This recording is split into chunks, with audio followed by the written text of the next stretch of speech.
They were paying 300 coins for a wife today, and I almost turned it down, until the last girl dropped to her knees in front of me and said, "Please, take me, or my father will kill me. My name is Qingxiu, and I'm blind. I can barely feed myself. What would I do with a wife?" But old Uncle Lu practically dragged me to the village market, where soldiers were giving away the leftover girls. He kept saying men were scarce after the war. Now there were 5 women for every man. The emperor had ordered that everyone should marry, just to raise the population. And for every marriage, they paid 300 copper coins. For a penniless blind man like me, that was salvation. At first, I just stood to the side. The girls were lined up like cattle at a market. The village men walked between them, poking, prodding, one by the waist, another by the shoulders. "This one's got wide hips, she'll give you sons. That one's strong, she could pull a cart." A soldier barked, "Hurry up. We've got 3 more villages to get through by nightfall." I stood there, silent, clutching the empty cloth in my pocket where my coins used to be. All I had left was a bag of seeds and this miserable life. By the time it was my turn, almost everyone was gone. "Look, Qingxiu, there's one left," Uncle Lu muttered. "Doesn't matter what she's like, they'll still pay." I turned my head toward the voice. Someone nearby scoffed. "Her? She's a twig. One gust of wind and she'll fly away. Useless." The soldiers were already preparing to take her back, when suddenly, she lunged toward me. Just dropped to her knees and grabbed my sleeve. "Please. I can work. I swear I can. I don't eat much. This is the 5th time no one's picked me. If I go home like this, my father will definitely kill me." I froze. Blind, but in that moment, I saw her. Her hands trembled. Her voice was soft, almost like a child's. No screaming, no hysterics. Just quiet, raw desperation. The crowd went silent. They were all watching us. "She's worthless," someone muttered behind me. "Why would you take her?" I swallowed hard. I didn't know if she was beautiful. But honestly, I didn't care.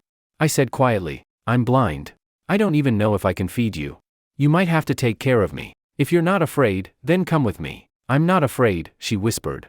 "Half a bowl of porridge a day is enough for me." And just like that, I had a wife. Her name was Su Xiaochun. And I took her home. Lu Laosan left after escorting Qingxiu home. Qingxiu's home was a simple thatched hut, with 4 poles supporting a grass roof. Around it, bundles of straw and many sticks were tied together, and sod was hung on top, barely enough to block the wind and rain.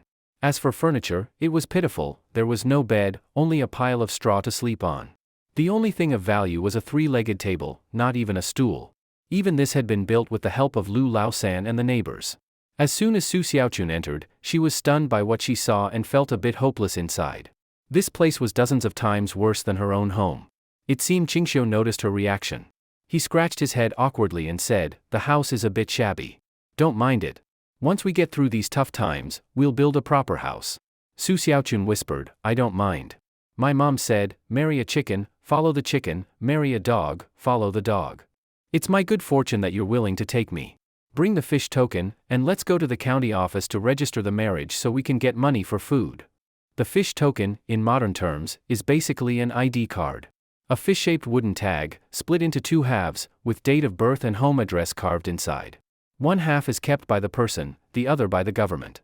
Of course, ordinary people used wooden tokens, while officials had iron ones. A few days ago, during the population census, Qingxiu had gotten a fish token. Losing a fish token was common in the Tang dynasty. It could be easily replaced. All right. Qingxiu didn't hesitate and agreed to go to the county office with Su Xiaochun to register their marriage. Once the marriage was registered, they could at least get some copper coins to buy food. He hadn't eaten in 2 meals and was already feeling weak from hunger. Carrying a small canvas bag full of seeds on his back, Qingxiu picked up his blind cane and said, "I can't see, so I'll need you to lead the way."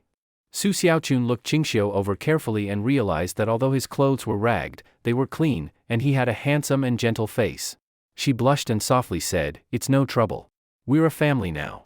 We have to take care of each other to get through life." Then she took the other end of the blind cane. The county office wasn't far, but not close either, about 10 li, roughly 5 kilometers, which would take about an hour to walk. The two walked silently. By midday, they finally reached the county office. From the sound of the crowd, many people were also there to register marriages. Unfortunately, there were no registrations at noon, so they had to wait until the afternoon. After looking around, Su Xiaochun said, "Let's find a place to rest." All right. They found a sunny spot. Su Xiaochun put her bundle on the ground and helped Qingxiu sit down. Sitting on the soft bundle, Qingxiu suddenly asked, "I'm sitting on the bundle, where will you sit?" "It's okay, I'll sit on the ground. Qingxiu shook his head. No. I'm a man. I can't let my wife sit on the ground. You sit here, I'll sit on the ground. No. Qingxiu interrupted, frowning. It's settled. I've got thick skin, I won't freeze. I said sit, so just sit. Seeing she couldn't change his mind, Su Xiaochun sat on the bundle. Qingxiu asked, what's in your bundle? Su Xiaochun quietly answered, just 2 sets of clothes. I stuffed some dry straw inside before I left. Qingxiu immediately understood, she had stuffed the dry straw in on purpose to use as a cushion. Qingxiu said, I'm blind, and there will be many things I'll have to trouble you with. We haven't registered the marriage yet. If you regret it, you can still change your mind. After this afternoon, it'll be too late. But Su Xiaochun grabbed his arm tightly and said firmly, I can tell you're a good person. You're willing to take me in, I can't ask for more. I've already decided to marry you. After a pause, Su Xiaochun blushed, lowered her head, and her voice trembled. It's okay. I don't mind that you're blind. Just treat me well in the future. I can be your eyes. Qingxiu was deeply moved and nodded with a smile. Okay, you'll be my eyes, and I'll be your man. Su Xiaochun's words, I'll be your eyes, touched Qingxiu's heart. They waited, hungry, until the office opened in the afternoon. They went in and registered the marriage. After verification, they received 300 copper coins. Su Xiaochun said excitedly, husband, we have money now. We can buy food. After saying that, her face turned red to the ears. It was her first time calling him husband, and she felt embarrassed. Sensing her shyness, Qingxiu chuckled, what's to be shy about? We've registered our marriage, I am your husband. If you don't call me husband, what will you call me? Just keep calling me that from now on. Su Xiaochun softly replied, and Qingxiu could tell she was very shy at that moment. Let's find a restaurant and eat. I'm starving. Qingxiu clutched his growling stomach and spoke weakly. But Su Xiaochun pouted and refused, no, husband. Eating at a restaurant is expensive. Let's buy some grain and go home to cook. I'll make millet porridge for you. Qingxiu shook his head. Millet porridge won't keep us full. Even if you feel full, you'll get hungry again quickly. Listen to me, we'll find a place to eat first. Besides, there isn't even a pot at home. How can we cook? What? Su Xiaochun was embarrassed. There's no pot? Then how did you eat, husband? Qingxiu sighed. I fell into the water by accident and was saved by Lu Laosan. I've only survived these past days thanks to his help. Su Xiaochun's eyes turned red. She choked up, husband, I didn't know you were suffering so much. Do we have any other family? Qingxiu shook his head. No, they all died in the war. Let's not talk about sad things. We should hurry and find a place to eat. Su Xiaochun hesitated, but we only have 300 copper coins. The autumn harvest is 6 months away. Even if we save every bit, 300 coins won't be enough to last us half a year. Right now, we can't waste a single coin. Otherwise, we'll be starving again soon. Qingxiu cupped Su Xiaochun's face and said, do you trust me? Being treated like that suddenly, Su Xiaochun's heart nearly jumped out of her chest. Her mind went blank, breathing grew heavy, and her face turned hot.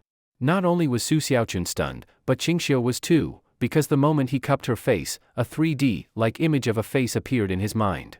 This was... Qingxiu could hardly believe it. But as he felt the sensation in his palm, the image of the face gradually became clearer in his mind. A palm-sized oval face, long eyelashes, big lively eyes, delicate and pure features, everything confirmed that Su Xiaochun was definitely a beauty scoring over 90. And this was with malnutrition. Once she was healthy, she'd definitely be a stunning wife. Qingxiu sighed in his heart, he had really found a treasure. Could it be that when passing through the wormhole, he was given some kind of ability? Yes, that must be it. Qingxiu finally understood why his senses had become stronger these past few days.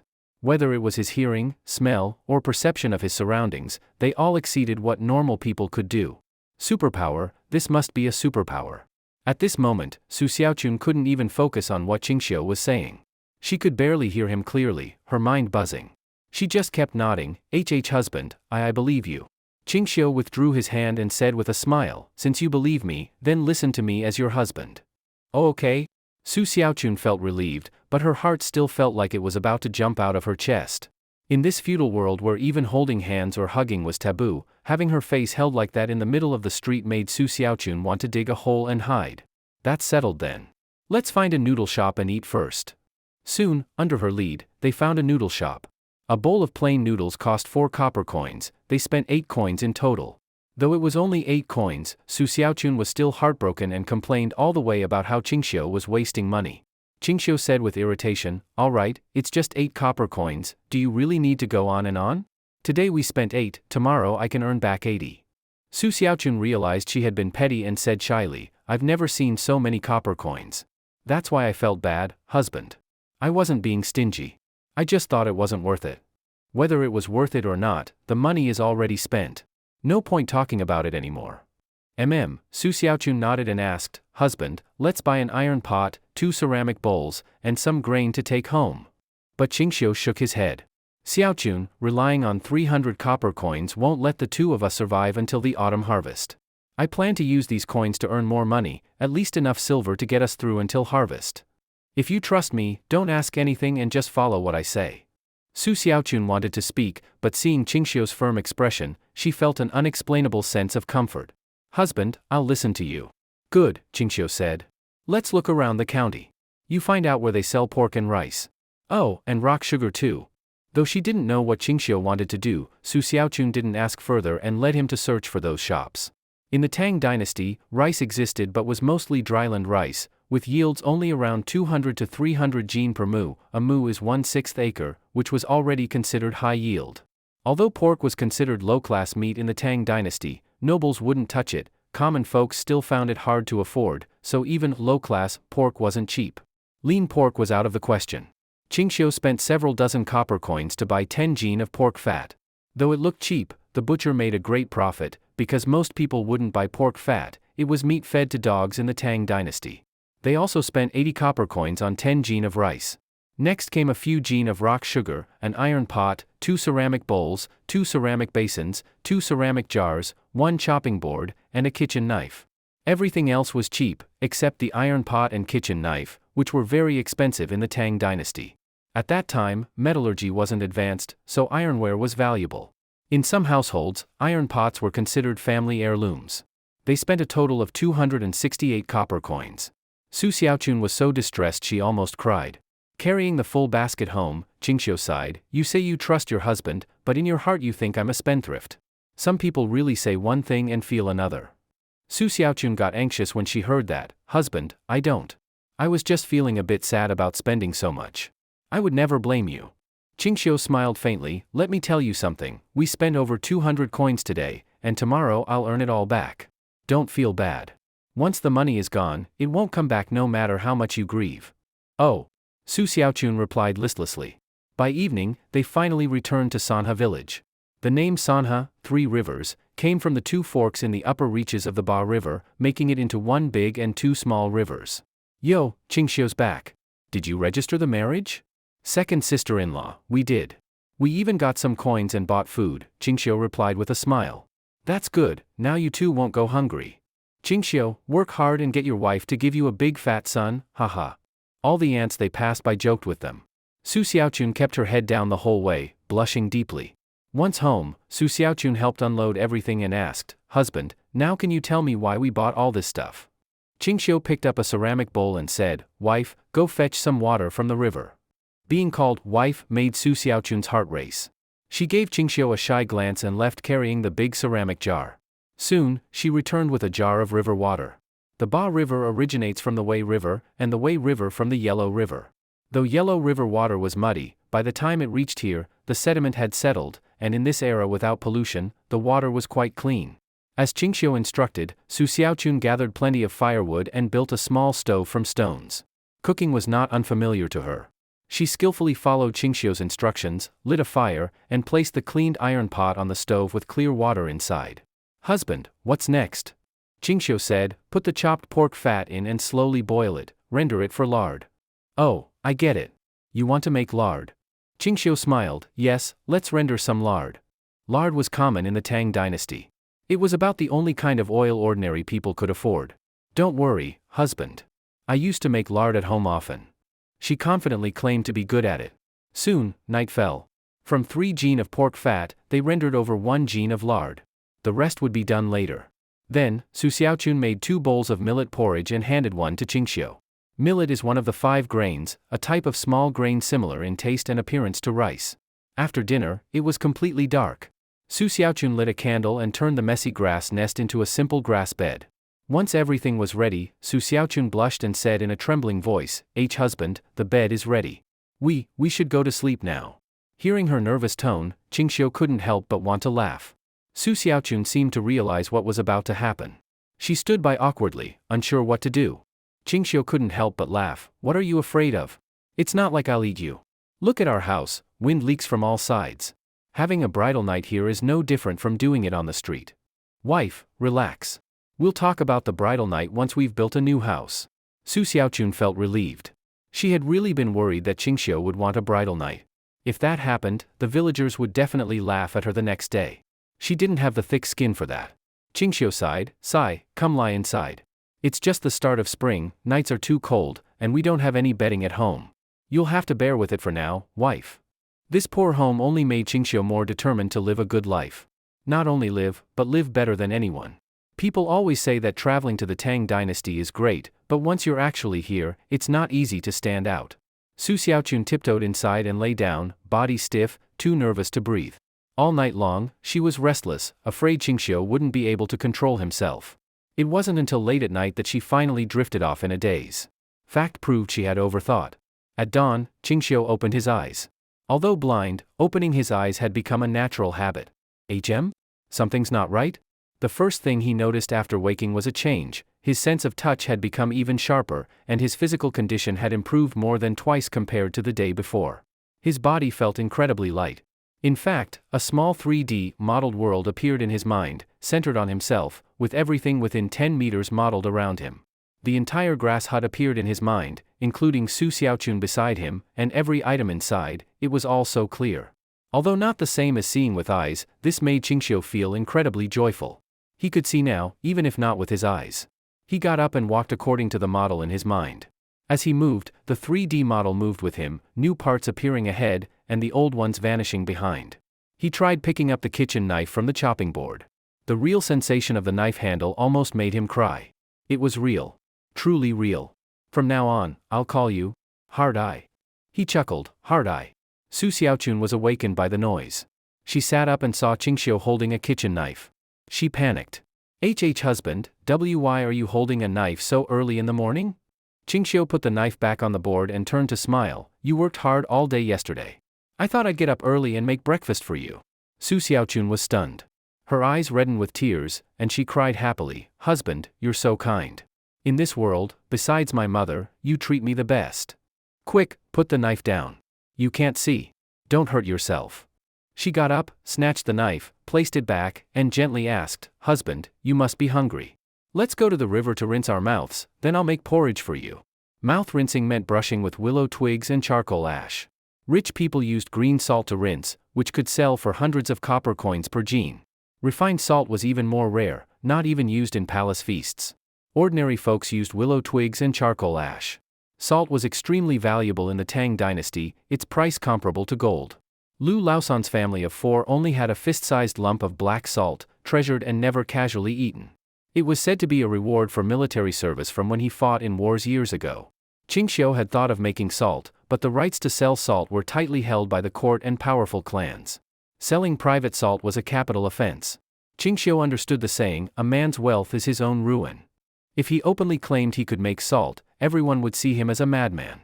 Suddenly showing off a technology beyond this world's understanding wouldn't make Emperor Li Er praise him, he might raise a butcher's knife instead. Even if Li Er did nothing, the aristocrats whose profits were threatened would tear him to pieces. The 5 surnames and 7 clans, the Shandong nobles, even Li Er feared them. So making salt was off limits, for now. After rinsing their mouths, Su Xiaochun made 2 bowls of thick millet porridge. After eating, she asked, Husband, what do we do next? Qingxiu instructed, light the fire, scoop in a large spoonful of lard, heat it, then pour in 1 gene of white rice and stir well. Then leave the rest to me. Su Xiaochun did as instructed, then curiously asked, then what? Qingxiu pulled her aside, covered the pot with a wooden lid, and gently shook the iron pot over the fire. Soon, crackling pops sounded from the pot. What is this? Su Xiaochun widened her eyes in disbelief. Qingxiu smiled confidently, this is called popcorn. I'll turn this into popcorn balls, then we can sell them in Chang'an. Soon, he lifted the pot lid. Inside was a whole pot full of puffed rice. Su Xiaochun was shocked, my gosh, 1 bowl of rice made a whole pot? Qingxiu poured the popcorn into a ceramic basin and instructed, "Give me the water and rock sugar." Su Xiaochun followed his orders. With the help of hard eye, Qingxiu accurately poured in water and sugar, stirred, and said, "Watch the color. When it turns light yellow, pour in the popcorn." Soon, Su Xiaochun timed it right and poured the popcorn into the pot. Qingxiu stirred until every kernel was coated and stuck together, then took the pot off to cool. Once cool, he grabbed a handful and quickly molded a popcorn ball by hand. "Amazing! Husband, you're incredible. What is this?" Looking at the popcorn ball in Qingxiu's hand, Su Xiaochun was full of admiration. "Don't worry about it yet. Just learn. Roll all these into balls like this." Su Xiaochun didn't hesitate and followed his instructions. Soon, 40 popcorn balls were piled on the board. Yes, what Qingxiu wanted to make was this kind of snack. Though there was no corn, rice popcorn balls were unique in the Tang dynasty. "How much did we use in total?" Qingxiu asked. Su Xiaochun replied, 1 scoop of lard, 1 scoop of rock sugar, 1 jean of rice. Qingxiu calculated, then laughed, "Cost less than 10 copper coins. 40 popcorn balls, sell for 1 copper each, that's 30 coins profit. Tomorrow, we'll make 200, take them to Chang'an in the afternoon, and earn 150 copper coins." Su Xiaochun was overwhelmed, eyes filling with tears from excitement. In these bitter days, she finally saw a bit of hope. The whole morning, the two of them were making popcorn balls. They made 200, filling a whole bamboo basket. Qingxiu tied his treasured canvas bag around his waist, carried the bamboo basket on his back, and left home with Su Xiaochun. After leaving the village, Su Xiaochun turned her head and asked, "Husband, when we left just now, I saw you tied the bundle around your waist. What's inside?" Qingxiu replied with a serious face, "Inside is our family's heirloom, and also the future of the Tang dynasty. It's a priceless treasure. Don't doubt it, just the things I have on me are enough to change the balance of power in the world."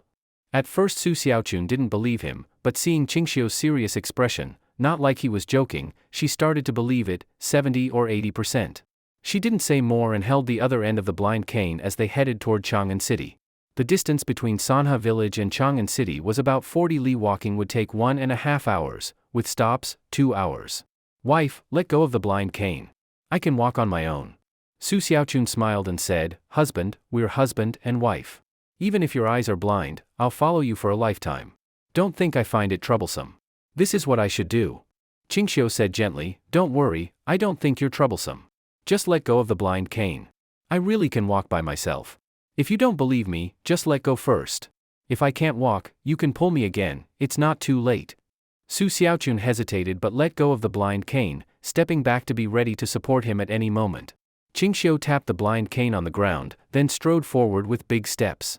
His steps were so big, it was shocking. If Chao Ji had steps this big, not only would he not have pulled his testicles, he'd have reached home in less than 7 steps. In an instant, Su Xiaochun was left behind by more than 10 meters. Once she realized, she ran after him, looking flustered, "Husband, slow down. Don't fall." She was really afraid that Qingxiu would fall flat on his face. But Qingxiu didn't stop walking, and urged, "Wife, walk faster. Let's hurry to the city and sell the popcorn balls." Su Xiaochun caught up, her face full of joy, "Husband, can you see?" Qingxiu shook his head, "No, it's just my ears have become sharper. When I tap the blind cane on the ground, I can tell what the road ahead is like." Su Xiaochun looked at his eyes, they were still cloudy and blurry, she couldn't help but sigh in her heart. However, having such sharp hearing was also a good thing for her. At least he didn't need her constant help. Thinking of this, Su Xiaochun smiled happily. Soon, the two of them arrived at Chang'an City. They showed their fish tokens to verify their identities and entered the city smoothly. Inside the city, the streets were crowded with carts and people, voices noisy. There was no shouting from vendors because all the sellers were concentrated in the East and West markets. The East market served officials and nobles, while the West market was filled with commoners and foreign merchants. Chang'an City was very big. It took 1.5 hours to walk from Sanha village to the city, and from entering at Yanqing Gate to reaching the West Market, they had to cross almost the whole of Chang'an. It took over an hour to get to the West Market, showing how huge Chang'an really was. And that was just crossing the city. From Mingda Gate to Xuanwu Gate would take at least 2 hours on foot. By the time they reached the West Market, it was already near dusk, and many vendors were beginning to pack up. Qingxiu took a deep breath and said, "Come on, wife, let's start selling together." Su Xiaochun's face turned red. Seeing the endless stream of people, she looked awkward. She had never seen such a scene before. But Qingxiu didn't mind and started shouting himself. Selling popcorn balls, freshly made popcorn balls, delicious and cheap. Right after shouting, a woman carrying a child and a vegetable basket walked by and curiously looked at the bamboo basket. What are popcorn balls? Qingxiu smiled and said, Auntie, these popcorn balls are a kind of snack. Buy one for the child, 1 copper coin each. The little boy was almost drooling as he stared at the popcorn balls, pointing at the bamboo basket and shouting, Mom, I want to eat a popcorn ball. The woman had no choice but to take out a copper coin and hand it to Su Xiaochun. 1, please. Qingxiu told Su Xiaochun to take the money and give the woman a popcorn ball, then continued smiling and said, Little brother, your mom is really good to you. Other kids' moms won't buy them popcorn balls. You can go show off, they can't eat it and will definitely be jealous of you. The little boy's eyes lit up, and he ran off with the popcorn ball. Of course, this was just a marketing tactic by Qingxiu. About the time it takes to burn 1 stick of incense later, more than a dozen older kids came running over together. Brother Zhang, look, that's where they sell popcorn balls. They're crispy and sweet, really tasty. I want a popcorn ball. Me too. Here's money, I want 2. I want 3, and 1 each for my older brother and sister. Seeing this chain reaction, Su Xiaochun's little face flushed with excitement. She hurried to take the money and hand out the balls. The people nearby saw the growing crowd and became curious. Moments later, at least dozens of people had gathered. What is this? Don't know, but it looks really tasty. Popcorn balls? Never seen them before. Buy one and try it. Give me one. In no time, more and more people came. In less than half an hour, the bamboo basket was empty, the 200 popcorn balls were sold out. Su Xiaochun hugged the money bag with 200 copper coins, her voice trembling with excitement. Husband, we're rich. We're rich. If we can sell 200 popcorn balls every day, we'll never have to worry about food again. Qingxiu chuckled, only 200? That's nothing. Let's go buy 2 more bamboo baskets, tomorrow we'll sell 600. Wife, we'll be busy tonight. Su Xiaochun said happily, if we can earn this much money every day, even if I work myself to death, it'll be worth it.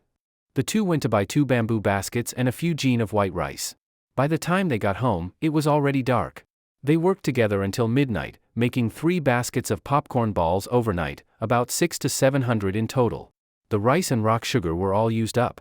The next day, before dawn, Qingxiu carried 2 bamboo baskets, 1 on each side, and Su Xiaochun carried 1, heading to Chang'an City. In the West Market, the morning crowd was much larger than in the afternoon. The two went to the same spot as before. Since they had already opened the market yesterday, returning customers who had tasted them came back.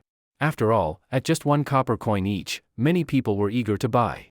By noon, the 3 baskets of popcorn balls were completely sold out. Su Xiaochun was a typical illiterate, she couldn't write and couldn't do math. Although Qingxiu had taught her, she could only count from 1 to 100, anything above that, she didn't know. Husband, how many times did I count 100 just now? Su Xiaochun scratched her head and asked in confusion. Qingxiu said helplessly, 6 times 100. A total of 668 copper coins.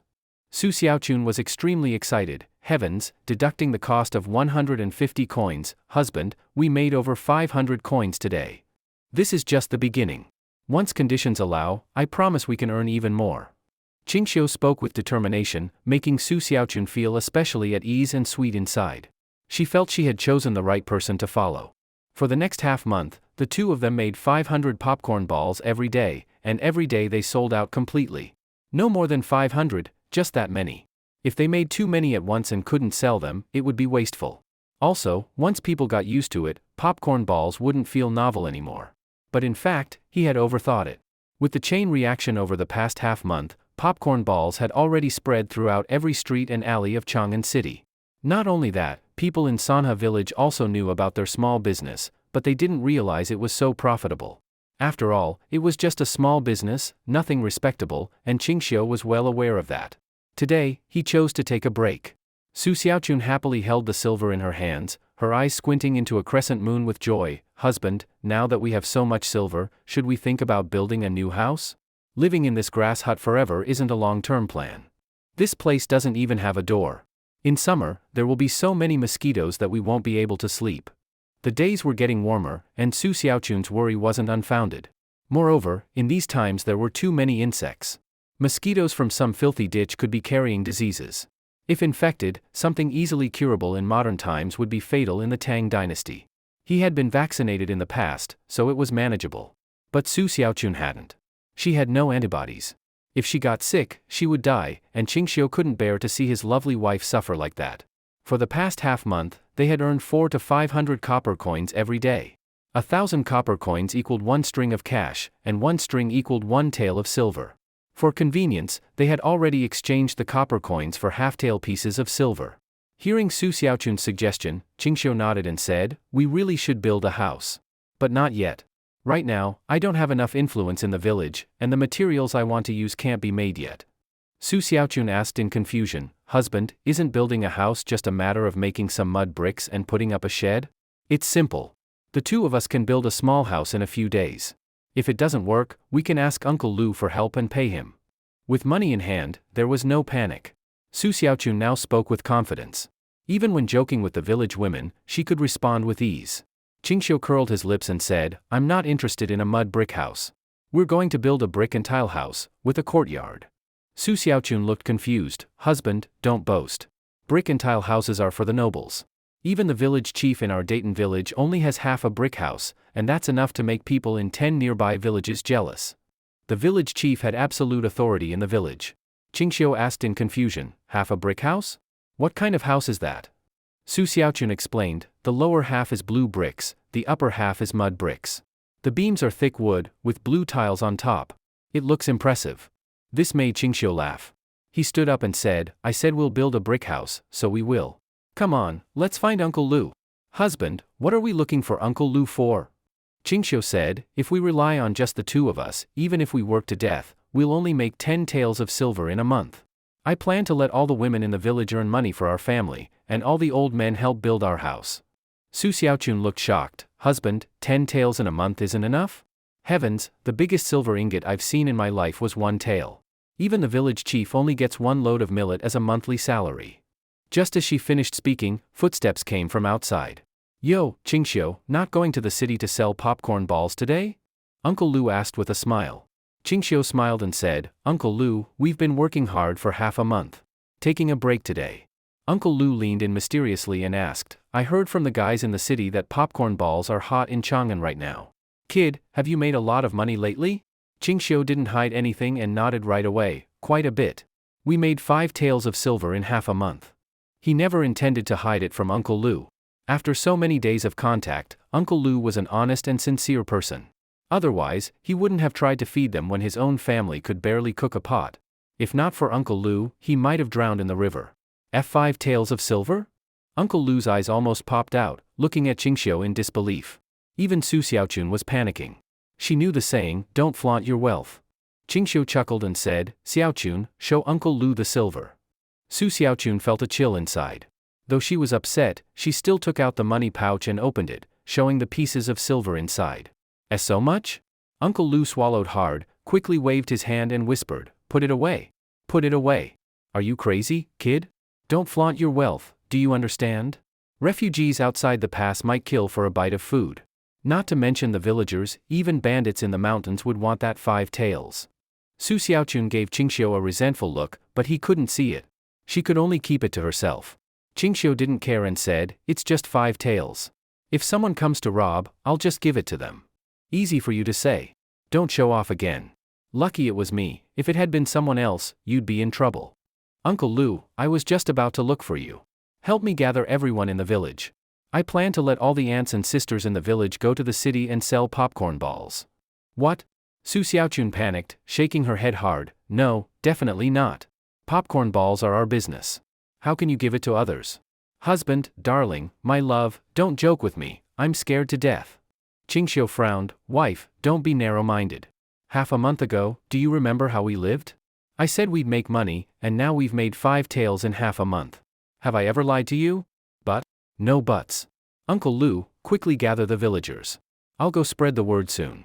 Uncle Lu looked complicated, with a trace of worry. "Qingxiu, you really plan to give the business to the villagers?"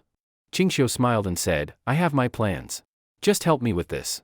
"All right then. But don't regret it later." "Never." Uncle Lu limped away. Su Xiaochun started sobbing, muttering, "Life just started to get better, and now you're giving our business away. Husband, if you give it away, how will we live?" Qingxiu smiled. It was time to show her the power of a distribution model. With money, life at home became much better.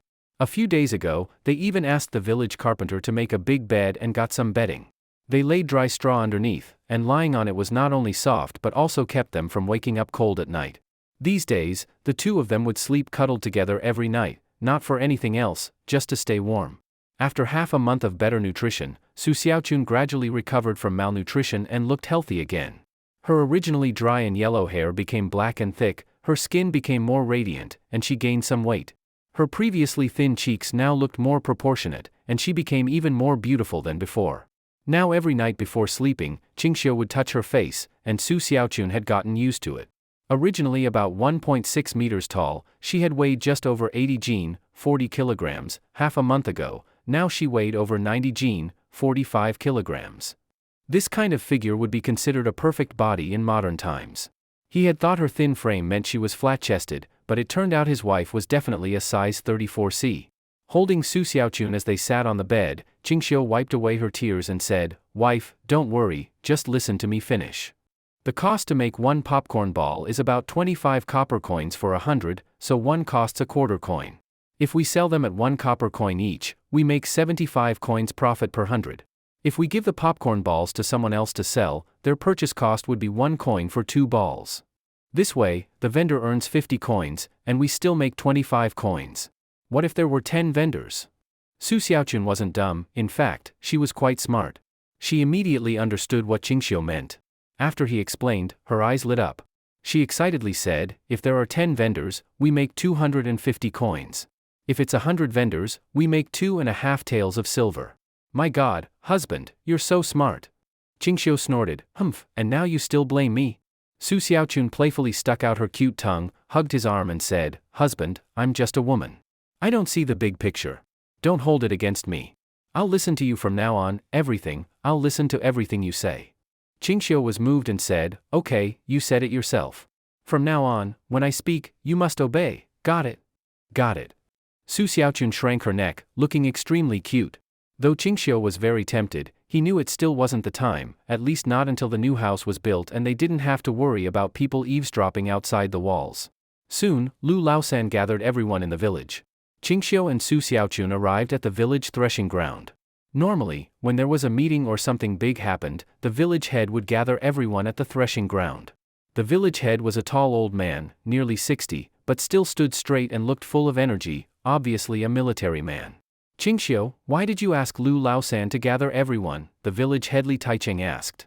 Others began to speak up as well. "Yeah, we're all busy turning the soil.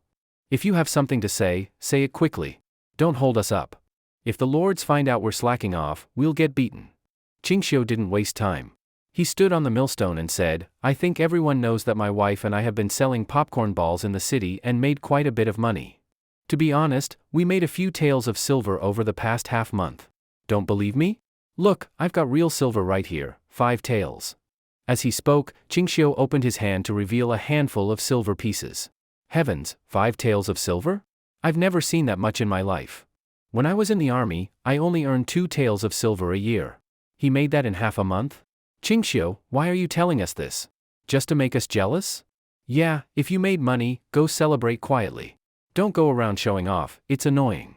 Qingxiu continued, "Everyone, calm down. Harmony brings wealth. I plan to pick some women from the village to sell popcorn balls in the city." As soon as he said that, more than 200 people burst into an uproar. Did I hear that right? He's giving such a profitable business to others. 5 taels in half a month means 10 taels a month. That's a lot in a year. He's an outsider. Why would he give such a good business to us? Who would believe that? Exactly, I don't buy it. Everyone expressed disbelief, and Qingxiu wasn't surprised. After all, nothing falls from the sky. He continued, "We sell popcorn balls in the city for 1 copper coin each. Anyone interested can come to my house and sign up. I'll sell to you at 1 coin for 2 balls. Just take them to the city, and you make half the profit." Afraid people couldn't do the math, Qingxiu explained, "You can use 10 copper coins to buy 100 popcorn balls from me, sell them for 1 coin each, and you'll earn 90 coins. Anyway, all you aunts and sisters are idle at home. Why not try selling in the city? You could earn dozens of coins a day, maybe even more than 100. Li Taicheng was so excited he trembled. He stepped forward, grabbed Qingxiu's hand, and said urgently, "Is this true?" Qingxiu nodded. "Uncle Taicheng, it's true." Li Taicheng stepped back and solemnly bowed to Qingxiu. "Then I thank you on behalf of the people of Sanha village." Qingxiu quickly helped him up. "Uncle Taicheng, no need to say that. We're all poor folks. As the saying goes, if you're poor, keep to yourself, if you're rich, help the world. We can't just get rich quietly and let others starve." Li Taicheng was stunned and murmured, "If you're poor, keep to yourself, if you're rich, help the world." "Good, very good." He patted Qingxiu's shoulder and said no more. The villagers were moved to tears, some even started crying. Li Taicheng said loudly, "Did you hear that? Did you all hear that? Qingxiu made money but didn't forget you. Yet you were talking behind his back, calling him an outsider, aren't you ashamed?" Some of the gossiping villagers bowed their heads in guilt. As village head, Li Taicheng still had authority. He pounded his chest and vowed, "Such a good young man, even blind, still thinks about helping the village. You didn't believe him, but I'm the first to trust him." With the village head leading, the villagers got excited. "Heavens, earn dozens of coins a day, how much is that a month?" Even Wang Tiniu, the blacksmith at the village entrance, only makes 200 coins a month. Don't mention Wang Tiniu, Carpenter Zhang made 300 coins last month and even his relatives came to curry favor. "I'm going. Husband, don't stop me. I'm going to sell popcorn balls. Better than you nagging me all day about being useless and just eating." Once one person started, the rest followed. Moments later, a group of women surrounded Qingxiu and Su Xiaochun. "Xiaochun, tell your husband, can I go sell popcorn balls?" "Qingxiu, say something, can I also go sell popcorn balls?" "Aya, I'm so anxious. I need to go to the city now to sell popcorn balls. My family ran out of copper coins last month. So did mine. My child caught a cold, we're just waiting on money to buy medicine." Qingxiu comforted them. "Everyone, don't worry. Listen to me. Rest assured, all of you can sell popcorn balls. After you go home, prepare a clean bamboo basket. Come to my house early tomorrow morning to collect the goods. If your household has no money, that's fine. I'll give each of you one basket for free. After you sell them, just pay me back 50 copper coins. If you can't sell them, just return the popcorn balls, I won't charge you a single coin." When the women in the village heard this, they became excited like they'd been injected with chicken blood. After sending everyone away, back at home, Qingxiu smiled and said, "Wife, we're going to be busy today. Husband, I'm willing to work. Even if I get exhausted, I won't complain." With others helping earn money, Su Xiaochun smiled so happily her eyes became crescent-shaped. In the morning, Qingxiu borrowed the village head's old horse and cart and went directly to Chang'an. Li Taicheng watched the departing cart, a weathered old smile appearing on his face as he nodded repeatedly. On the way back from the city, they bought many things: a large iron pot like the army uses, over 20 bamboo baskets, more than 100 jin of rice, several dozen jin of pork fat, and over 10 jin of rock sugar. After returning home, they built a stove inside and began rendering lard. A few days earlier, due to mishandling, they almost set the house on fire. So Qingxiu expanded the grass hut, doubling its size. Though still small, it was now much safer than before. The two of them worked non-stop until late at night before collapsing into sleep. The next day, before dawn, someone was already waiting outside Qingxiu's house. When Qingxiu and Su Xiaochun stepped out, they were immediately surrounded. "Qingxiu, where are the popcorn balls? Hurry and give them to us, we're ready to sell them in the city. Our family's been out of food for a while, we're counting on your popcorn balls to earn some copper coins to buy grain. Xiaochun, you know our house doesn't have even one copper coin left. Just give me 10 popcorn balls, I'll sell them and come back with the money." After half a month together, Su Xiaochun had become very close to the villagers. Her good temper and gentle speech made her well liked by all the aunts and women in the village. Su Xiaochun counted heads, there were more than 50 people, young and old. She said a little worriedly to Qingxiu, "Husband, we worked all day and night yesterday and only made just over 20 baskets of popcorn balls. With so many people, I'm not sure it'll be enough." Qingxiu did some quick math and nodded, "It should be fine. 1 basket per person should do. Come on, line up. I'll hand out the popcorn balls. Pay me after you sell them, it's fine. We're all neighbors, I trust you." If someone really cheated them for this small amount of money, Qingxiu wouldn't work with them again. This was also a kind of test. Soon, over 50 women and girls had taken their popcorn balls and happily headed off to sell in Chang'an. They still had leftover supplies from yesterday's shopping, enough for the next 3 days. Now the two of them focused entirely on making popcorn balls. By the time the sky was light, a limping figure with a bamboo basket appeared, pacing outside the grass hut. Su Xiaochun didn't notice, but Qingxiu, who had the hard eye ability, did. He stepped out and asked, "Is that third aunt from Uncle Lu's house?" The plainly dressed, dark-skinned woman grinned, showing 2 rows of white teeth. "Yes, Qingxiu, do you have any more popcorn balls? We're low on money at home. I also want to go to the city to earn a few copper coins. Your uncle couldn't bring himself to ask, so he sent me." Uncle Lu had been injured in war, his leg was cut, and it became disabled due to poor treatment. No one originally wanted to marry a cripple.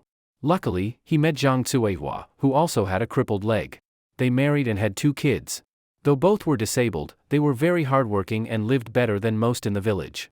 Qingxiu smiled, "If not for Uncle Lu, I'd be dead. He saved my life, there's nothing to be embarrassed about."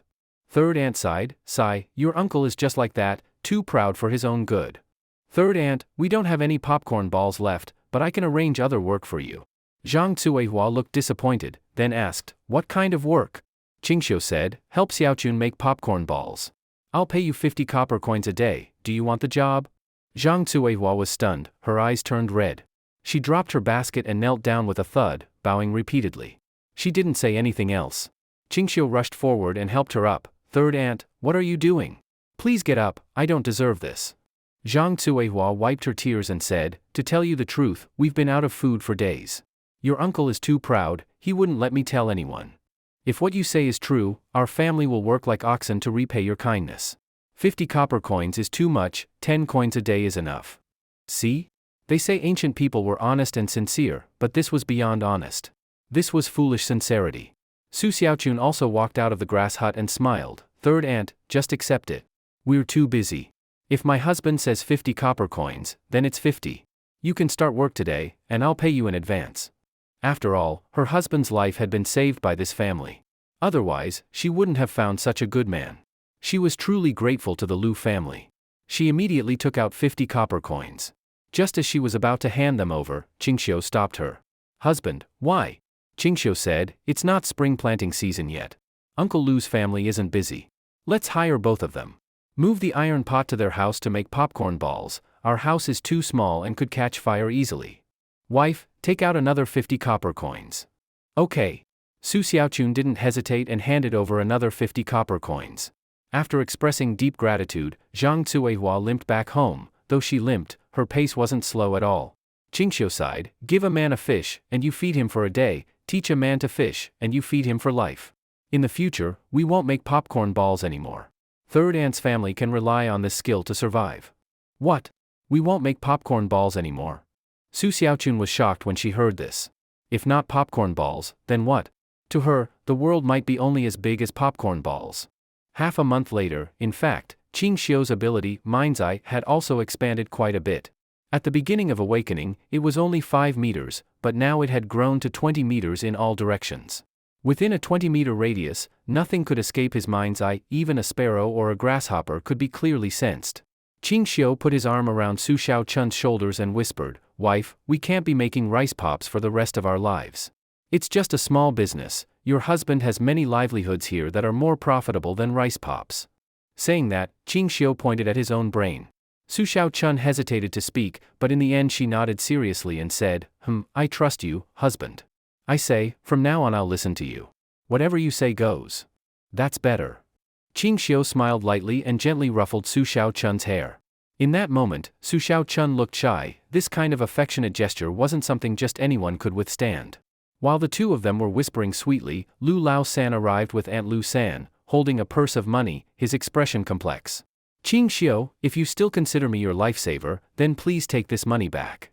With that, he shoved the purse into Qingxiu's hands and shouted, "The strong men in our village go carry sacks for others, working all day long, and they only get 10 copper coins. My wife and I each have 1 crippled leg. Who are we to deserve 100 copper coins a day from you? If you truly think well of us, 20 copper coins a day for us would make our whole family grateful." Qingxiu laughed and said, "Accept it, third uncle. There is no question of lifesaver or not. Making this many rice pops a day, Xiaochun and I simply can't handle it all. If you two don't do it, we'll have to find others to help. I only thought that since it's our own people, I'd give you priority." Lu Lao-san looked troubled and complicated. Su Xiaochun smiled and said, "Third uncle, just take it. In future, just help us more with work. In a while, when my family builds a house, there'll be plenty of work at your place. When then you can ask for money if you want, and we won't refuse. Lu Lao San's expression softened. He turned and threw the purse back to Aunt Lu San, and solemnly said to Qingxiu, if you call me third uncle will treat you as family. We're one family. If you ever need third uncle's help, just say it. Mountain fires, seas of flames, if third uncle frowns a bit, third uncle wouldn't be human. Qingxiu gave a wry smile. Third uncle, that's too serious. Lu Lao San grinned broadly. Didn't you say we'd move the cooking stove to our house? Come, I'll help you. Without waiting, Lu Lao San hoisted the big iron pot and walked off. Soon, evening fell. The women who had gone to sell the rice pops all returned, faces full of joy and excitement. Some even came home just after noon. All the rice pops that had been split off were completely sold out. In just one day, Qingxiu earned 2,300 copper coins lying at home. It made Su Xiao Chun count money in her sleep at night, dreaming endless counting. She was utterly exhausted. In the following days, every day was the same. Chang'an City had at least several 100,000 people. This was a conservative estimate. Thousands of rice pops scattered through the crowd were like mud oxen in the sea. As the rice pop business boomed, every household in Sanha village began to live better. Every face shone with smiles. Whenever they saw Qingxiu and his wife, they greeted them wholeheartedly. The range of his mind's eye further expanded to a diameter of 30 meters. Even without his cane, he could walk as well as a normal person, though he didn't act too normal. After all, he was blind, and if he seemed too extraordinary, people might think he was a demon.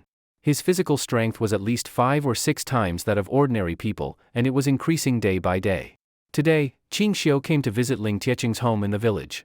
Ling Taicheng was one of the richest households in the 10 villages. Their home was a brick antile house with a courtyard of rammed earth. They had an old horse and a cart, and even raised an ox for plowing. Such a wealthy family was rare even in all of Tang. Ling Taicheng had 3 sons, each reportedly serving in the army. The eldest son even held the position of major and school captain in the Left Guard Regiment, 7th rank. Since Qingxiu had given the whole village away to earn money, Ling Taicheng regarded him particularly highly. Seeing Qingxiu come, he smiled and welcomed him into his home, his tone containing a slight reproach. Qingxiu, your eyes can't see, why not have your wife guide you? You came alone. What if you fall? Qingxiu smiled and said, Uncle Ling, though I'm blind, my ears have become particularly sharp. By tapping my cane on the ground, I can tell whether the path ahead is pit or flat. It's been some time living in the village now, and right now I know every place clearly. Ling Taicheng nodded and asked, What did you come to see me about? It's like this. Qingxiu didn't hide it and spoke directly. I want to build a brick antile house, but the outside gray bricks are too expensive. A brick antile house costs at least several dozen taels of silver, so I plan to make bricks myself. Brick antile houses in the Tang were absolute luxury. Even many families in Chang'an City still lived in rammed earth houses. Ling Tiecheng's expression was quite shocked. You can make bricks? Qingxiu didn't dare to speak too confidently. He replied modestly, I can't guarantee success, I need to try first. So I want Uncle Ling to organize the village, and together we build a brick kiln. When my brick antile house is built, then every household can build one, and then our Sanha village houses will no longer fear wind and rain. Rammed earth houses were of poor quality, and needed rebuilding every few years, a costly burden for every family. Ling Taicheng asked curiously, Qingxiu, you gave the whole village a way to live. Now every household lives well, and you have the whole village responding to your call. If you say a word, not just 1 brick kiln, but 3 brick kilns could be built. Why did you still come to look for me? Qingxiu said respectfully, Uncle Ling, as the saying goes, without rules, nothing succeeds. You are the village head, I cannot overstep. Building a brick kiln is a major matter, it must be decided by you. Ling Taicheng looked pleased and nodded, not arrogant, not proud, not relying on talent. Qingxiu, you are a good boy. All right, leave this to me. I'll assemble everyone right now.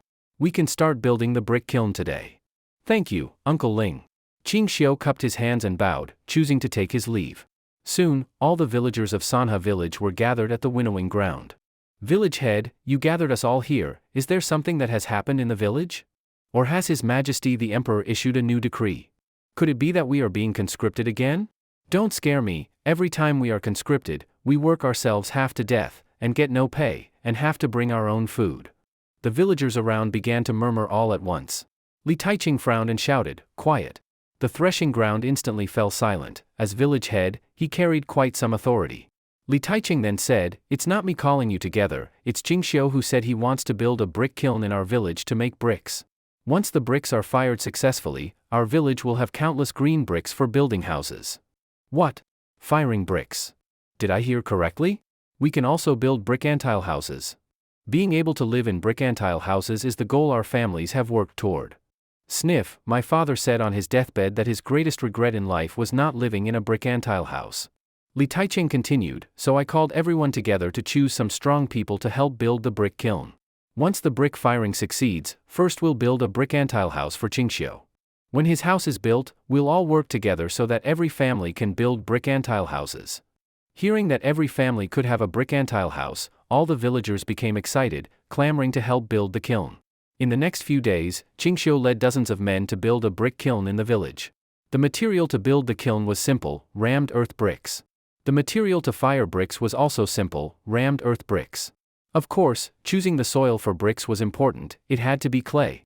So all the villagers spent 2 days collecting clay until they finally found yellowish clay at a spot downstream along the Ba River. In his past life, he had a friend in real estate who, during a demolition, had once seen an old brick kiln, and Qingxiu remembered its general appearance. So in just 2 days, they built a very large brick kiln. Then they shaped the rammed earth bricks. In just 1 day, the threshing ground was piled high with earth bricks. A group of men even took off their shirts, working vigorously under the sun.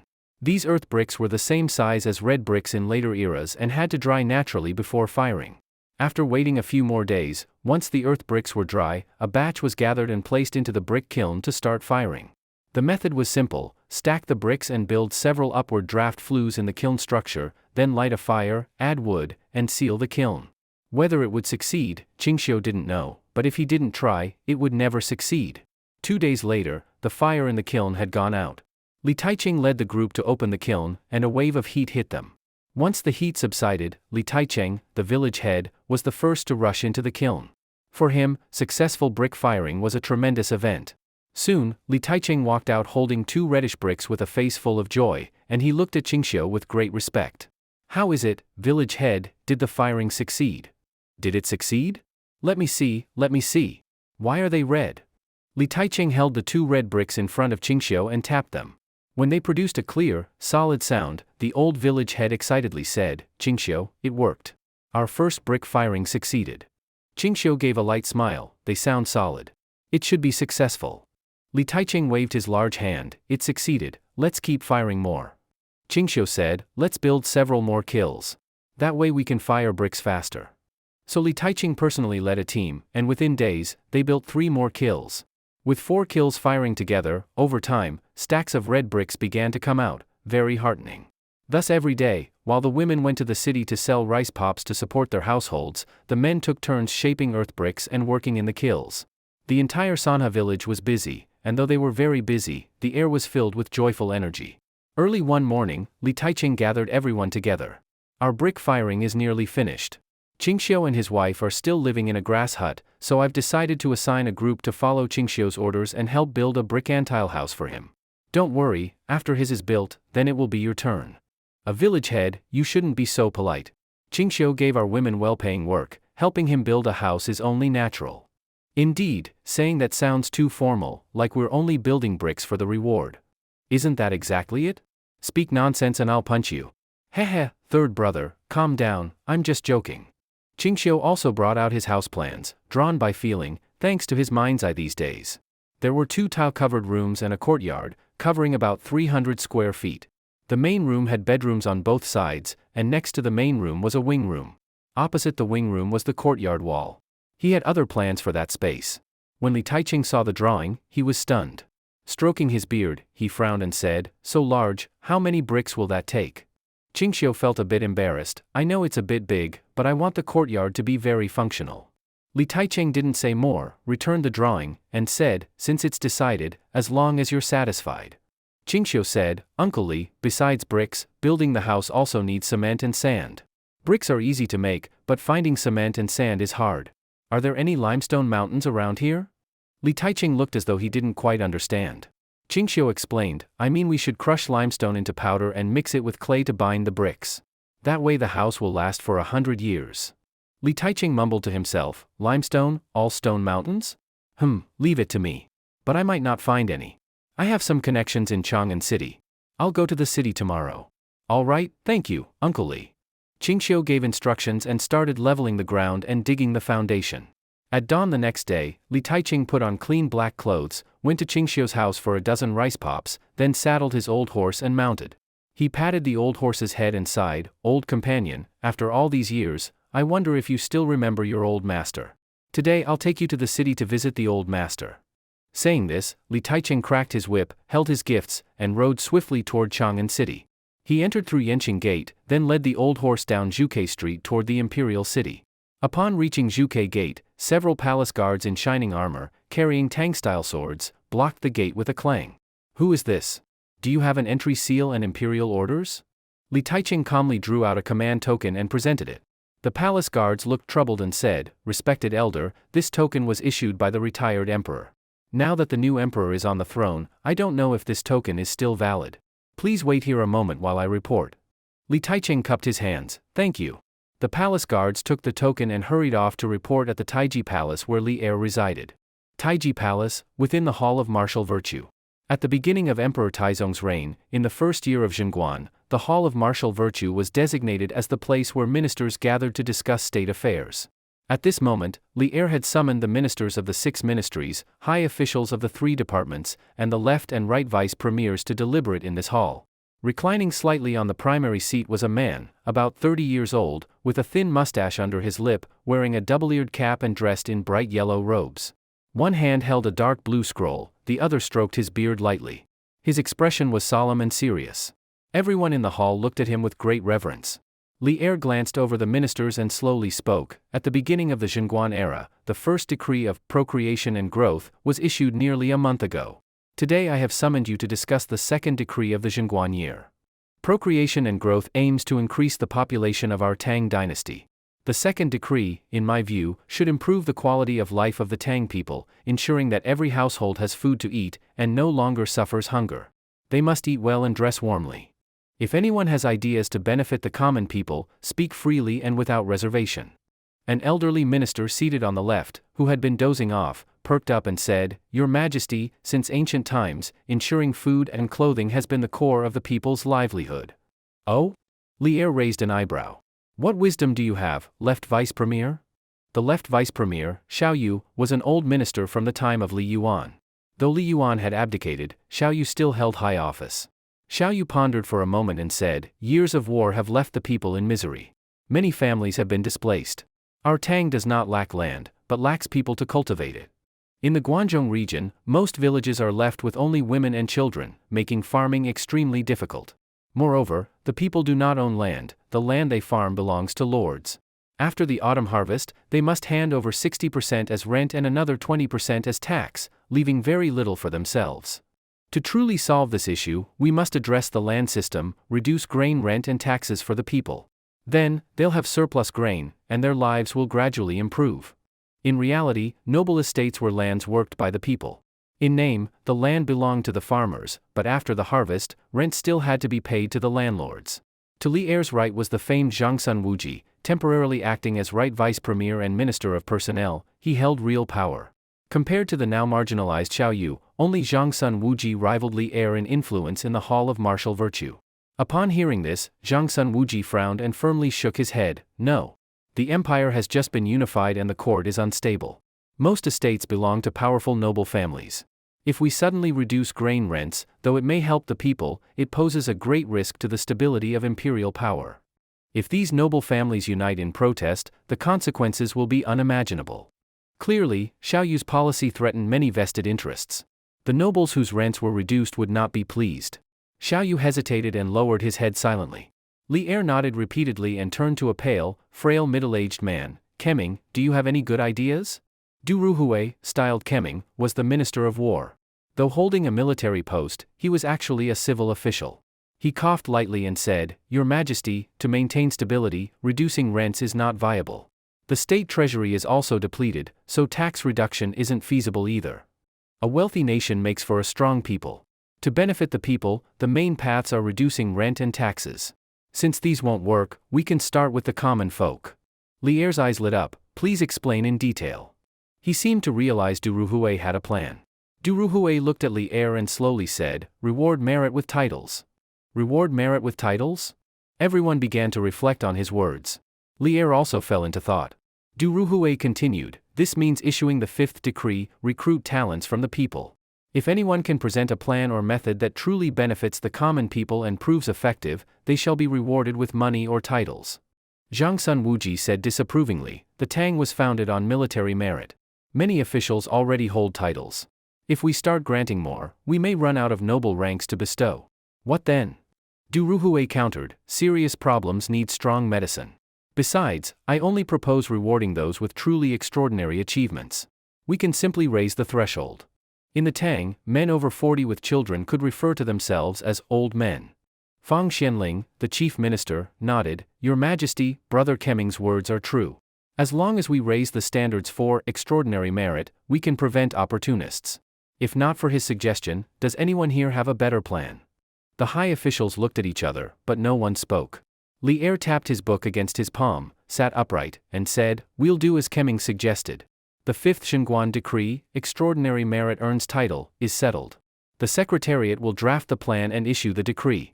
The ministry will implement it. Fang Xianling rose and saluted, Your Majesty, I will go to the Secretariat immediately to prepare the document. Just as he left, a eunuch entered the Hall of Martial Virtue from outside. The eunuch held a token, raised it above his head, and said, Your Majesty, outside the Imperial city, an old farmer presents this token requesting to see the retired emperor. This token was not issued by Your Majesty. The commander of the Imperial Guard seeks instructions. A eunuch in his 30s beside Li Er took the token and handed it to him. Li Er examined it and said, This is a personal guard token issued by the retired emperor at the founding of the Tang. Very few remain. He must have once been a personal guard. Let him pass. Also, have the secret riders keep an eye on him. The secret riders, Li Er's intelligence agency, his eyes and ears. The eunuch bowed and left with the token. Xiao Yu sighed, Your Majesty, the retired emperor now holds no real power. Why confine him in Dawn Palace and earn a reputation for unfilial behavior?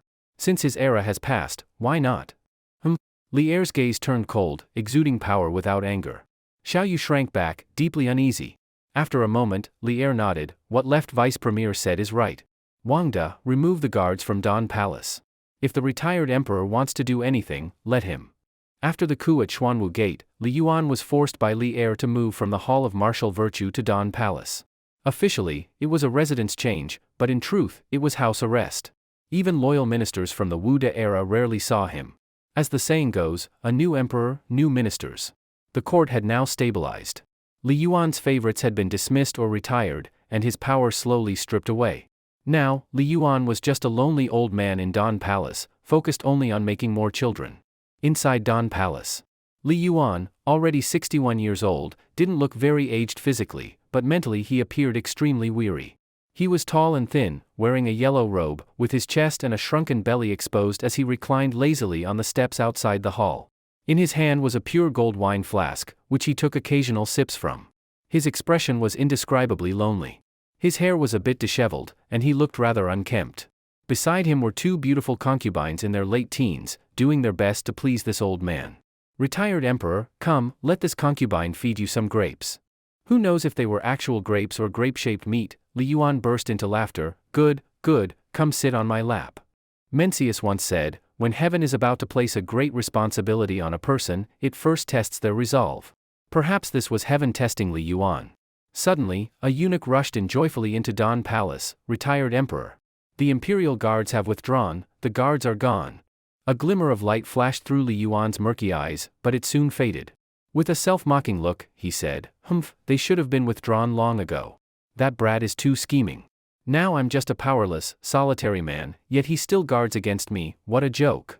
Retired emperor, there's an old farmer outside the palace named Li Taicheng requesting an audience. Li Yuan looked puzzled and muttered to himself, Li Taicheng? Li Taicheng. Oh, so it's Cheng. Ha ha ha. Li Yuan laughed wildly, tears at the corners of his eyes, everything is lost. Everyone avoids me for fear of being implicated by that brat. All my old friends wish they could cut ties with me. I didn't expect that once Dawn Palace was unsealed, the first one to visit would be my former stableman. Good, very good. Someone, invite Cheng in. Hearing the word, invite, the little eunuch naturally didn't dare ignore it and respectfully brought Li Taicheng into the palace. As soon as Li Taicheng entered, he saw the fallen Li Yuan leaning on the steps. His eyes reddened, and he ran over. Your Majesty, I've come to see you. How could you have fallen to such a state? Li Yuan stood up, brushed the dust from his clothes, laughed heartily, and grabbed Li Tieching's hand. Ha ha ha, Ching, it's been 7 or 8 years since we last met. I didn't expect you'd still care to come see this old man. Truly rare and precious. True friendship shows in adversity. At this moment, Li Yuan was deeply comforted and pleasantly surprised by Li Tieching's arrival. Li Taiching wiped his eyes and choked up. Your Majesty, you mustn't treat yourself like this. Li Yuan pointed to a group of young, beautiful women and said, these are my beloved concubines. With them by my side, how could I be degrading myself? It's just that power is gone, the time has passed. I'm no longer the emperor above all. You don't need to call me your Majesty. I'm just a few years older, call me elder brother. I wouldn't dare. Li Taiching didn't dare at all. Li Yuan noticed the bundle in his hands and asked, Ching, what's that you're carrying? Li Taiching opened the bundle and took out a rice pop, handing it over. Retired emperor, this is a snack I found among the people, called a rice pop. Crispy and sweet. Please try it. Li Yuan took a bite, crunch. His eyes lit up, and he nodded repeatedly, not bad, not bad. Truly crispy and sweet. After swallowing one rice pop, the once lonely Li Yuan pulled Li Taiching to sit on the steps, his eyes regaining their old wisdom. Now speak, what difficulty have you encountered, Ching? We're old friends. Don't be a stranger with me. Yes. Li Taiching said, today I came to visit the retired emperor for 3 matters. First, I missed you very much, so I came to the palace to see you. Second, I brought Black Biao, the warhorse that once followed you. But the palace guards didn't allow me to bring it in. Li Yuan's eyes lit up. Black Biao is still alive? Li Taiching smiled and nodded. Black Biao is in great shape, it could easily live a few more years. Haha, Li Yuan laughed, that's thanks to your good care, Ching. Someone, bring my Black Biao to the Imperial stables, feed him well and then bring him back. Li Taiching continued, the third matter is to ask the retired emperor for help finding some stone. Find stone? Li Yuan asked in confusion, what kind of stone? Li Taiching briefly explained the situation in Manhwa village. Li Yuan chuckled, that Qing family boy is quite something. Even though he's blind and seen as useless, he still tries to bring fortune to the villagers. If I get the chance, I'd like to meet him. Then, retired emperor, about the stone? Li Taiching asked anxiously. As a village chief, where was he supposed to find stone for Qingxiu? He wouldn't have taken on this task if not for the development of Manhwa village. Li Yuan glanced sideways at Li Taiching, snorting with a laugh, though I'm old, I'm not senile. That boy wants limestone, it's to benefit the people. Even if there's some personal gain, it's still a good thing. Bricks made from clay are cheap, and the price will be low. I've long disliked those rammed earth houses. If every household could live in a brick house, that would be something to celebrate. Unfortunately, I'm no longer the emperor. Such great merit for improving people's housing will fall on that brat's head. But Ching, don't worry. One who brings firewood for the people must not freeze in the snow. This matter, I will personally go talk to that brat. Li Taiching said emotionally, then I thank the retired emperor. Soon, the black old horse, Black Biao, having been fed, was brought into Dawn Palace. As if recognizing its long-lost master, Black Biao joyfully pranced and nudged up to Li Yuan for pets. Li Taiching stayed until evening before leaving the palace. Li Yuan tidied his robe and ordered, someone, prepare the carriage. To the Hall of Martial Virtue. Li Yuan hastily arrived at the Hall of Martial Virtue. The high officials of the 3 departments and 6 ministries had already left, leaving only Li Er writing at the Imperial desk. Your Majesty, the retired emperor has arrived. Li Er set down his brush and walked out of the hall. Seeing Li Yuan, he stepped forward and supported him with a smile. Father, why come at this hour? Li Yuan said sarcastically, Humph, your imperial guards locked me up in Dawn Palace for months. If I stayed any longer, these old bones of mine would be ruined. Why did you suddenly grow a conscience and withdraw them?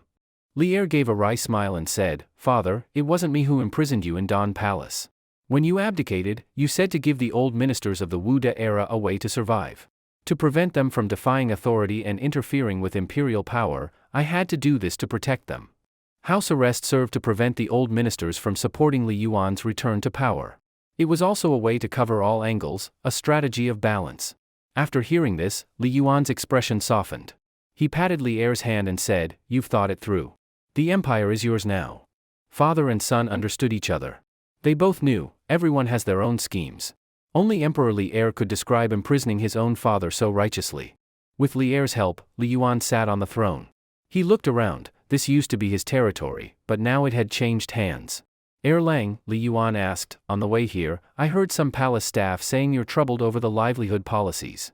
But I don't understand, what exactly is troubling you? Palace staff often gossip about court matters. Hearing a few words wasn't unusual. Li Er didn't hide it and told him about today's court discussion. Father, what do you think? Li Yuan murmured, rewarding extraordinary merit with titles, this Du Ruhui is indeed capable. Don't ask me, you're the emperor. Do as you see fit. Li Er chuckled, now I ask not as emperor, but as your son. Is this strategy workable? Li Yuan waved his hand as he stroked his beard, enough. I won't go in circles with you. Today, I came to ask a favor. Please speak, father. Your son will do everything he can. Li Yuan explained the matter of finding limestone. Li Er immediately called out, someone. A young eunuch entered from the back hall. Wang De, have the secret riders search for the limestone and river sand mentioned by the retired emperor. Yes, Wang De responded and left. Li Er then asked in confusion, Father, what do you need limestone for? Li Yuan smiled faintly, just now you mentioned rewarding extraordinary merit. So tell me, if someone solves the people's housing problem and every household can live in a brick house, does that count as extraordinary merit? Li Er nodded, that certainly qualifies. To be honest, Li Yuan said, the stableman who once led my horse during the uprising at Jinyang came to the palace today. Oh? It was him? I remember, his name is Li Taicheng. Li Yuan nodded, he's now the village head of Sanha village in Ba Township, Lantian County. He said there's a young man in the village named Qingxiu who used clay to fire red bricks. They're very strong, better than green bricks. And these red bricks are made of clay, so the cost is nearly nothing. A few men can fire thousands of bricks in 3 days. They're perfect for building houses for the people. Li Er was overjoyed, Father, is this true? Li Yuan nodded again, it's true. But to build houses with red bricks, you need lime, which is why I mentioned limestone. Crush it and mix with clay to bind the bricks. The houses built this way can endure 100 years of wind and rain without damage. Li Er said in delight, extraordinary, this is indeed an extraordinary achievement. But, he added, becoming serious, the urgent priority is still solving food and clothing for the people. If their stomachs are empty, good housing means nothing. Still, this is the first joyful news of the Zhenguan era. I'll draft a decree and reward Li Taicheng. Li Yuan frowned, it wasn't Li Taicheng who invented the bricks. Why reward him? He's my man, he'll live comfortably even without your reward. Then who did invent the bricks? According to Acheng, his name is Qingxiu. Good. Then we'll reward Qingxiu. I'll verify the claim in the coming days. If it's true, he shall be rewarded. Li Yuan hesitated, then asked cautiously, Erlang, in a few days I want to leave the palace for a bit. Is that all right? Li Er replied, Father, if you wish to leave the palace, you may do so anytime.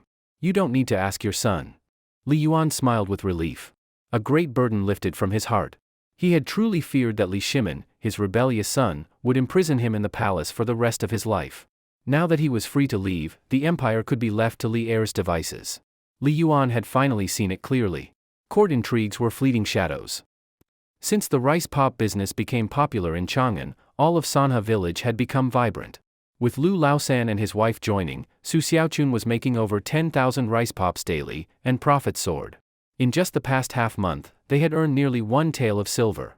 Su Xiaochun had even laughed herself awake in her sleep several times. As time passed, the affection between Qingxiu and Su Xiaochun only deepened. Seeing his wife so happy was exactly what Qingxiu had hoped for. That morning, a group of cavalry arrived at Sanha village. They stopped briefly at Li Tiecheng's house and then left. Li Taicheng, elated, went to find Qingxiu. Qingxiu, the limestone you mentioned has been found. In the Qinling Mountains, about 70 to 80 li from here, there's a mountain entirely made of limestone. Qingxiu was thrilled, Uncle Li, I currently have several dozen taels of silver. I'll sell a few horses and carts and we can start transporting stone. Li Taicheng turned serious and shook his head, Qingxiu, first, I need to tell you something important. The second decree of the Zhenguan era has been issued, rewarding extraordinary merit. Extraordinary merit? What's that? Qingxiu asked in confusion. Li Taicheng explained, it means if someone contributes a solution to the people's food or housing problems, the emperor will reward them, money or even noble titles if the achievement is great enough. So, I reported your brick-firing invention to the officials in Chang'an. You've provided a foundational solution to the people's housing issue. That counts as extraordinary merit. I submitted your work without your permission, hope you won't be upset. Qingxiu smiled. How could I be upset, Uncle Li? I should be thanking you. If firing bricks earns me a title, it'll bring honor to my family. It's a great thing, why would I blame you? The value of goods depends on the rarity of the materials. Bricks are made of yellow clay, neither the material nor the product is worth much. Qingxiu never planned to make money off bricks. Sell them high, no one buys. Sell them cheap, no profit. Better to give it to the court, for the sake of a good name, maybe even a title. In Tang times, gaining a noble title was as difficult as getting a specialist license. Some merchants spent their entire fortune just to become the lowest-ranked baron, to enjoy the privileges of nobility. People were ranked: scholars, farmers, artisans, merchants. Merchants were the lowest class, even below farmers. Even some high officials of the 6 ministries didn't have titles, let alone merchants. Li Taiqing laughed. Qingxiu, I'm glad you think that way. Also, don't worry about transporting limestone. The official from Chang'an has already arranged for people to bring it. It should arrive before nightfall. Such a good thing? Qingxiu was delighted. Free labor shouldn't go to waste. So just wait at home. Oh right, Li Taiqing asked, how's your foundation digging going? Qingxiu smiled. Uncle Li, one more day and we'll finish digging. If the limestone and sand arrive today, we can start filling the foundation the day after. I'll go home now and tell my wife the good news. Go on then. Be careful walking, you can't see. Watching Qingxiu tap away with his cane, Li Taiqing returned home and said to his 2 daughters-in-law, clean out the small room next to the main hall. Tomorrow, I'm moving in. His eldest daughter-in-law, dressed in coarse linen, asked, Father-in-law, why are you moving into the small room? Is the big room uncomfortable? Li Taiqing looked excited. Tomorrow, an official from the city will be staying here for a few days. All of you stay alert. Also, tidy my room, replace all the bedding with new. Clearly, Li Taiqing held the city official in very high regard. Qingxiu didn't go home but instead found a young man digging a foundation for his house. Brother Taizhu, I'm going to the city to buy some goods. Can you come with me? Wang Taizhu, the younger brother of the village blacksmith Wang Tiniu, was just over 20 but already a retired soldier. Although he hadn't seen battle, the muscles on his body and the aura of toughness made it clear he was not someone to mess with. Taizhu grinned and said, sure. Qingxiu borrowed a horse-drawn cart from the village chief's house, and Taizhu drove the cart toward Chang'an. Qingxiu also decided that today he would buy a horse-drawn cart in the city. It would make transporting goods much easier. As soon as they entered the city, Taizhu asked, Brother Qing, what do you need to buy in the city? Qingxiu handed him a list and said, just follow this list and find the shops. Leave the rest to me. Taizhu blushed, scratched the back of his head awkwardly, and said, Brother Qing, I can't read. Pfft. Qingxiu nearly spat blood and said, half laughing, half crying, why didn't you say so earlier? Then why did I bring you to the city? Taizhu muttered, well, you didn't ask me. Sigh, forget it. Look for a grain shop and see if they have soybeans. Following Qingxiu's instructions, Taizhu began searching for shops. First, he bought 20 jin of soybeans, then 40 jin of wheat flour, a big iron pot, several large wooden buckets, some iron blocks, and quite a bit of coarse linen. They also bought all kinds of vegetables and even a full basket of eggs. Only then did they stop their spending spree, satisfied. Brother Qing, what's next on the list? Qingxiu said, find a timber seller and buy a good piece of rosewood. I want to make a new blind cane.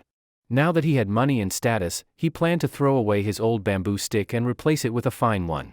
Bamboo stick, you're noble now, impressive. Replacing the old with the new, what a heartless man. Once Qingxiu bought a fine piece of rosewood, Taizhu sighed dramatically, heavens, Brother Qing, you're such a spendthrift. 17 taels of silver for a piece of wood? Is there anyone more wasteful than you? You don't understand. This is rosewood, second only to golden nanmu and agarwood. It costs 17 taels now, but in 1,000 years, it could be worth thousands of taels. Taizhu pouted, he clearly didn't believe it. With a sigh, he said, you've already spent 20 taels of silver.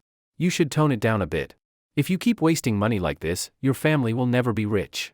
So, are we going home or continuing to shop? Taizhu asked. Qingxiu shook his head, it's noon already. Let's not go home. Let's eat at the best restaurant in Chang'an. Brother Taizhu, ask around and find out which restaurant has the best food and highest quality. Tiezhu's face lit up, that would be the Tianxiang Pavilion in Pingkong Ward. Not only is the food delicious, but the girls there are pretty too. As he said this, Tiezhu's face turned bright red with excitement. Qingxiu's face darkened, I meant a restaurant, not a brothel. Oh, okay. I'll ask around. Taizhu, something's not right with you. Be honest, have you been to a brothel before? Taiju chuckled, of course. 2 years ago, when I was with Commandant Chang, he took us there once. But the girls at Tianxiang Pavilion aren't cheap. We small soldiers couldn't afford them. Back then, my monthly pay was just a few copper coins. Just touching a girl's but could put me in debt. The commandant hosted the officers who made meritorious service in the Landshau barracks. We were just there to feast our eyes. After speaking, Taiju wiped away the drool at the corner of his mouth. Qingxiu's heart stirred. He asked, the Commandant Chang you mentioned, was he the eldest son of Duke Lu, Chang Yaojin? If he's not from Duke Lu's family, then who else could he be? Taiju wasn't surprised that Qingxiu knew Commandant Chang's background. After all, there were plenty of rich kids in Chang'an, and their reputations were well known. Together, they found a well-known restaurant in Chang'an, Shixiang Pavilion. They learned that Shixiang Pavilion was named after its 10 famous dishes. Brother Qing, are you sure about this? Eating here will cost at least 8 or 10 taels of silver. Just follow me. Why so much nonsense? Taiju was around the same age as Qingxiu, and they got along well. Over the past month in Sanha village, Taiju had become Qingxiu's closest friend. Although the 10 dishes at Shixiang Pavilion were famous, to Qingxiu, who had eaten all kinds of gourmet food in his past life, they were bland and tasteless. The fine ingredients had been cooked so plainly, it was a waste. This reminded Qingxiu that he hadn't bought any spices yet: star anise, cinnamon, bay leaves, cardamom, cassia. These were transported from faraway regions by foreign merchants, but in the Tang dynasty, they were used as medicine, not for cooking. As he was lost in thought, the conversation from the table next to them caught Qingxiu's attention. Eat quickly. We have to get to Furong Garden or there won't be any seats. Master Kong is the 33rd generation descendant of Confucius. His poetry gathering is such a grand event. This Master Kong, is he the eldest son of Grand Scholar Kong Ingda? If not him, then who? I missed the morning part due to delays. No way I'm missing the afternoon. All the well-known young nobles of Chang'an will be there, and many daughters of high officials too. Even Miss Changsun Pingting from the Changsun family is going? Of course. I saw her this morning. She was sitting in the main seat with a stunningly beautiful young lady. We must go and see. Hurry up. After finishing their meal, the noble young men hurriedly paid and left Shixiang Pavilion. Seeing the faint smile on Qingxiu's lips, Taiju asked curiously, Brother Qing, are you interested in poetry gatherings? Qingxiu nodded, I'm free anyway. Let's go and take a look. Taiju frowned, what's the point of a poetry gathering? Commandant Chang said it's just a bunch of sour scholars whining like monks chanting scriptures. It's better to go to Pingkong Ward and listen to music. Pingkong Ward was the famous red light district of the Tang dynasty, full of both official and private brothels. If you don't want to go, just watch the cart. I'll go alone. Taiju said helplessly, forget it. You're blind, if something happens to you, your wife will skin me alive. All right, I'll go with you. After the meal, accompanied by Taiju, they arrived at Furong Garden, which was already bustling with people. Hundreds were gathered outside the pavilion, but only a few richly dressed young nobles and daughters of officials could actually enter the pavilion. They found a seat near the pavilion, close enough to hear the conversation inside. Taiju stared longingly at the noble ladies in the pavilion. His originally simple face now looked a bit lecherous. He muttered, that one's good, really good. Even better than the courtesan at Tianxiang Pavilion.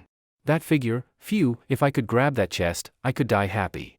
Oh, that one's even better, prettier than all the girls at Tianxiang Pavilion combined. Brother Qing, look at her. Oh, right, sorry, I forgot you're blind. Taiju swallowed hard and quieted down. A young girl in green noticed Taiju's fiery gaze. She turned and saw Taiju looking like a pervert. Her delicate face immediately showed disgust. Sister Liju, those two are disgusting. They've been staring at us for ages. Who knows what dirty thoughts they're having? The girl in yellow, called Liju, also looked over and frowned. That darker one is at least obvious. He looks away when we notice. But that fair one with the handsome face, he keeps staring at us like nothing. Who knows what filthy thoughts he's hiding? The girl in green angrily said, he probably imagined us naked in his mind. I have to teach him a lesson. Liju stood up too. Ping Ting, wait for me. Let's go teach those perverts a lesson. With that, the two girls stormed toward Taiju and Qingxiu with their attendants. In the crowd, a sharp-eyed man said softly to his companions, protect the safety of the young lady from Xiangqing. If anything happens, bring me your heads. Yes. Several men moved toward the girls immediately. Qingxiu didn't move but could clearly sense, with his mind's eye, several people rapidly approaching with aggressive energy. The two girls were both about 1.6 meters tall. One had a graceful figure and full chest. The other wasn't bad either, but slightly less attractive. As he was thinking, the girls arrived, and a fragrant wind swept past. Such a unique scent, it was clearly their natural body fragrance. Chang Sun Pingting raised her small whip and lashed it directly at Qingxiu's shoulder. Smack! The sharp sound drew the attention of the crowd. "Pa! Pervert! You've been staring at us for so long. Want me to dig your eyes out?" she shouted angrily. Taizhu was startled by the sudden turn of events.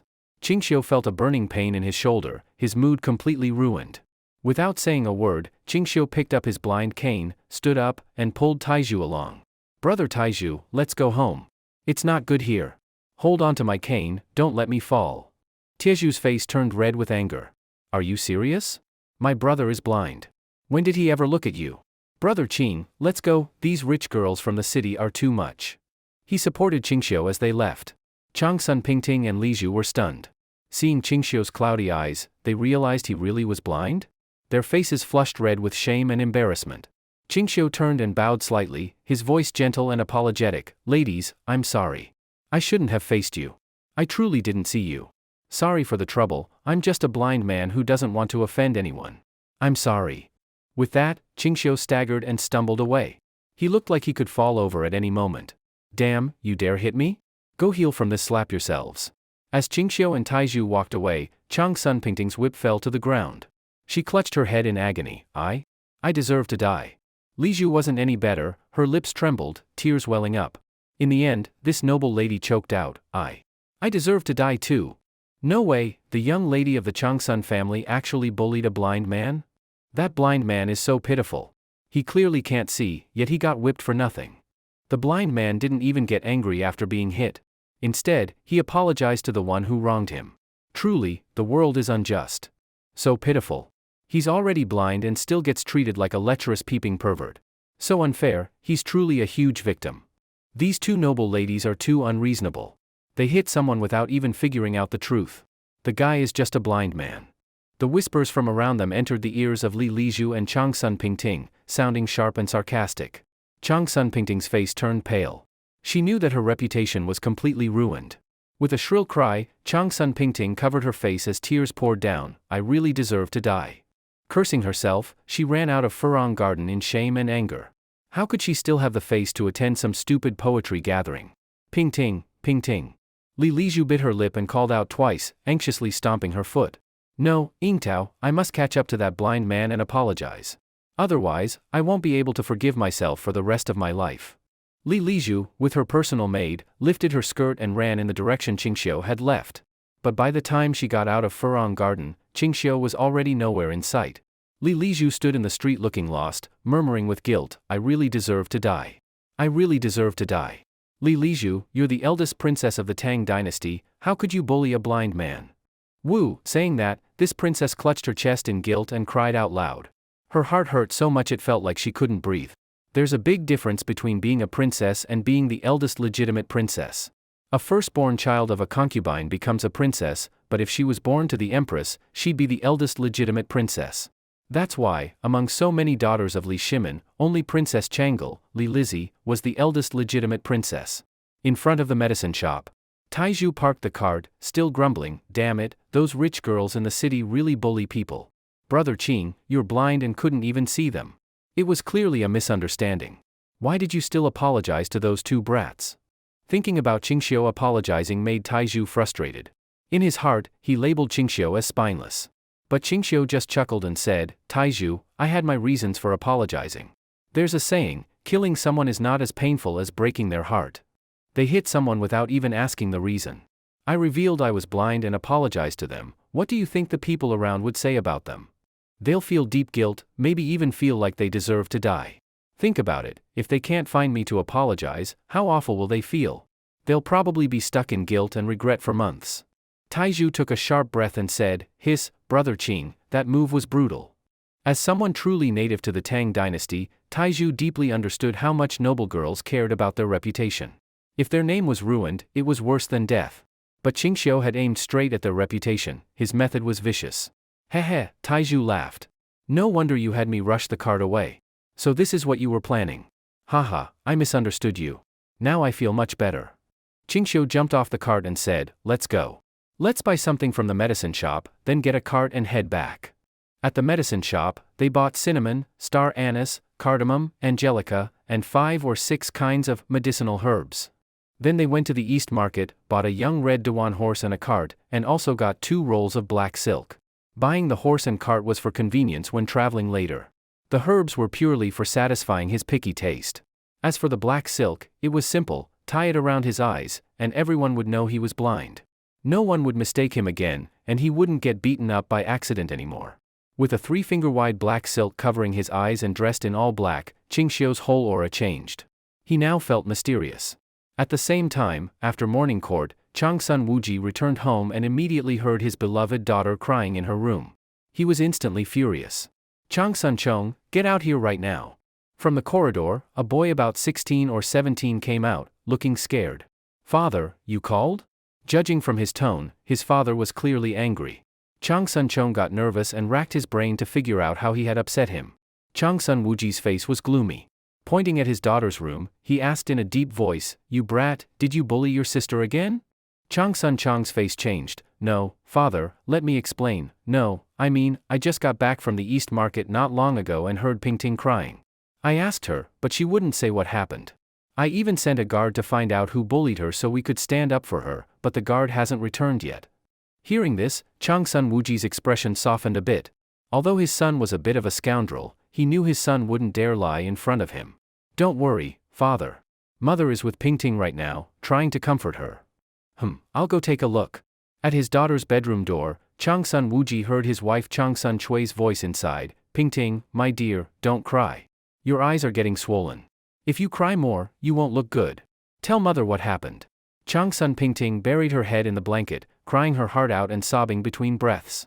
"Mother, I really deserve to die. I deserve to die." Not only was Changsun Chui shocked, but even Changsun Wuji burst through the door. Changsun Wuji roared, "Who dared insult my daughter, Changsun Wuji's girl? Pingting, don't cry. Tell father who hurt you. I'll make sure he pays. I'll skin him alive." Upon hearing that, Changsun Pingting cried even harder. She knew her father's temper. He couldn't stand seeing her suffer. But she also knew she was the one at fault this time. She was truly afraid her father would go punish an innocent blind man. She had already wronged that blind man. How could she tell her father about it now? From that day on, Changsun Pingting changed. Her once lively personality became quiet and gloomy. She never smiled again. In the middle of the night, sobbing could often be heard from her room. This made the whole family worried and heartbroken. Changsun Wuji even assigned people to watch over her day and night, afraid she might do something foolish. Even the next morning in court, Changsun Wuji looked absent-minded. After court, Emperor Taizong, Li Er, called him aside and asked with concern, "Fujiji, you look worried all day. Did something happen?" "Your Majesty, sigh."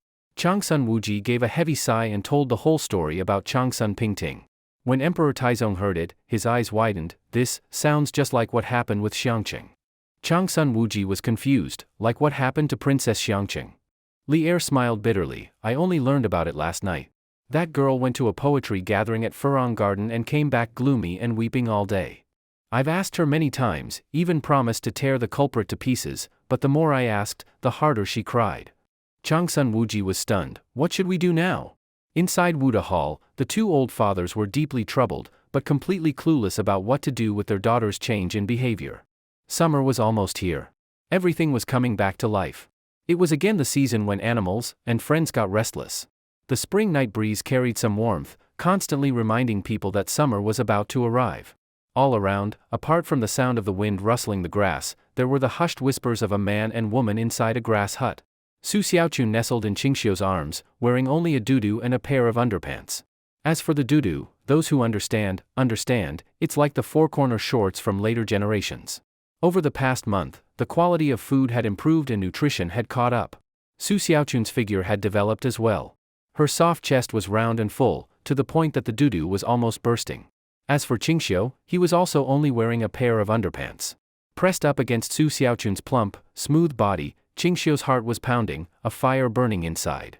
If not for the rundown grass hut constantly reminding him not to act out, he would have already done the deed. Su Xiaochun's soft jade fingers traced circles on Qingxiu's firm chest. She shyly whispered, "Husband, how much silver did you spend in the city today?" "Not much," Qingxiu said. I spent a little over 30 taels of silver. What? Su Xiaochun's body trembled. She suddenly sat up, her beautiful eyes wide. Over 30 taels? Heavens! I worked so hard making rice flour balls and only earned 70 taels in half a month, and you spent half of that in one day. In the modeled world in his mind, Su Xiaochun's upper body trembled, even bouncing like jelly, playful like a bunny. Qingxiu pulled his wife back into his arms, laughing. It's just a little over 30 taels. Just the horse cost 28. It's a fine breed of Dewan horse imported from the western regions. It can travel 1,000 li in a day.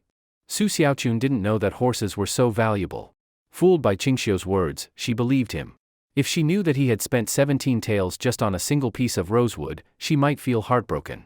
Su Xiaochun grabbed the big hand under her doo-doo that was teasing her two ancestors, her pretty face flushed hot. She panted and said, "Husband, I'm not scolding you for being wasteful. I just want to remind you, we're not rich, so you should be more frugal with money in the future."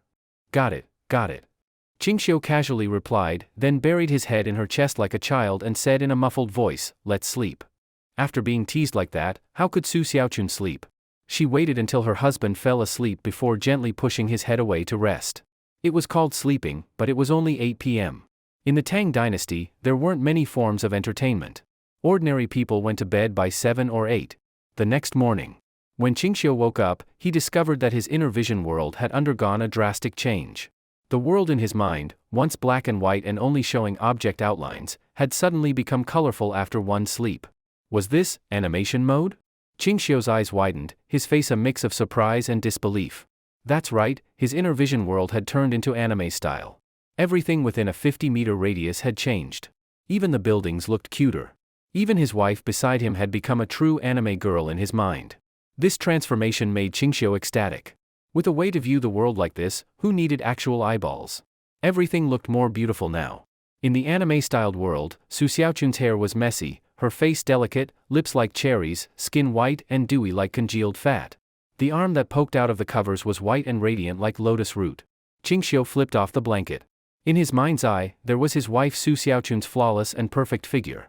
Qingxiu teared up instantly. This was worth it. With animated vision like this, he didn't mind being blind. Not only had his modeled world turned anime, but his physical condition had also improved a lot. Qingxiu now had the strength of 7 or 8 strong men and an incredibly sharp sense of his surroundings. On a cool spring morning, the air still carried a chill. Su Xiaochun noticed the cold and opened her lively eyes to look at her husband, her delicate face filled with worry. "Husband, why are you crying?" Qingxiu quickly wiped the tears from the corners of his eyes and smiled lightly. "Not crying. Some weeds poked my eye earlier, it hurts a bit." Su Xiaochun, full of concern, got up and put on a coat, saying, "Husband, let me blow on it for you." She cupped Qingxiu's face seriously and gently blew a few breaths on his eyes, asking worriedly, "How is it now? Still hurt?" Qingxiu smiled and shook his head. "It doesn't hurt. You're beautiful, my wife." Su Xiaochun blushed and said coyly, "Nonsense. You can't see anyway." Literal nonsense. A hint of sadness appeared in her eyes.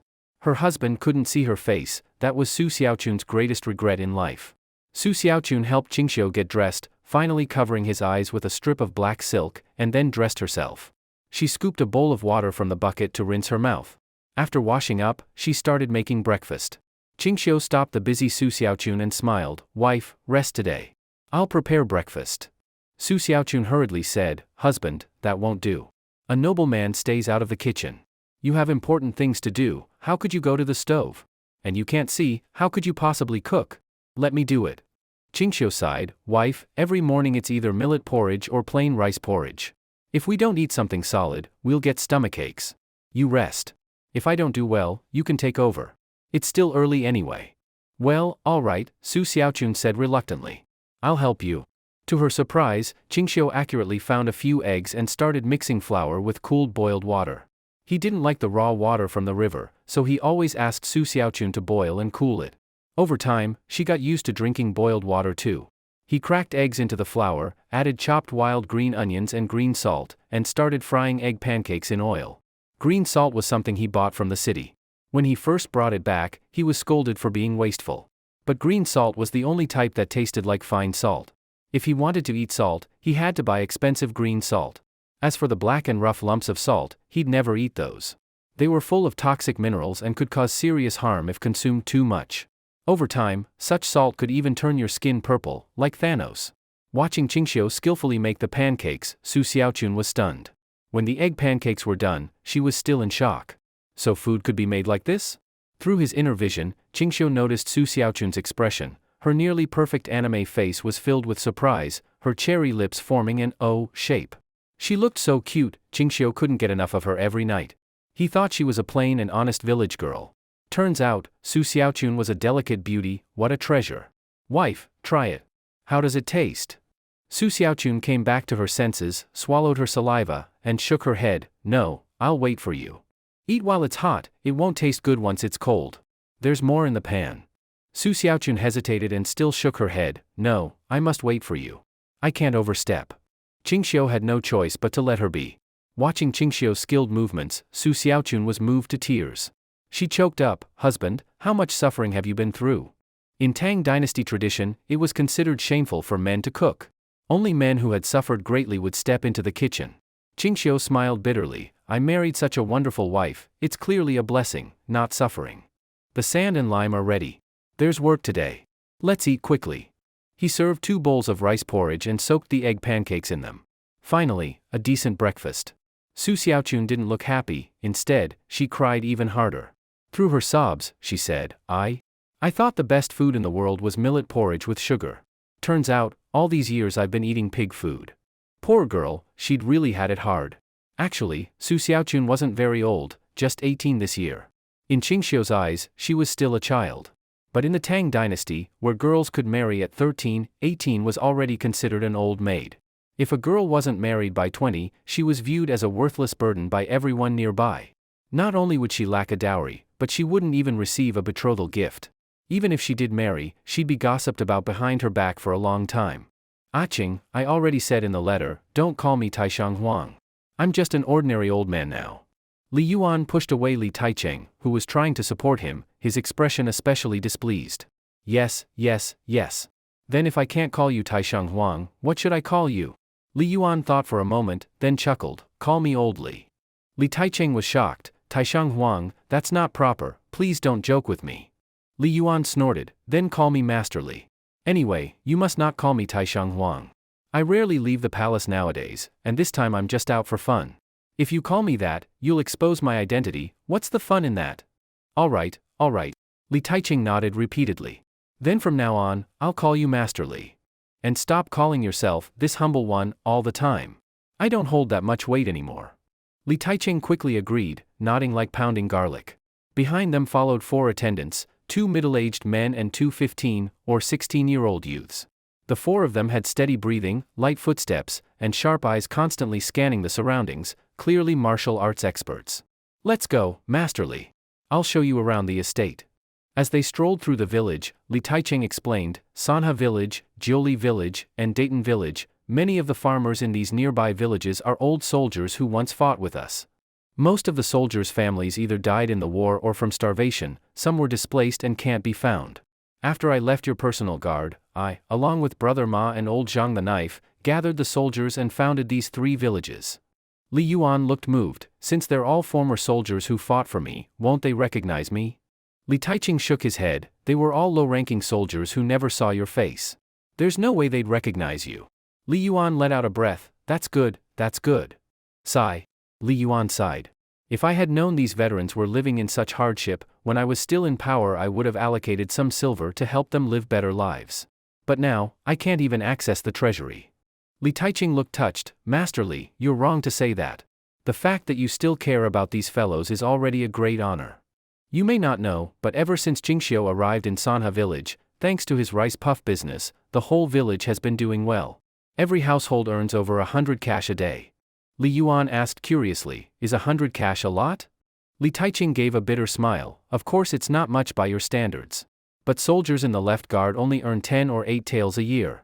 As long as villagers are willing to work, they can earn 30 taels a year easily.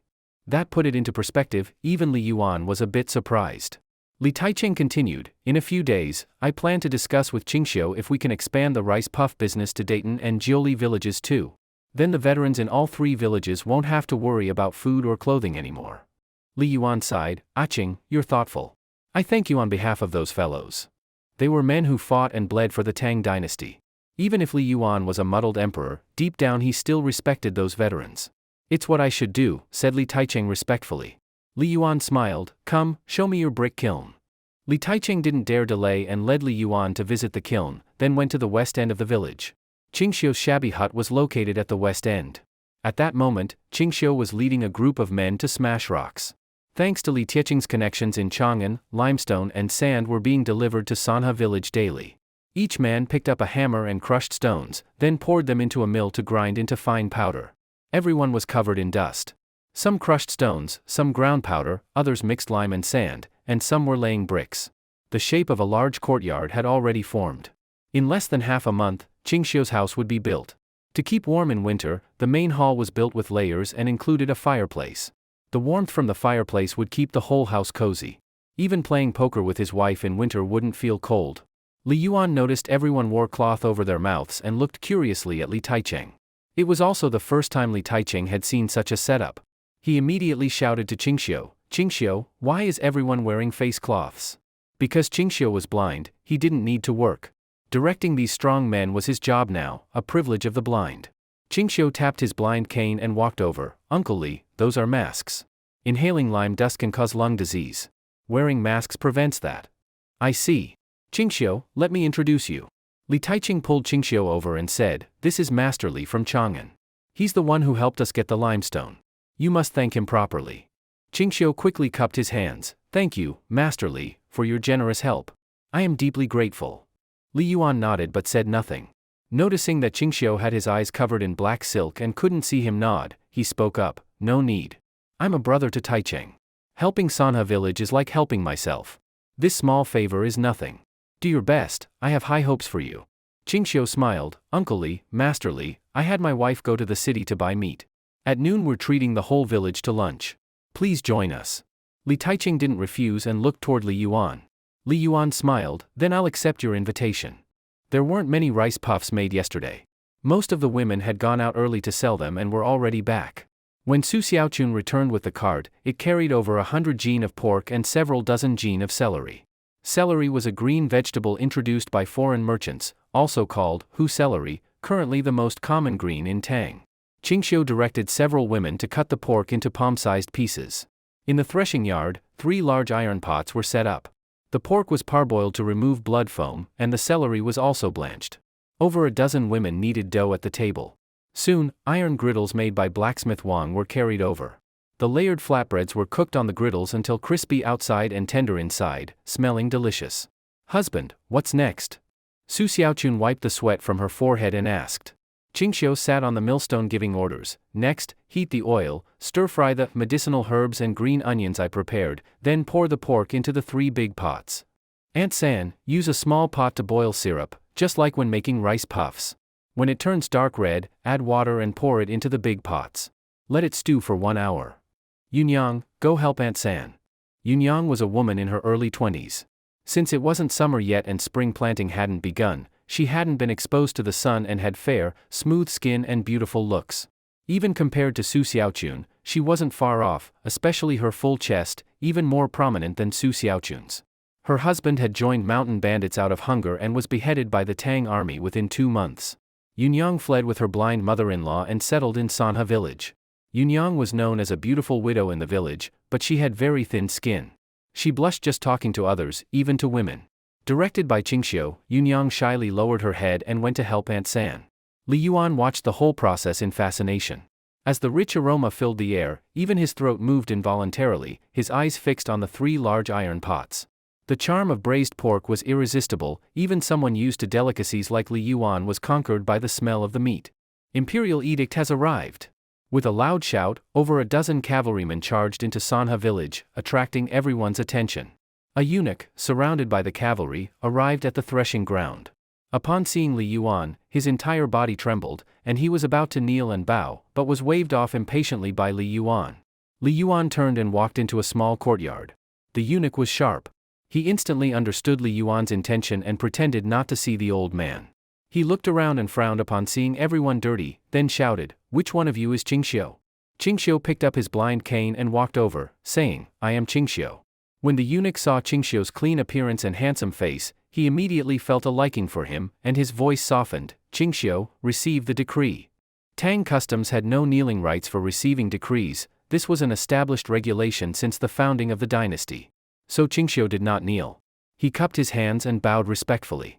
The eunuch opened the imperial decree and began to read. By order of the emperor of the Great Tang, it is declared, one named Qing, styled Xiu, resides in Lantian, diligent and disciplined, noble but not extravagant, studious and virtuous.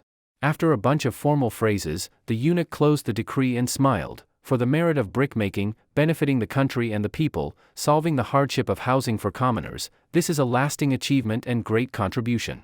Awarded 100 gold, and the noble title of Baron of Lantian County, with the right to tax 100 households. Manhwa villagers immediately exploded with excitement, like water poured into hot oil. Heavens, Qingxiu was granted a noble title? Our Manhwa village now has a baron? That's great. We should celebrate. Over in Chongling, someone was granted a baron title, and they beat drums and gongs for 3 days. If Qingxiu is a baron now, doesn't that mean all the village land has been granted to him? From now on, 3/10 of our harvest goes to Qingxiu, haha. I'd rather give 5/10 to Qingxiu than give 3/10 to that last noble lord. Heavens, awarded 100 gold? How much silver is that worth? Don't be silly, 100 gold just sounds nice, it's really only 100 taels of silver. Su Xiaochun couldn't believe her ears. Hearing that the decree was for her husband, her mind went blank. It was Aunt Lu who anxiously shook her. Xiaochun, quick! Tell your husband to express gratitude. Su Xiaochun panicked upon hearing this. But before she could speak, Qingxiu had already accepted the decree, thanks to His Majesty's great grace. Li Taicheng, smiling, grabbed 2 5-tael silver ingots from a tray and winked at Qingxiu. Qingxiu understood immediately and handed the silver to the eunuch with a smile. Eunuch sir, thank you for your hard work. Please accept this silver for some tea. I insist. The eunuch, also clever, tugged at his sleeve. Qingxiu's mouth twitched, he pretended not to see it. Then the eunuch remembered, Qingxiu's eyes were covered with black silk. He was blind. Embarrassed, the eunuch took the silver himself. The eunuch glanced at the old house where Li Yuan was hiding and smiled. Baron Qing, you've earned a title at such a young age. Your future is limitless. When you reach the top, don't forget me. From now on, the right to collect rent from Manhwa, Dayton, and Jiuli villages belongs to Baron Qing. Baron Qing, these gentlemen are officials from the Ministry of Works. You'll need to share the brickmaking method with them. I still have urgent matters to attend to, farewell. The eunuch left the 3 officials behind and departed. Li Taicheng laughed. Qingxiu, you're a baron now. Looks like I'll have to work under you from now on, haha. Uncle Li, you exaggerate. You're the village head. Let's continue to discuss village matters together. Haha, good, good. Qingxiu said, Uncle Li, I can't see. Please lead the 3 officials and teach them how to make bricks. Li Taicheng didn't say much, immediately taking the Ministry of Works officials with him. These officials, only rank 9 and below, had less authority than Li Taicheng as village head. They learned the brickmaking process and kiln construction from Li Taicheng, recorded everything, and then left. At the threshing ground, Qingxiu called out, Everyone, thank you for your hard work. I've been granted the title of Baron by His Majesty. No better day to celebrate than today. I'll treat everyone to meat flatbreads. Sadly, we have no wine. Don't worry, I'll go buy some in the city tomorrow, and we'll celebrate again, drink till we drop. The villagers cheered. Qingxiu then served food. Each person got 2 oil-fried flatbreads, sliced open and stuffed with freshly cooked pork and celery. Everyone who ate gave a thumbs up, their mouths covered in grease. Some men ate 10 or more. Damn, after all these years, this is the best meal I've ever had. I didn't know pork could be eaten like this. I wish I could have this every day. Ever since Qingxiu, no, Baron Qing, came to Manhwa village, life's been getting better and better. Right. From now on, let's work hard, farm well, and pay our dues to show our gratitude. Hey, Guzi, you greedy dog. You've eaten 8 already, you're wasting food. Blackhead, you ate 11 yourself. Did I? Who saw? Yunyang, get me 2 more. Burp. Blackhead, why won't you burst? A grand scene, villagers squatting around the threshing ground eating flatbreads. Li Yuan even squatted by the wall, leaning against it, enjoying a flatbread in each hand. While chewing, he mumbled to Li Taicheng with a grin, this boy is skilled. Even lowly pork becomes delicious in his hands, he's truly turned the rotten into magic. Li Taicheng sighed, at this rate, pork prices in Chang'an will soar. After 2 flatbreads, Li Yuan said, Aching, 1 more, and fetch some water. Li Taiching ran off happily to get it. Qingxiu and Su Xiaochun sat on a haystack. She giggled nonstop while eating her flatbread. Qingxiu scolded, "Eat properly. What are you laughing at? Don't choke." Su Xiaochun's eyes turned into crescent moons. Her sweet voice rang in his ear, "I'm just happy. My husband is such a big shot. Just by making bricks, you got a noble title. From today, I'm a baron's wife." Qingxiu pointed at the straw hut. "Have you ever seen a baron live in a hut?" Su Xiaochun covered her mouth and laughed. Her smile bloomed like a flower, so beautiful that Qingxiu's heart skipped a beat. In the modern day, a wife like her would need a house, a car, and at least tens of thousands in dowry. But here in the Tang dynasty, a beauty like this cost nothing. In fact, the government even paid you. Ridiculous? Luckily, she was his. That thought made Qingxiu smile. After eating a flatbread, Su Xiaochun said, "Husband, I want to visit my family tomorrow. I want to tell my mother I found a good man, and bring her some food." Qingxiu nodded, "Of course. I'm busy now, so tell Auntie to wait a bit. Once I'm free, I'll go with you. By the way, dear, I never asked, besides your parents, do you have other family?" Su Xiaochun looked sad. "Besides my parents, I have 2 sisters-in-law and a niece. My 2 older brothers are lazy gamblers. They owed so much debt they even sold their wives. They've been missing for 2 years, we don't know where they've gone." Gambling scum, selling their wives? Qingxiu was furious. To vent, he grabbed his wife's soft chest. "Wife, your 2 brothers are right here." That feeling, like fresh dough. Wobbly and pleasing. Su Xiaochun turned red, looked around, and said shyly, "Husband, you're going to embarrass me to death. What if someone sees? I won't be able to show my face in the village." Qingxiu knew better than her if anyone was nearby. That's why he acted so boldly. The aroma of the braised pork was so rich that with a breeze, saying it wafted for 10 miles wouldn't be an exaggeration. It even attracted many children from neighboring villages. One by one, poorly dressed children came, following the smell. Some half-grown children weren't wearing clothes at all, just straw sandals on their feet. This is? Li Yuan looked at several naked children in surprise and turned to Li Taicheng. Li Taicheng sighed, "They're children from Jiuli village and Dayton village. Their families can't afford coarse cloth for clothes. All day long, they just run around the streets naked. Master Li, this is common in the estates around Guangzhou." Li Yuan asked, "Then how do they survive winter? Still naked?" Li Taicheng forced a bitter smile, "They don't go out in winter. If they do, they wrap themselves in straw mats. Now that the weather's warmer, they no longer need them. Boys are still better. Not having clothes is one thing, but some girls, already 10 years old, still run around naked. It'll be hard for them to get married in the future."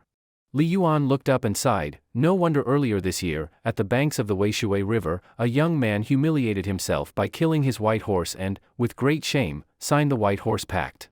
He was right. We can't keep fighting. If we do, the people are finished. As he spoke, Li Yuan shed 2 tears and could not bear to look anymore. A dozen half-grown children, drooling, gathered around the iron pot, eyes fixed on the braised pork without blinking. Qingxiu said to Yunyang, "Give each of them a meat flatbread." Yunyang glanced nervously at Qingxiu, then lowered her head, her face slowly turning red, and she began preparing in a fluster. Then he turned and said, "Wife, go home and get some copper coins." Su Xiaochun obediently went home to get the money. Though she couldn't see Qingxiu's expression, she could feel the helplessness in his voice. "Come, all of you, come over here." Qingxiu beckoned the naked children over. In an instant, they formed a circle. "Here, one for each of you. Take the rest home. Give it to your younger siblings if you have any. If you have older brothers or sisters, let them eat. And these copper coins, each of you take 10. When you get home, give them to your parents. Just say it's from the lord of your estate. Tell them to buy you clothes. If they still let you run around naked, tell them the lord will bring soldiers to beat them up. Understand?" The children nodded one by one. Then, holding the hot flatbreads, some immediately dug in, while others just swallowed but didn't eat. Qingxiu frowned, "Why aren't you eating?" A little girl said happily, "I'm taking it home for grandma. She hasn't eaten in 2 days. I don't want her to be hungry." "Where are your parents?" Qingxiu asked. The girl said, "My dad was trampled to death by Turkic warhorses last year. My mom hid me and was taken by the Turks as a 2-legged sheep. They thought grandma was too old and let her go home." Qingxiu's heart shook. Waves of emotion surged like a landslide. He muttered, "So the 2-legged sheep in the history books is real." The record said that barbarian tribes didn't carry food into battle. They robbed wherever they went. If they couldn't find food, they'd capture Han women and treat them as food. They called them 2-legged sheep, sheep that walk on 2 legs. After a long silence, Qingxiu said, "Eat first. Once you're done, I'll give you another to take home to grandma." The strong men around watched. One dark-skinned man looked at the 2 flatbreads in his hand, grinned, and ran over to give one to a child. "Eat. If you can't finish, take it home." "Old Blackhead, didn't think you had a kind heart." "Old Blackhead, I'm surprised. Back on the battlefield, I saw you with 6 heads hanging from your belt, slaughtering Chong like chopping vegetables. Didn't expect you had a conscience. If you've got a conscience, eat less. 15 flatbreads can't fill you. Share a few, and you might save 8 people from starving." Old Blackhead burped, scratched his head awkwardly, laughed sheepishly, and glanced at Qingxiu, worried he'd get scolded by the new baron for eating too much. But nothing came. Li Yuan waved behind him, "Bring the money." A stern-faced middle-aged man took out 2 large gold ingots from his sleeve. Li Yuan tossed them to Li Taicheng, "Take them to old Ma and old Zhang. Have them buy clothes for the children who can't cover themselves. Use whatever's left to buy grain for their villages. Do it in Qingxiu's name." Li Taicheng held the heavy gold, gritting his teeth. "Don't worry, Masterly. If anyone dares embezzle relief money, I'll be the first to chop their dog head off. Go, go, go." Li Yuan waved irritably. After he left, Li Yuan watched Qingxiu handing out copper coins and flatbreads. His wrinkled face showed a smile and nods of approval. Tragedy may happen, but houses still must be built. The next day, before dawn. Qingxiu hadn't woken yet when Su Xiaochun shook him awake. Qingxiu grumbled, "Dear, it's not even light yet. Can't you let me sleep a little longer?" Su Xiaochun blushed and whispered, "Husband, I want to visit my family today, but I don't know how to make egg pancakes. Please teach me. Once I learn, I can make them for you every morning." Qingxiu said annoyed, "I don't want egg pancakes." Su Xiaochun hesitated, "Then what do you want?" "I don't know how to make it." "Who says you can't make it? What I want to eat is you." Qingxiu rolled over. Su Xiaochun gasped, then felt her feeding equipment being claimed by her husband. She trembled and whispered, "Dear, don't, it's almost dawn, the villagers, they'll be getting up soon." Qingxiu let her go, got dressed, and started teaching her how to make egg pancakes. She studied seriously. Breakfast was millet porridge and egg pancakes again. After eating quickly, Su Xiaochun loaded the cart with some grain and copper coins and left. Originally, she only planned to bring grain. The 2 strings of copper coins were forced on her by Qingxiu, saying they were betrothal gifts. This moved Su Xiaochun deeply. Before leaving, she kissed Qingxiu. Just after she left, footsteps sounded nearby. Through his inner anime-style vision, Qingxiu saw the one approaching was old Masterly. He walked slowly with 4 attendants, wandering through the village, and finally arrived at Qingxiu's home. Seeing Qingxiu sitting on a haystack by his straw hut, Li Yuan said in surprise, "Boy Qing, already waiting to start work so early?" Qingxiu smiled and nodded, "Good morning, old master. As they say, the early bird gets the worm." Li Yuan smiled and asked, "Which one is your house?" He turned to look for the grandest building in Sanha village. After searching a while, he was disappointed. Qingxiu pointed behind, "Old master, this is my home." Li Yuan's eyes widened, "This? You and your wife live in this straw hut?" Qingxiu nodded shyly, "Yes, for now." Li Yuan fumed, "You, such a capable man, let your wife live here? At night, doing bedroom matters, won't everyone hear? There's not even a proper door. I always close mine when I—" Li Yuan nearly spat, cursing, "Shameless." Qingxiu smiled bitterly, "Old master, it's a long story. The house is under construction. For now, we have no choice. Killing intent." Suddenly, Qingxiu's skin tingled. An extreme sense of danger made him instantly alert. Li Yuan's 4 guards now had murderous expressions, calling him Oldly? Li Yuan laughed, "Oldly is fine. From now on, call me that." "You 4, what are you staring at? Bring the money." "Yes, master." A middle-aged man reluctantly pulled out a gold ingot. Li Yuan glared, "Useless. What do I need it for?" "Give it to him. His house is in shambles. I'm giving him money to build it. He's a noble of the Tang. Living like this, it's a disgrace to the court." Ashamed, the man handed the gold to Qingxiu. Qingxiu thought for a while, then handed it back. "If you eat from others, your words are weak. If you take from others, your hands are tied. I've done nothing to deserve it. If I need silver, I can earn it. Thank you for your kindness." Li Yuan chuckled, "Stubborn kid. Take it. Not giving it to you, it's for breakfast. You arrange it." He threw the gold. Qingxiu's heart stirred. Now it was a transaction, and taking it felt right. As Li Yuan threw the gold, he panicked. What if it hit and killed the blind kid? But it didn't. Qingxiu calmly raised his hand and caught it, smiling. "In that case, I'll humbly accept." Li Yuan's 4 guards' pupils shrank. They all had the same thought, he tracked that by sound? This blind man's a master. The head bodyguard whispered a few words into Li Yuan's ear. Li Yuan looked at Qingxiu in surprise but didn't say anything more. Then, a dramatic scene unfolded. Qingxiu, pretending to be blind while making breakfast, was cooking a pot of porridge and at the same time making soft egg pancakes. The head bodyguard held a dagger and gestured wildly in front of him, left, then right, sometimes making moves like monkey steals the peach and black tiger steals the heart. Even more outrageous, this guy even pulled a move like eagle spreads its wings, nearly knocking over the porridge pot, making Qingxiu's heart race. At that moment, he understood clearly, this was obviously a test from Master Li and his bodyguards. So, he remained still, playing the part of a normal blind man. If it weren't for the black cloth covering his eyes, the head bodyguard might have stabbed his eyeballs, and then it would have been impossible to hide the truth. Good thing I was prepared, Qingxiu thought with relief. Li Yuan took a bite of the soft egg pancake, then a sip of the thick rice porridge, squinting his eyes in enjoyment. He shook his head and sighed, now this is what a meal should be. Even though I've been used to rare delicacies, this simple and delicious meal is a first in my life. Qingxiu smiled and said, if you want to eat, come often. It's just a bit of extra money for me anyway. Li Yuan sneered, that big chunk of gold I gave you was supposed to cover a month's worth of meals. Qingxiu hesitated, feeling like he'd been swindled. After breakfast, Li Yuan patted his backside and laughed, I'm off. Take care, old Li. Just as Qingxiu was about to take a breather after seeing him off, the head bodyguard who had performed stick tricks earlier returned.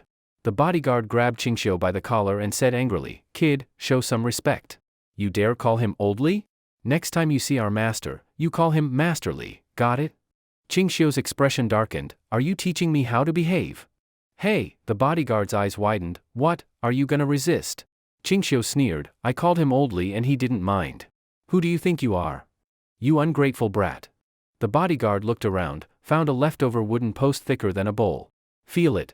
Come on, touch it and see what this is. The bodyguard forced Qingxiu to feel the post. Qingxiu impatiently said, it's a wooden post.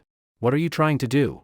Humph, the bodyguard sneered, dropped the post on the ground, and kicked it hard. With a crack, the thick wooden post snapped in two. He brushed the dirt off his boots and sneered, see that? If you disrespect the master again, this post is your fate. Then he walked off. When the bodyguard got to a secluded spot, he suddenly grimaced, held his foot in pain, sweat pouring down. After taking off his boot, his instep was swollen. Qingxiu, watching through his inner vision, couldn't help but laugh. Why bother? All for pride, all for suffering. Looking at the bamboo pole in his hand, Qingxiu muttered, time to make a weapon for self-defense. If things continued like today, wouldn't he just become everyone's punching bag? He dragged out a lump of iron the size of a human head from the house and walked toward Wang Tiniu's home. Wang Tiniu was the blacksmith in Manhwa village. All the farm tools were made by him. He was well known in the nearby areas.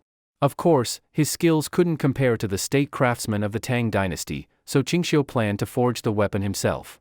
Wang Tiniu greeted him with a laugh, Lord Qing, I was just about to visit. Why did you come in person? Qingxiu also smiled, Brother Tiniu, I want to use your forge for some ironwork. Wang Tiniu patted his chest and said, just tell me what weapon you want, I'll forge it for you. Qingxiu shook his head, what I need to forge, you can't make. I'll do it myself. Wang Tiniu hesitated, you're so skinny, if the village chief finds out I let you work here, I'll be punished.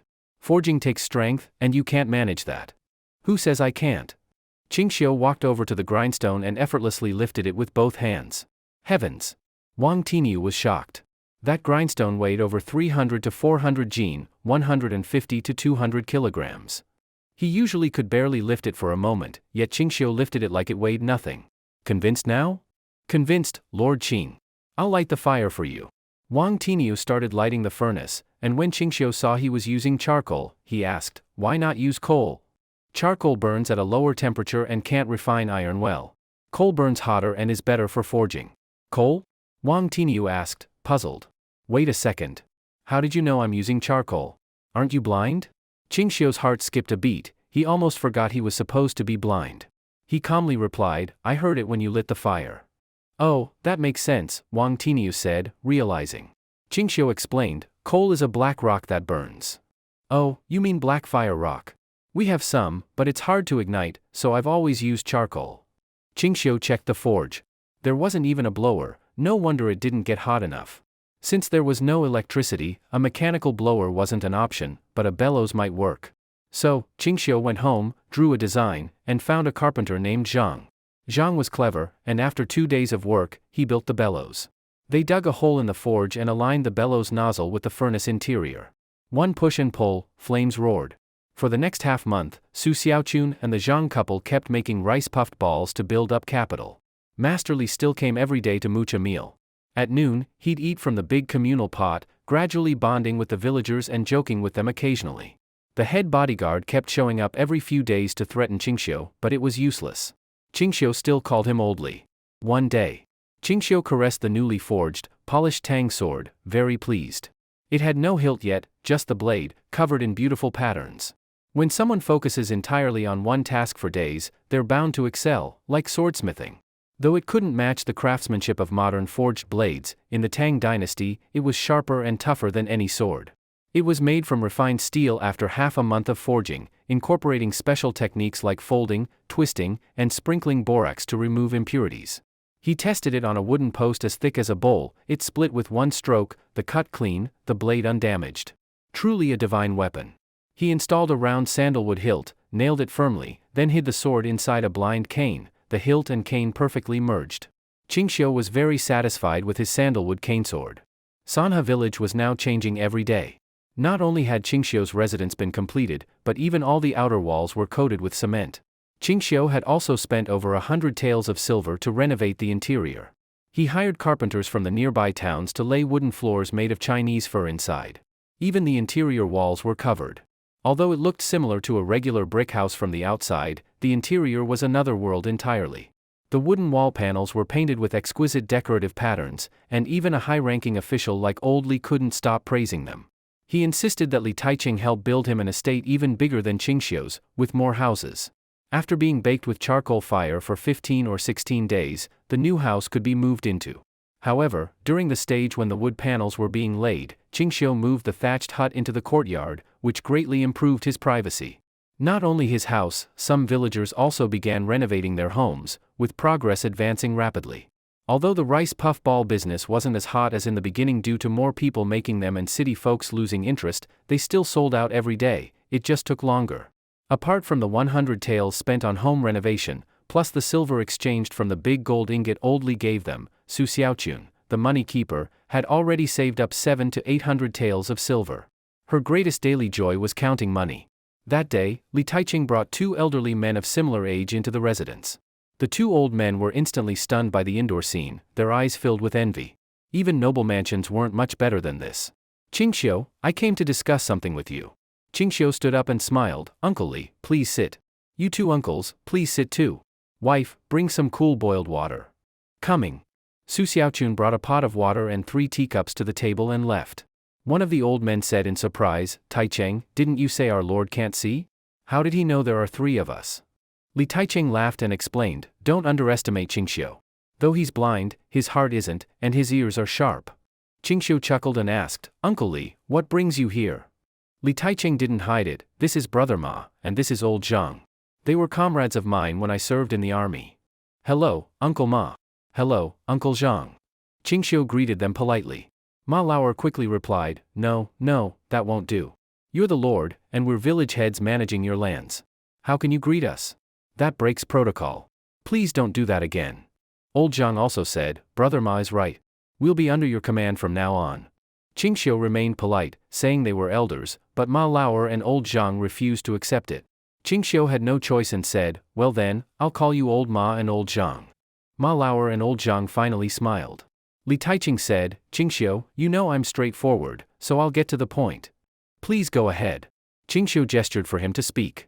To be honest, Brother Ma is the village head of Dayton Village, and Old Zhang is the village head of Jiuli Village. Life is improving daily in Sanha Village, but in their villages, people are still struggling, many don't have enough to eat. These 3 villages are all your fiefs.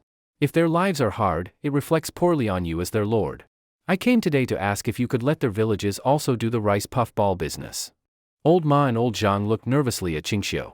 They both knew rice puff balls were very popular in Chang'an, and every family in Sanha village had made money from them. But Qingxiu shook his head. Old Ma and Old Zhang looked disappointed. Qingxiu then smiled and said, Old Ma, Old Zhang, you might not know this, but the rice puff ball business is already declining. It's not a long-term plan.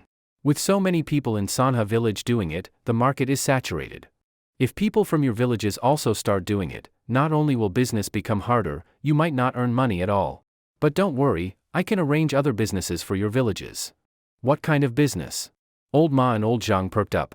Qingxiu said, I have a plan to merge our 3 villages and manage them together. What do you think? Merge? All 3 were stunned and looked at each other. Old Zhang smiled, no objections from me. Old Ma nodded, no problem. Li Taiqing laughed, even better for me. A merged village can support each other.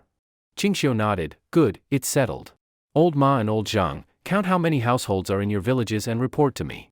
With a month left before spring planting, we'll bring all able-bodied men to Sanha village to build houses. There was no need to worry about limestone and sand, Old Li had agreed to cover it all. The village just needed to make bricks. With more people, we'll try to build brick houses for every family within a month, and then relocate them all together. But, for now, there's no wages, just 3 meals a day. Old Ma was overjoyed and bowed, thank you, Lord. On behalf of the people of Dayton Village, I thank you. Old Zhang also stood and thanked him. Li Taiqing snorted, humph. These brick houses are for them. If anyone dares ask for wages, I'll chop them down. Free brick houses and still not satisfied? They must be dreaming. Qingxiu laughed, it's not that I'm stingy, there are too many people. I can't afford wages for now. All I can do is improve living conditions. When I'm richer, wages won't be a problem. Also, one more thing, Qingxiu said. I heard there are many retired soldiers in our 3 villages. I want to recruit a group of strong guards, 50 spots, 1 tael of silver per person per month. According to regulations, a baron could recruit 50 guards and 50 servants. Of course, you had to support them yourself. Some lords weren't wealthy and could only recruit a few servants, raising guards was expensive. Old Ma and Old Zhang's eyes lit up. They said in unison, Lord, can we serve as your guards? 1 tael was more than a few months' salary. Qingxiu twitched his mouth and smiled bitterly, you 2 are already over 50. He was really worried their old bodies might fall apart one day, how could they be guards? Li Taiqing scoffed, so what if we were over 50? Back in the day, I could kill dozens in one battle. Old Zhang is even better, his Tang swordsmanship was unmatched. General Yuqi of the state of Yi, General Cheng of the state of Lu, you've heard of them? Back then, it took both of them together to barely suppress Old Zhang. His swordsmanship is one of a kind. Don't underestimate us old folks. Li Taiqing thought, I used to be a bodyguard to the retired emperor. How could I be weak? Qingxiu asked doubtfully, really? Old Zhang got anxious, Brother Taicheng, bring your sword, I'll show Lord a few moves. Don't be fooled by my age. I train my sword skills daily without slacking. A treasure sword doesn't age, and neither do I. No need. Just use this stick, Li Taicheng handed Old Zhang a stick. Old Zhang snorted, my real name is Zhang Qingshan. They call me Old Zhang the Blade, it's a nickname my brothers gave me. If I didn't have real skills, how would I get that name? Lord, watch closely. Old Zhang then started performing with the stick. The stick danced powerfully with precision and finesse, not a battlefield style, but a style where every strike was lethal, aimed at vital spots. After finishing the routine, Old Zhang leapt lightly and landed on a 3-meter-high roof, leaving Qingxiu stunned. A master. This Old Zhang was definitely a martial arts master. There are truly hidden dragons and crouching tigers among the people. An old man over 50 years old jumped more than 1 zhang, 3.3 meters, with ease. One could only imagine how incredible Zhang Laodao's skills were when he was young. I believe it, I believe it. Qingxiu quickly nodded, Laodao, come down now. My house is newly built, I don't know if the beams are sturdy. If you step through it, we'll have to rebuild. Zhang Laodao jumped down with a proud smile, how was that, Lord? Qingxiu nodded, I can tell, you really have skill. Fine, from now on you'll be one of my household guards. What about me? What about me? Ma Lauer panicked when he heard this. A job with 1 tael of silver per month couldn't be missed. For an average household, a couple would work hard all year to grow food, and even if they sold everything, they might only earn 2 taels.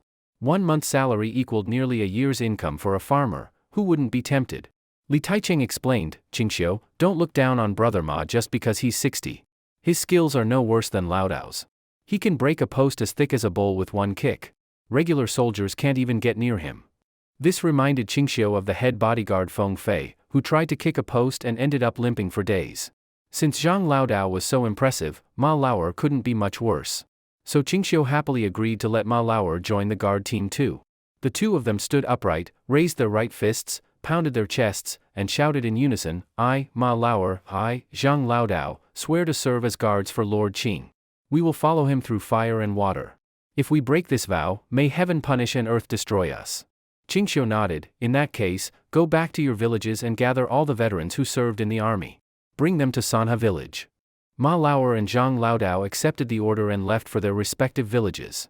After the two left, Qingxiu asked, puzzled, Uncle Li, why haven't I seen Lord Li? Lord Li had been in the village for half a month, always seen with Li Taicheng. Qingxiu even suspected they might be in a romantic relationship. But seeing how respectfully Li Taicheng treated old Li, he dismissed the idea.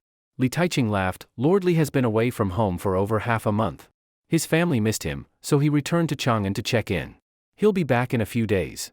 Qingxiu said, Uncle Li, we're about to form a guard unit and need war horses. Since I can't see, I can't tell good ones from bad. Could you go to Chang'an and pick out 50 young war horses for me? Li Taicheng frowned. Qingxiu, war horses aren't cheap. A good 2 to 3-year-old costs at least 7 or 8 taels. With saddles, 50 horses would cost 5 or 600 taels. Qingxiu said, 5 to 600 taels is acceptable. Li Taicheng stood up. In that case, I'll take Taizhu and Xuanji and head to the western region's merchant. Qingxiu asked Su Xiaochun to bring 600 taels of silver. When he handed it to Li Taicheng, he nearly cried. The pain was like bleeding.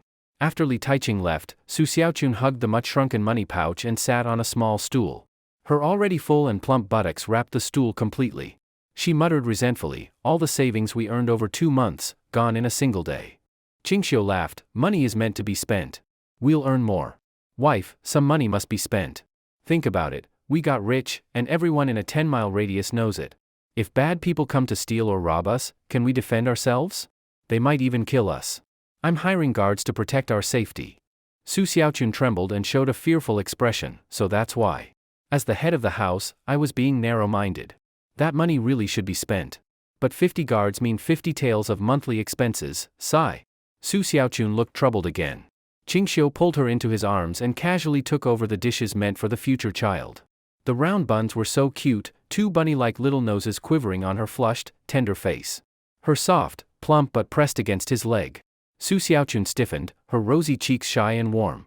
Her misty peach blossom eyes trembled. Husband, you're teasing me again. You're my wife. If I don't tease you, who will? Don't worry about the money. It's just a few hundred taels. I promise I'll earn back the 600 taels in 3 days. Do you believe me? I do. I believe in you, husband, mm'd. No more teasing Su Xiaochun. He could control himself, but she might not be able to. That afternoon, Ma Laoer and Zhang Laodao brought all the men from their villages to Sanha village. Combined with Sanha's own men, there were 260 people, more than 100 of them veterans. But many were missing limbs, some with one eye, others missing ears. This didn't matter to Qingxiu. He picked 50 veterans around 30 years old and gave each one a horse and 100 copper coins.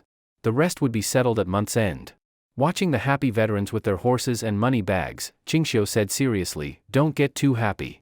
If anyone betrays me, I'll kick them out without hesitation.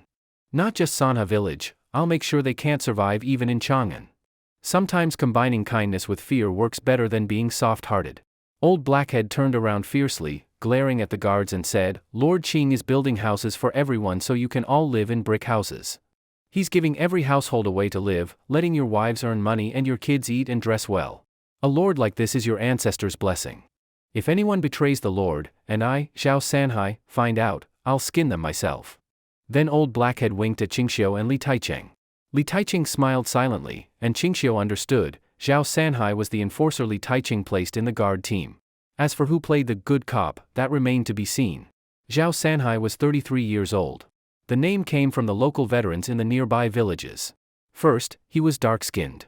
Second, his methods were brutal. Third, his heart was ruthless. There were many stories about Zhao Sanhai, killing enemies without blinking, wearing enemy heads on his belt, even drinking from skulls hollowed out from Turkic warriors. At one time, mentioning his name could stop children from crying. Zhao Sanhai's speech did scare all the veterans present. Black Grandpa, count me in when you're skinning someone. I'll be your helper. Everyone in our villages knows your reputation. Whoever betrays the Lord, I'll tie them up and send them to your place for skinning. The Lord gave us silver and horses. A lord like him is 1 in a million. Don't worry, Lord. We've lived through hard times and know who treats us well. We'll never betray you. A man with a fierce scar on his face grinned. I, Wei Laojiu, swear, if I ever betray the Lord, no need for old black to act, I'll cut my own throat. Wei Laojiu was a ruthless man. He had 9 brothers who joined the army, 8 died in battle.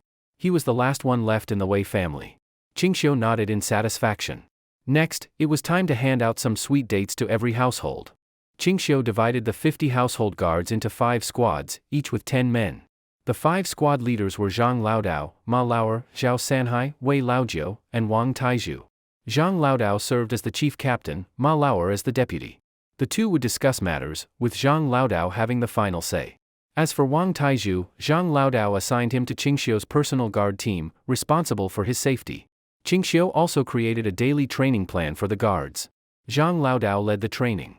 Every day they had to run 5 kilometers carrying 30 jin, about 15 kilograms, and Zhang the carpenter also built some obstacle courses on the threshing ground. As for the other men, they were all put into the house construction team. Even though they only got 3 meals a day, they all knew the brick houses with their own yards were also for them, so they worked extra hard. Every day, 200 shirtless men ended up covered in dust. Manhwa village was truly changing daily. Almost every day a new house was being completed. All housing construction had been entrusted to Li Taicheng. And to be honest, Li Taicheng was a very capable builder. He arranged the homes of the 50 guards around Qingxiu's own estate. This formed a natural fortress, with layers inside and out, protecting Qingxiu's home in the center. Over time, Manhwa village attracted the envy of nearby villagers. Every day, people brought their families to look for work, asking only for a lunch meal in return. In these times when people couldn't even eat, one meal could save a family. Qingxiu didn't refuse anyone, he just made a bigger pot of rice. In just 5 days, more than a dozen small homes were built. Life was full of energy in the village. Early that morning, before starting work, Qingxiu asked Li Taicheng to gather all the villagers at the threshing ground. Standing on the millstone, Qingxiu spoke, starting today, I'm setting some rules for Manhwa village. It's summer now, and the men sweat a lot while working. Some of you stink so badly it makes it hard to breathe. My wife told me she saw lice crawling out of your hair. Our village respects culture, we must also be clean, and hygiene has to follow my rules. Although Qingxiu couldn't see, his nose worked just fine. Though everyone now looked like anime characters in his vision, he could smell them from meters away. Their greasy hair could be used to cook, with bugs crawling all over their heads. Several times he nearly threw up. So, the first rule is hygiene. After work each day, you must wash your clothes and your bodies. Every day. Starting today, I'll have village headly inspect every household. If anyone stinks or has bugs in their hair, they'll be banned from working here, and their brick house will be taken back. As soon as people heard their house might be taken if they weren't clean, every household panicked and vowed to bathe that night in the Ba River. Qingxiu continued, also, you must wash your hands before meals. No peeing or pooping anywhere you like. Every brick house has a dry toilet. Those without brick homes yet must use the public toilet 200 meters east of the village. If I catch a man peeing or pooping anywhere, I'll have Zhang Laodao cut off his private parts and feed them to dogs. All the men, including the guards, were terrified and instinctively covered their crotches, feeling a cold breeze blow below. Some women blushed and giggled. Qingxiu frowned, what are you laughing at? You women are no exception. If I catch you squatting anywhere, I'll drag you out and make the whole village watch. The women all turned pale, gaining a whole new respect for this newly arrived lord. Qingxiu's authority had already been established a few days earlier when the guard team was formed. People from all 3 villages feared him. Even if the lord was blind, his heart wasn't, nothing could be hidden from him. After explaining the hygiene rules, Qingxiu went home. Since his estate was big, he moved the rice puffball workshop into it. Lu Laosan and his wife came daily to help, even their 2 kids helped around. Thinking of the knife technique Zhang Laodao showed a few days ago, Qingxiu pulled out his cane sword and practiced the few moves he remembered. He thought about asking Zhang Laodao for guidance. Having one skill meant self-defense. But after just a few moves, he was surprised to see in his mind's anime world a replay of Zhang Laodao's blade routine. It began playing over and over. Whoa, it can do this? The anime world actually had a replay function. It made Qingxiu extremely excited. No, wait. Qingxiu noticed that some of Zhang Laodao's movements were different from what he had originally done. In fact, they were even more refined and flawless, no openings in any move. The anime world not only recorded the moves but had even optimized them? Excited, Qingxiu began practicing according to the improved version. The core of the technique was speed, accuracy, and fierceness, only attacking, no defense. As long as it was fast and deadly enough, there was no need for defense. One strike could kill. In just 3 days, Qingxiu learned the whole set. All that was left was to get better at it. With daily practice, he could become a sword expert like Zhang Laodao within 2 months. Aside from making rice puff balls, Su Xiaochun's favorite pastime was watching her husband train. She often cheered and praised him. Lu Laosan, a former soldier, recognized the power of the blade technique immediately and would practice a few moves with him. Sadly, he had a limp, otherwise, he could have become a sword expert too. Even with just a few moves, Lu Laosan's skill improved significantly. Besides learning Zhang Laodao's technique, Qingxiu also began practicing Japanese-style aikido, drawing and sheathing his blade 50 times a day. His control of the cane sword grew more refined. Outside the courtyard, light and cautious footsteps approached. Qingxiu used his inner vision and saw it was Yunyang. He turned his head and said, "Wife, Yunyang is sneaking around at the door. Go see if she has something important." Su Xiaochun put down her work and quickly went out. She no longer needed to take care of her husband, she knew how sharp Qingxiu's ears were. He could hear and even recognize who was walking from far away. She was used to it by now. Soon, Su Xiaochun brought Yunyang inside. Seeing Qingxiu, Yunyang dropped to her knees, choking with sobs. "Lord, my mother-in-law is sick. Could you lend me some silver to buy medicine? If you help me, I'll work like a slave to repay your great kindness." Yunyang started kowtowing, her forehead banging on the ground. In no time, it was swollen and bleeding. Su Xiaochun quickly helped her up and scolded her. "Yunyang, the Lord hates people kowtowing to him. Look, you're bleeding. Get up. We can talk." Qingxiu frowned. "Aunt Zhang is sick? Why didn't you say so earlier? Wife, go get 10 taels of silver. Treating the illness comes first." Yunyang cried like falling petals, looking pitiful and panicked. She shook her head desperately. "No, 10 taels is too much. I only need 1 tael. Taizhu, come in." Qingxiu raised his voice, his shout echoed far. Soon, Taizhu arrived with several guards. "Lord, what are your orders?" Qingxiu gave him 10 taels of silver and said, "Go hitch the cart and take Aunt Zhang to see a doctor in Chang'an." Taizhu said nothing more, took the money, and went to prepare the cart. After everyone left, Su Xiaochun wanted to say something but hesitated. Qingxiu asked, "Wife, do you have something to say?" Su Xiaochun sighed. "Husband, Aunt Zhang was sold to a brothel when she was young. She stayed there for over 10 years and served hundreds, maybe even thousands, of customers. Because she caught a woman's disease, she was kicked out of the brothel. It was old Zhang who kindly took her in, and the two became a family. I heard that the son Aunt Zhang gave birth to had a congenital problem and couldn't perform as a man. After he married Yunyang, he often beat her and Aunt Zhang. A few times, he almost choked Yunyang to death. The illness was congenital. Zhang Debao hated Aunt Zhang deeply. To make a name for himself, he once became a eunuch in the palace, but for some reason he was quickly kicked out. Later, he became a bandit because he couldn't stand the hunger. In just a few days, he was caught and beheaded. Yunyang once took Aunt Zhang to many doctors, but none could treat her illness. She could only stay home and wait to die. Recently, Aunt Zhang's condition has gotten worse every day. The illness has even reached her eyes, she's blind now. Yunyang said her lower body has rotted. Hearing this, Qingxiu's hair stood on end. He shook his head and said, "Say no more. Aunt Zhang and Yunyang are both pitiful people." By evening, Taizhu returned. He handed the remaining 8 taels of silver to Su Xiaochun and reported to Qingxiu, "Sai, Lord, Aunt Zhang is done for. I found the most famous doctor in the city. He said she's beyond saving, the disease is in her bones. She only has a few days left." Qingxiu nodded, "Got it. You may go." Taizhu cupped his fists and left. Aunt Zhang lay in her dark, damp room on a straw bed, weakly sighing. "Ah, Yunyang, I told you, this disease of mine can't be cured. Why waste silver on an old dying woman like me?" Yunyang stood beside her, gently replying, "You're my mother-in-law. I'm your daughter-in-law now. If my mother-in-law is sick, it's my duty to take care of her." Aunt Zhang's cloudy eyes filled with tears. "Yunyang, you've suffered these years.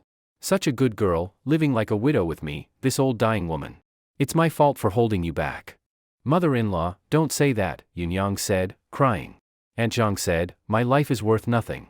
But you're still young, your life is long. You can't go on like this. I used to be a famous prostitute in the brothel. I was one of the best at serving men. Come here. Let me teach you everything I know about pleasing men. After I die, find a good husband. With these skills, you'll win any man's heart." Yunyang blushed and said shyly, "Mother-in-law, what are you saying? I don't have many days left. If you don't learn now, I won't die in peace. By midnight, Yunyang's eyes were wide open, her face red, and she whispered, you can do that too. But with the mouth. I can't do it. Oh, mother-in-law, even there too. Yunyang looked down at her full, raised chest in disbelief. All right, she had learned something new. The next morning, Li Taiching arrived at Qingxiu's home with a grim expression. His first words were, Qingxiu, someone in the village died. Qingxiu was shocked. Died? Who died? Yunyang's mother-in-law. Early this morning, Yunyang found her hanged. She died peacefully. Yunyang asked me to come and see if you could help provide a proper coffin. At that time, coffins weren't cheap. A single coffin cost 2 or 3 taels of silver. Poor families wrapped the body in straw mats and buried it. Better-off families might spend a few dozen copper coins on a simple nailed-together coffin. But with the hot weather, a body couldn't be kept long. They had to buy a ready-made coffin. Where's Yunyang? Why didn't she come herself? Li Taiching replied, she said she had to go to Lantian County and likely already left. Qingxiu told his wife to give Li Taiching a few taels of silver to buy a coffin for Aunt Zhang. He also hired a feng shui master to choose a good burial spot. That afternoon, after Yunyang returned from Chang'an, Li Taiching and some men helped bury Aunt Zhang. While Qingxiu was practicing sword drawing, Yunyang arrived, knelt down in the courtyard, and pulled out a piece of xian paper covered in dense calligraphy. Qingxiu frowned. Yunyang, didn't I tell you? I hate people kneeling in front of me. If you have something to say, get up and say it. Su Xiaochun ran out and helped Yunyang up. She asked, Yunyang, what's written on this paper? With red eyes, Yunyang softly said, this is a deed of sale from Lantian County. You helped my mother-in-law with medicine and a coffin. I can't repay it, so I want to sell myself to your household as a maid. I just want food to eat. I can work. Yunyang looked up, her eyes full of pleading. Su Xiaochun didn't know what to say and turned to Qingxiu. Husband, what do you think we should do? Qingxiu said unhappily, what kind of nonsense deed is this? Read it to me. Yunyang replied, I can't read. Su Xiaochun's face turned red in embarrassment. Husband, I can't read either. Qingxiu snapped, you both can't read, and you think I can? I'm blind, I can't even see. Actually, he could see. But sometimes he had to pretend to be blind. Yunyang and Su Xiaochun turned red with shame and embarrassment. Yunyang stood up, I'll go find the village head to read it for you. Forget it. I don't want to lose more face. Give me the deed. Yunyang trembled and nervously handed him the deed. Without even looking, Qingxiu tore it to pieces. My house needs a cook. If you're willing, stay and be my cook. Don't go back to the old house. Stay in the side room for now. In a few days, I'll have a brick house built for you. If Su Xiaochun hadn't held her back, Yunyang would have knelt again. She cried and kept thanking him. Thank you, Lord. Thank you, Madam. I'm willing. I'll be your cook for life. Enough. Don't bother packing. There's nothing of value in your home. Go tell the village head to tear it down. I'll have Xiaochun take you to town to buy some new clothes and bedding. Next to the main hall, the side rooms included the kitchen and 2 storerooms. One was emptied to become Yunyang's bedroom. For the next 3 days, Qingxiu practiced swordsmanship and taught Yunyang how to cook. She was smart and had talent for cooking, gradually learning Qingxiu's skills. Her job was to cook different delicious meals every day for Qingxiu and his wife. With Qingxiu's combined use of grace and authority, the village's hygiene rules were smoothly enforced. In just a few days, the stench on the men of the village was gone, and they even developed the habit of looking for toilets to urinate. If they couldn't get in line, they would rather hold it than go anywhere. Many men started to feel uncomfortable if they didn't bathe for a day. Everyone stayed clean daily, and even the air in Sanha village became much fresher. Even outsiders who came looking for work were selected based on cleanliness first. This led to people in nearby villages also forming good hygiene habits. If they weren't clean, they couldn't work in Sanha village, and no work meant no food. The thatched hut in Qingxiu's courtyard was already dismantled. He and Su Xiaochun naturally moved into the main house. After moving in, Su Xiaochun was so happy she couldn't stop smiling, touching this and that, staying busy and excited. At night, Qingxiu went to the bathhouse. Yunyang was busy boiling water. After Qingxiu finished bathing, it was Su Xiaochun's turn. Su Xiaochun seemed to sense what might happen that night, so she washed especially carefully and used a lot of floral honey to clean herself. She knew her husband liked cleanliness and didn't like sloppy girls. So after her bath, in addition to her natural scent, her body carried the fragrance of flower nectar. When Su Xiaochun came into the room, Qingxiu patted the spot next to him and said with a smile, "Wife, I've warmed the bed for you. Come quickly." Su Xiaochun blushed, walked over slowly, shyly, and a little nervously. Now that it came to this moment, she was a bit scared. But Qingxiu didn't care whether she was scared or not. After living like a monk for over 2 months, the moment to break abstinence was powerful. He reached out and pulled Su Xiaochun over. She let out a startled cry and instinctively tried to protect herself, shivering and whispering, "Husband, turn off the light." Qingxiu slapped her plump butt and said, "I'm blind. What difference does it make if the light's on or off?" Su Xiaochun covered her face and mumbled, "You're right, then let's leave it on." Indeed, it made no difference, the world he saw was with his mind's eye. The sight of Su Xiaochun as a little lamb, combined with the anime-style visuals, made Qingxiu instantly burn with desire. Su Xiaochun had just bathed. Under her outerwear, she wore a thin sheer robe, and her jade-like skin was faintly visible. True allure isn't full nudity but subtle, shy seduction. The visual impact of the anime-style sight reminded Qingxiu of Eki manga. So the appraisal began. He first admired her delicate feet, fair and slender calves, and her long jade legs that could rival a leg model. Her figure was like a piece of art. Now that they lived in a large house with privacy, Qingxiu had no scruples. Soon, Su Xiaochun began learning vocal lessons in the room. Not until midnight did the candlelight go out and silence return. The next morning, Su Xiaochun got up first, carefully folded her most precious red plum blossom cloth, and placed it at the bottom of her treasure chest. Her face glowed with happiness as she headed to the kitchen, where she and Yunyang made breakfast for 3. For the next few days, Qingxiu was deeply immersed in Su Xiaochun's gentle embrace, unable to pull away. Only when Li Taicheng reminded him that lust is a bone-scraping steel blade did Qingxiu restrain himself a bit. Early today, Lord Li, led by Li Taicheng, visited his new house with a beaming smile and decided to move in that day. He even sent an invitation to Qingxiu to attend the housewarming celebration. This time, Lord Li didn't come alone. With him were 2 old men and a chubby boy around 7 or 8 years old. Through his anime vision, Qingxiu saw that the chubby boy was extremely cute, though nearly round like a ball. He bounced around energetically, curious about everything. Old Li kindly pulled Qingxiu over and laughed, "Qing boy, come, try this fine tea I had shipped from Jiangnan." The 2 old men were visibly surprised, staring at the blindfolded Qingxiu. "Tisk, old Xiao, who is this kid that Lord Li treats so well?" Old Xiao shook his head, looking amazed, and whispered, "No idea.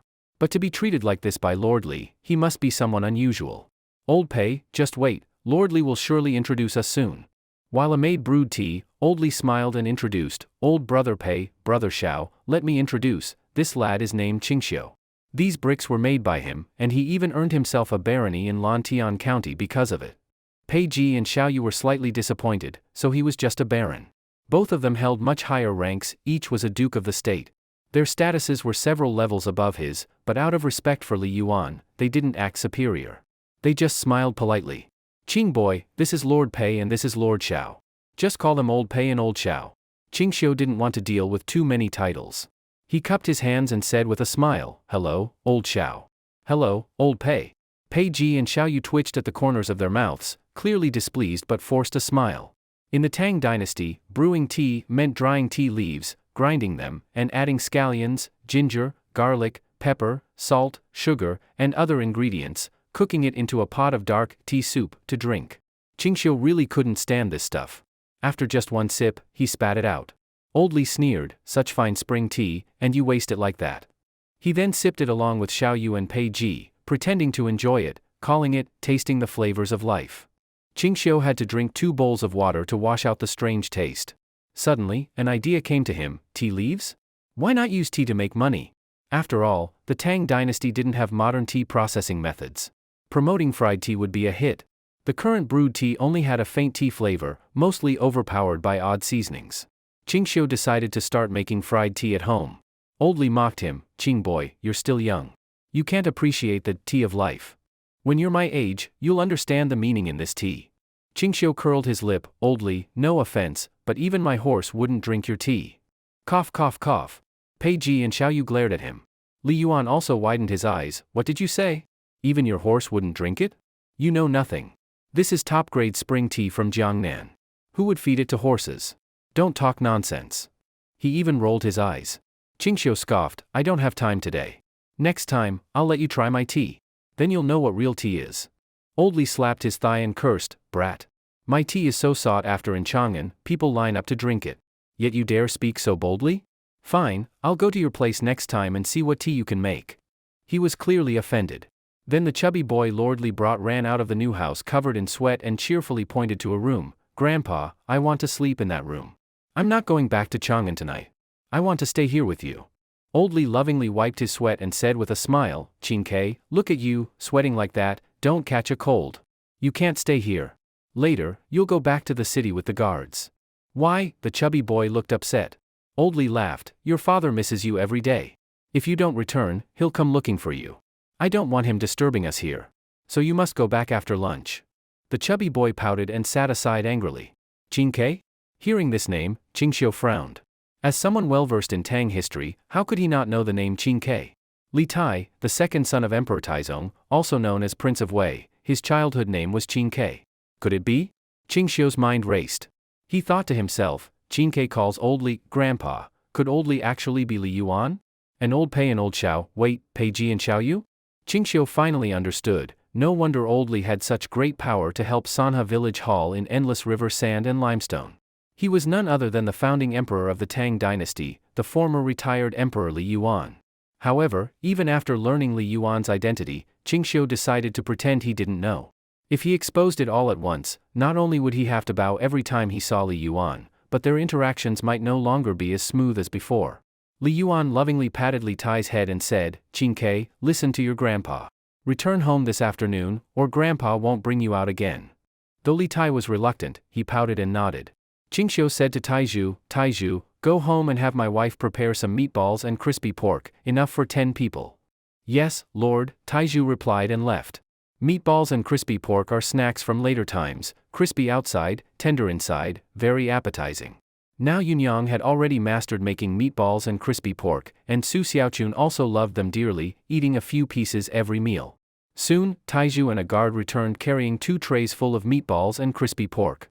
They must have come straight from the fryer, as the aroma of frying filled Li Yuan's entire courtyard. Qingxiu took a piece and smiled at Li Tai, little Qingke, come to uncle.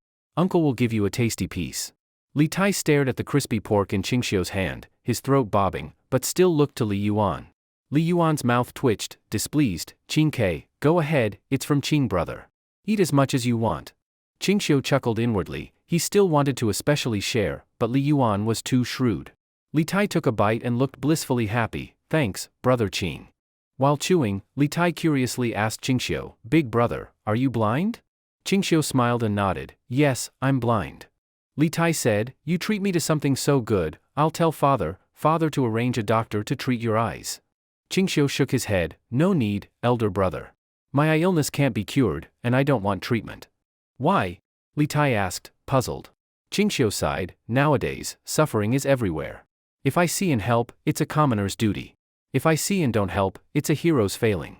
I know my limits, being unable to see works best for me. He wasn't a saint who could save everyone. Only the court could do that, he was just a helper.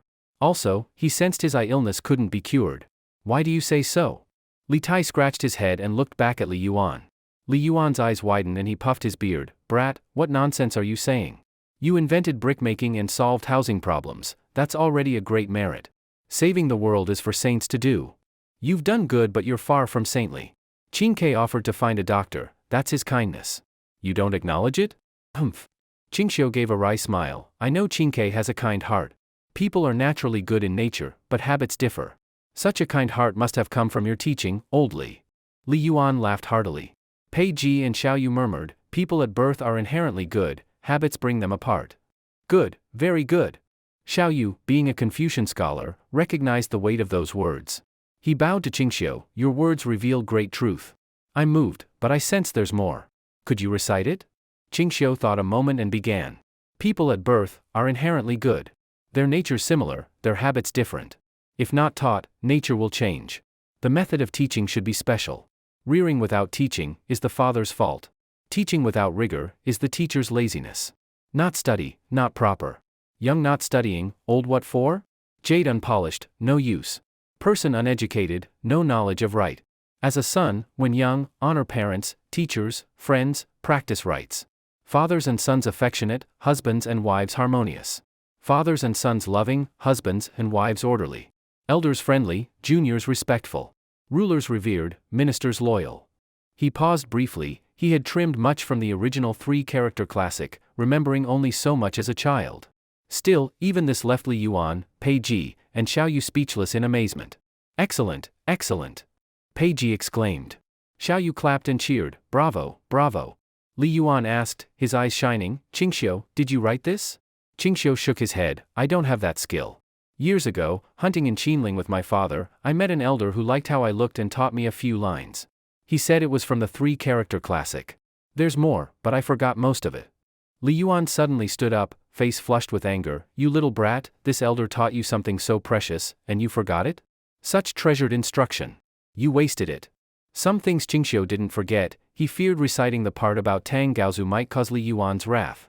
Fortunately, Qingxiu had no family record yet, avoiding serious trouble. He looked innocent. I was young, I couldn't memorize it all. Remembering even this much is hard. Li Yuan paced and said, tomorrow, I'll arrange a group to accompany you to Qinling to find this elder. Qingxiu waved it off. Old Li, just forget it. He must be over 100 years old, probably dead. Besides, if it wasn't for him, I wouldn't be blind. If I see him again, I'll kill him. Li Yuan looked unbelieving. He's the one who made you blind? Yes. Qingxiu answered angrily. I met him a few times again, each time he taught me something. But 2 months ago, he said he was returning to the Jade Capital, then a flash of light and he disappeared. After that, my eyes went blind. I stumbled in the dark on the mountain for a long time, almost drowned in a river. If it weren't for Lu Laosan from Sanha village saving me, I'd be dead. Since then, I've never seen that old man who blinded me. Next time I do, I'll cripple him. He spoke with deep hatred, as if real. Since emperors are naturally suspicious, Qingxiu didn't believe Li Yuan wouldn't investigate his background. Planting a seed now would help him later, without sounding suspicious. Jade Capital? Li Yuan suddenly jumped in excitement, his face flushed and trembling. Not only Li Yuan but even Pei Ji and Xiao Yu stood up in shock. Their expressions said everything. Even the guards and household troops looked at Qingxiu in disbelief. The Jade Capital is an ancient name for the moon, with many legends saying immortals live there. Qingxiu was puzzled and asked, Old Li, where is the White Jade Capital? Why are you so excited? Li Yuan asked incredulously, you don't know where the White Jade Capital is? Qingxiu murmured, White Jade Capital, is it famous? He turned to Taizhu, Taizhu, do you know where the White Jade Capital is? Taizhu shook his head in confusion, Lord, I think I heard people say the White Jade Capital might be the moon. Qingxiu snorted, the moon is so high, how could people live there? Taizhu was speechless. At that moment Li Yuan pounced, trembling and face flushed, grabbed Qingxiu and shook his voice shouting, Are you sure that the old gentleman, before he left, said he was going back to the White Jade Capital? Qingxiu sneered, I might forget many things, but I will never forget that line. For 2 months I've dreamed about asking that old man in the White Jade Capital why he made me blind. Xiao Yu and Pei Ji looked at each other, their eyes full of shock and excitement. Li Yuan asked in a trembling voice, Brat, what else did that old gentleman teach you? Did he say anything else to you? Qingxiu thought and said, before he left, he said a poem. Quick, recite it for me. Qingxiu recited after a pause. He said, Heaven above is the White Jade Capital. 12 floors and 5 cities. Immortals stroke my head. Tie our hair and grant me longevity. Immortals, immortals indeed. Li Yuan looked up in wonder, jealousy and longing shining in his eyes, then with grief and anger said, You brat, you let immortals grant you the means for longevity and you let it slip through your hands. If I had met that immortal. He beat his chest in regret again and again. Qingxiu looked confused, what immortal? He didn't say he was an immortal, how do you know? Li Yuan lifted his hand to slap, but after hesitating, he lowered it and gritted his teeth, Brat, you wasted a once-in-a-lifetime opportunity. The old man you met lives in the White Jade Capital. Isn't that obvious? Immortal? Qingxiu sneered. Can an immortal gouge out my eyes without reason? I don't want any so-called immortal longevity techniques, I just want my eyes back. Li Yuan was momentarily speechless. He stood up waving his hand, Fine, fine. If you're going to mock immortals and threaten to kill them, then you have no fate with him. He won't see you again. Back at his seat, Li Yuan beckoned Li Tai, Qin Ke, come here to Grandpa. Li Tai, chewing happily on a piece of crispy pork, didn't understand what was happening. Grandpa, you called me?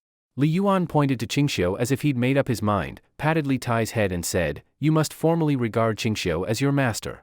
Have him teach you the immortals' techniques and skills. Then Li Yuan sneered at Qingxiu, Brat, even if you can't teach at all, if you don't take him as a disciple, I won't cut off the supply of your sand and limestone. You won't use them again. Qingxiu slammed his cane and shouted, "You're just abusing your seniority. Using your age as leverage to bully a blind man, what do you think you've accomplished?" Pei Ji and Xiaoyu gasped. It was the first time they had seen anyone speak to Li Yuan so disrespectfully. If Emperor Taizong himself were here, that person would be dead already. Head guard Feng Fei's breathing rushed, his gaze murderous, fists clenched. Li Yuan laughed triumphantly, "You're trapped. What can you do to me?" Qingxiu sneered, "I'll teach him, only if he does 3 kowtows and 9 prostrations properly. Otherwise, I won't accept him." Li Yuan nodded, "That is correct. Respecting teachers is traditional. Since today's housewarming and discipleship both fall on this day, we'll hold them together." Li Tai held his head and said, "Grandpa, I already have a senior, Wang Gue." Li Yuan scoffed, "Wang Gue? A sour scholar, how useful is he? You should take Qingxiu as your teacher and learn genuine skills." Li Tai asked in confusion, "Grandpa, what are these real skills?" Li Yuan looked wise and smiled, "You should ask Qingxiu." Li Tai's eyes lit up. He looked at the crispy pork. If he became a disciple, he could come here anytime to eat. He rolled forward and knelt with a kowtow. "Disciple Qingke kneels before Master Qingxiu. Please accept me and teach me real skills." Li Yuan was pleased. Among his many grandchildren, Li Tai was his favorite, smart and filial. The boy fattened under Li Yuan's feeding. Qingxiu smirked. He hadn't expected the prince to be so pragmatic, jumping to take him as master. Qingxiu helped him up and smiled, "Then I accept you as a disciple. You can come to class anytime." Li Tai asked excitedly, "Master, what real skills will you teach?" Qingxiu replied seriously, "Whatever you want, like bathing in the clouds above the sky, helping the people, carrying tens of thousands of stones on one shoulder, driving away thousands of troops with one stroke. Is that real skill?" Even the 8-year-old's eyes widened with excitement, imagining himself wielding a great blade and slaying thousands of Turkic cavalry. Li Yuan's eyes nearly popped out. Pei Ji and Xiaoyu clearly didn't believe it. Li Yuan angrily asked, "Brat, if you can't teach Qingke these skills, what will happen?" Qingxiu smiled and gestured to the neck, "Behead me." Li Yuan, skeptical, asked, "How long would it take to learn your real skills?" Qingxiu enigmatically said, "Between 18 years and 1.5 years. Li Yuan nodded, "Fine. If 1 year passes and he hasn't mastered any, I will behead you myself." Li Yuan really couldn't understand Qingxiu's confidence. Maybe he really did learn immortal techniques. They then sat with Qingxiu, Li Taicheng, Pei Ji, and Xiaoyu. Dishes and wine were served. After 3 cups and many dishes, the banquet ended. Then Li Tai performed the ritual offering tea and officially became Qingxiu's disciple. Taking a prince as a disciple meant future safety, even missteps might be forgiven. Besides, Li Tai was Li Yuan's favorite, and his position would elevate Qingxiu as well. Li Yuan saw them off outside the village, his tone subtly threatening, "Friends, this is where I leave you. Don't spread what you've seen here in Chang'an." Pei Ji and Xiaoyu dared not reply and soon left by carriage. While old Li was seeing off his 2 old friends, Qingxiu set up a large iron pot and added tea leaves that Taizhu had bought from the city. He slowly fried them over low heat. After a bit, the courtyard filled with the aroma of tea. The jade green tea leaves gradually lost moisture as they were fried and shrank, turning into small nuggets. After half an hour, Qingxiu had produced over 3 jin of tea with a strong fragrance that was very refreshing. Su Xiaochun breathed deeply, enamored, "Husband, you're amazing. You turned bland green tea into such a rich aroma. Oh my, I love the scent." Qingxiu smiled as he transferred the tea leaves into a wooden jar. "Wife, go boil some water and bring 2 bowls. Let's taste the tea." "Yes, husband," Su Xiaochun replied excitedly and headed to the kitchen, with Yunyang following to help. After storing the tea, Qingxiu suddenly said, "Old Feng, since you're here, stop hiding. You're a personal guard to the official. How can you act stealthily? If you don't use the front gate, why climb walls?" Feng Fei jumped down from the wall with a dark face. Standing before Qingxiu, he said in a low voice, "Boy, I've put up with you for too long. You call Lord Li old Li, and I turned a blind eye. But you should never have insulted my lord by saying he's senile and abusing his age." "Oh?" Qingxiu smiled. "What do you plan? To beat me?" Feng Fei glared, "Do you really think I don't dare?" Qingxiu sneered, "If you dared, you'd have done it already." Feng Fei swung his sleeve and stepped forward, until Su Xiaochun rushed out with a kitchen knife. Her beautiful eyes were full of anger as she held the knife at Feng Fei. You dare strike my husband, I'll kill you." A warm feeling entered Qingxiu's chest. Su Xiaochun's voice trembled, she was terrified. Feng Fei, his face darkened, replied, "Madam, my lord is noble. You call him senile, this makes me angry. But rest assured, I won't harm your husband. I'll just beat him to teach him a lesson. Su Xiaochun's shaky legs carried her forward as she shielded Qingxiu behind her, anxiety etched across her face. Even Yunyang came out of the kitchen holding a fire poker. Though trembling, her look was determined. Qingxiu smiled, wife, big brother Feng is joking. Go boil the water. I'll invite him to drink tea. Su Xiaochun stubbornly replied, if he wants to beat you, it's not a joke. If he touches you, I'll fight him. It's shameless to bully a blind man, why not pick on someone normal? Feng Fei's face reddened as he was intimidated by her fierceness. He was stuck, unable to back down or strike. If you leave now, your dignity is lost. If you stay silent, you still lose face. Just then, Taizhu asked, Master, what's happening? He and 2 guards rushed in, one wielding a knife. Su Xiaochun cried, Taizhu, Lord Li's guard has gone mad. He's attacking my husband. Help! Taizhu's eyes widened. He angrily kicked Feng Fei, but Feng Fei stepped aside and snatched his ankle, tossing him across the courtyard. Qingxiu frowned, wife, we have guards here. You can't help. Stop causing trouble, go boil water. I won't, she began to protest. Qingxiu said sharply, wife, didn't you say you'd obey me? Now listen, step back. Su Xiaochun hesitated, then gripped the knife and slowly retreated to the kitchen doorway. Taizhu groaned, then shouted at the 2 guards, Xuanzi, Erguzi, didn't you see this bastard bully our master? Go fetch help. Keep your distance, Qingxiu ordered calmly. He won't harm me. Turning to Feng Fei, he said with a smile, Old Feng, if you can't fight, don't waste time. Sit and have some tea. Feng Fei's anger flared. He rushed forward, fists raised, but then Qingxiu drew his staff sword with lightning speed and it whistled in the air. Qingxiu stood expressionless, pulling out the hidden blade. The tip scraped along Feng Fei's throat, cutting a small slit. In one swift movement, the blade hovered at Feng Fei's throat. Feng Fei froze, cold sweat pouring down his back as hair stood on end. The strike was so fast he had no chance to react. Any deeper and he would have died instantly. Fear filled his eyes. Taizhu, Xuanzi, and Erguzi also stood frozen, staring at Qingxiu in shock. The kitchen knife fell with a clatter. Only then did the others realize the seriousness. Feng Fei looked at the blade at his throat, swallowed hard, sweating profusely. He had seen his hair sliced off, this staff sword was terrifyingly sharp. Qingxiu lowered his head and said coldly, Your lord calls this respectable, but is my life worthless? You come here threatening me. Do you think I'm too blind to fight back? Old Feng, Qingxiu said, voice low, you serve Old Li. If I killed you, he'd be angry. Be humble. Killing you would be as easy as emptying my pocket. He resheathed the blade and pointed to the gate, get out. Feng Fei's lips trembled. With steps like lead, he left silently. Once he was gone, Qingxiu exhaled deeply. His back and palms were drenched in sweat. Taizhu said, stunned, Lord, you're unbelievable, an unmatched master? Xuanzi, in awe, said, by heaven, that strike was too fast. Erguzi, envious, asked, Lord, can you train us too? Qingxiu said coldly, train you? Where's your courage? A thief could break in tonight and take your heads while you're still asleep. They hung their heads in shame, red-faced like monkeys' bottoms. Xuanzi, a fierce man, punched Taizhu's palm, Lord, don't worry. Next time someone tries to break in, I'll bring their head. Humiliation, this was a deep shame for guards. Qingxiu said, don't just talk, show me. The 3 left, heads bowed, like criminals. Su Xiaochun rushed to him, flushed with admiration. Through the anime vision eye, Qingxiu saw stars of awe in her eyes. Husband, you're incredible. That strike was divine, so cool. Qingxiu stood shakily, his legs trembling. Su Xiaochun held him, puzzled, was he weak? Did I overwhelm him recently? Her cheeks blushed as she decided he had to take it easy. Qingxiu smiled wryly, wife, I only know one strike. 1. Su Xiaochun stared in disbelief. Qingxiu nodded, yes. Luckily I fooled Old Feng. He's a true master.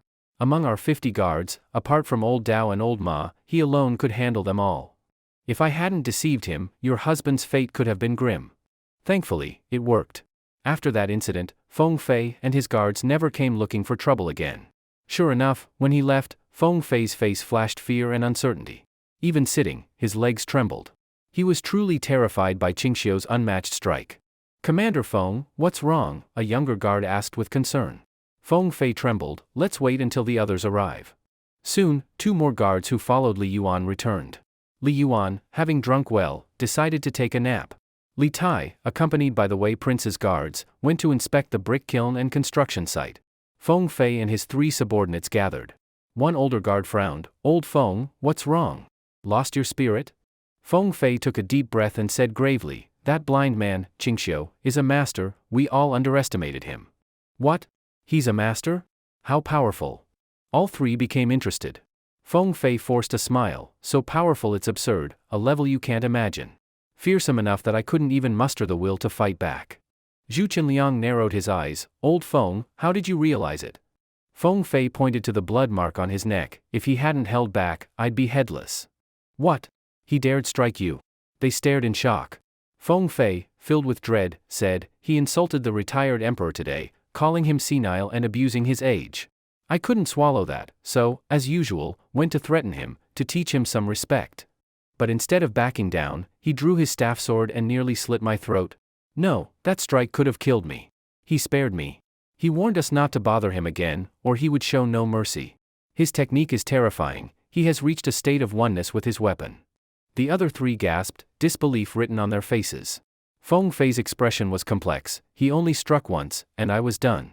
I'm certain that the four of us tied together couldn't match him. Chen Liang, Xiaobao, Liang Qing, from now on, let's never trouble him again. Xiaobao hesitated, but he disrespected the retired emperor, he insulted him. We can't just let that slide? Should we sneak in at night and beat him up? Feng Fei laughed angrily, are you stupid? Xiaobao, Liang Qing, you two together couldn't beat me. Even I couldn't stand around with Qingxiu. You'd be dead. Besides, he insulted the retired emperor and nothing happened. We don't need to uphold imaginary imperial dignity. From now on, just turn a blind eye.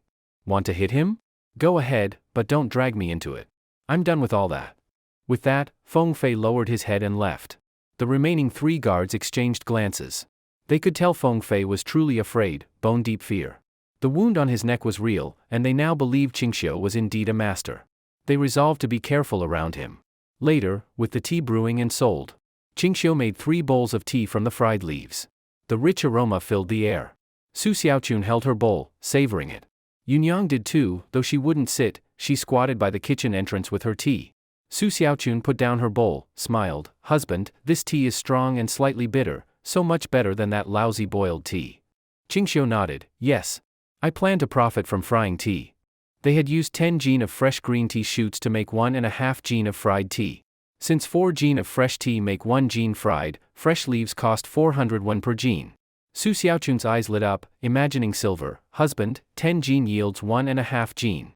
How much can we price the fried tea? Qingxiu signaled with his palm. Su Xiaochun frowned, 500 won? Fresh is 400 won, so we gain 100 won per jin, that's okay.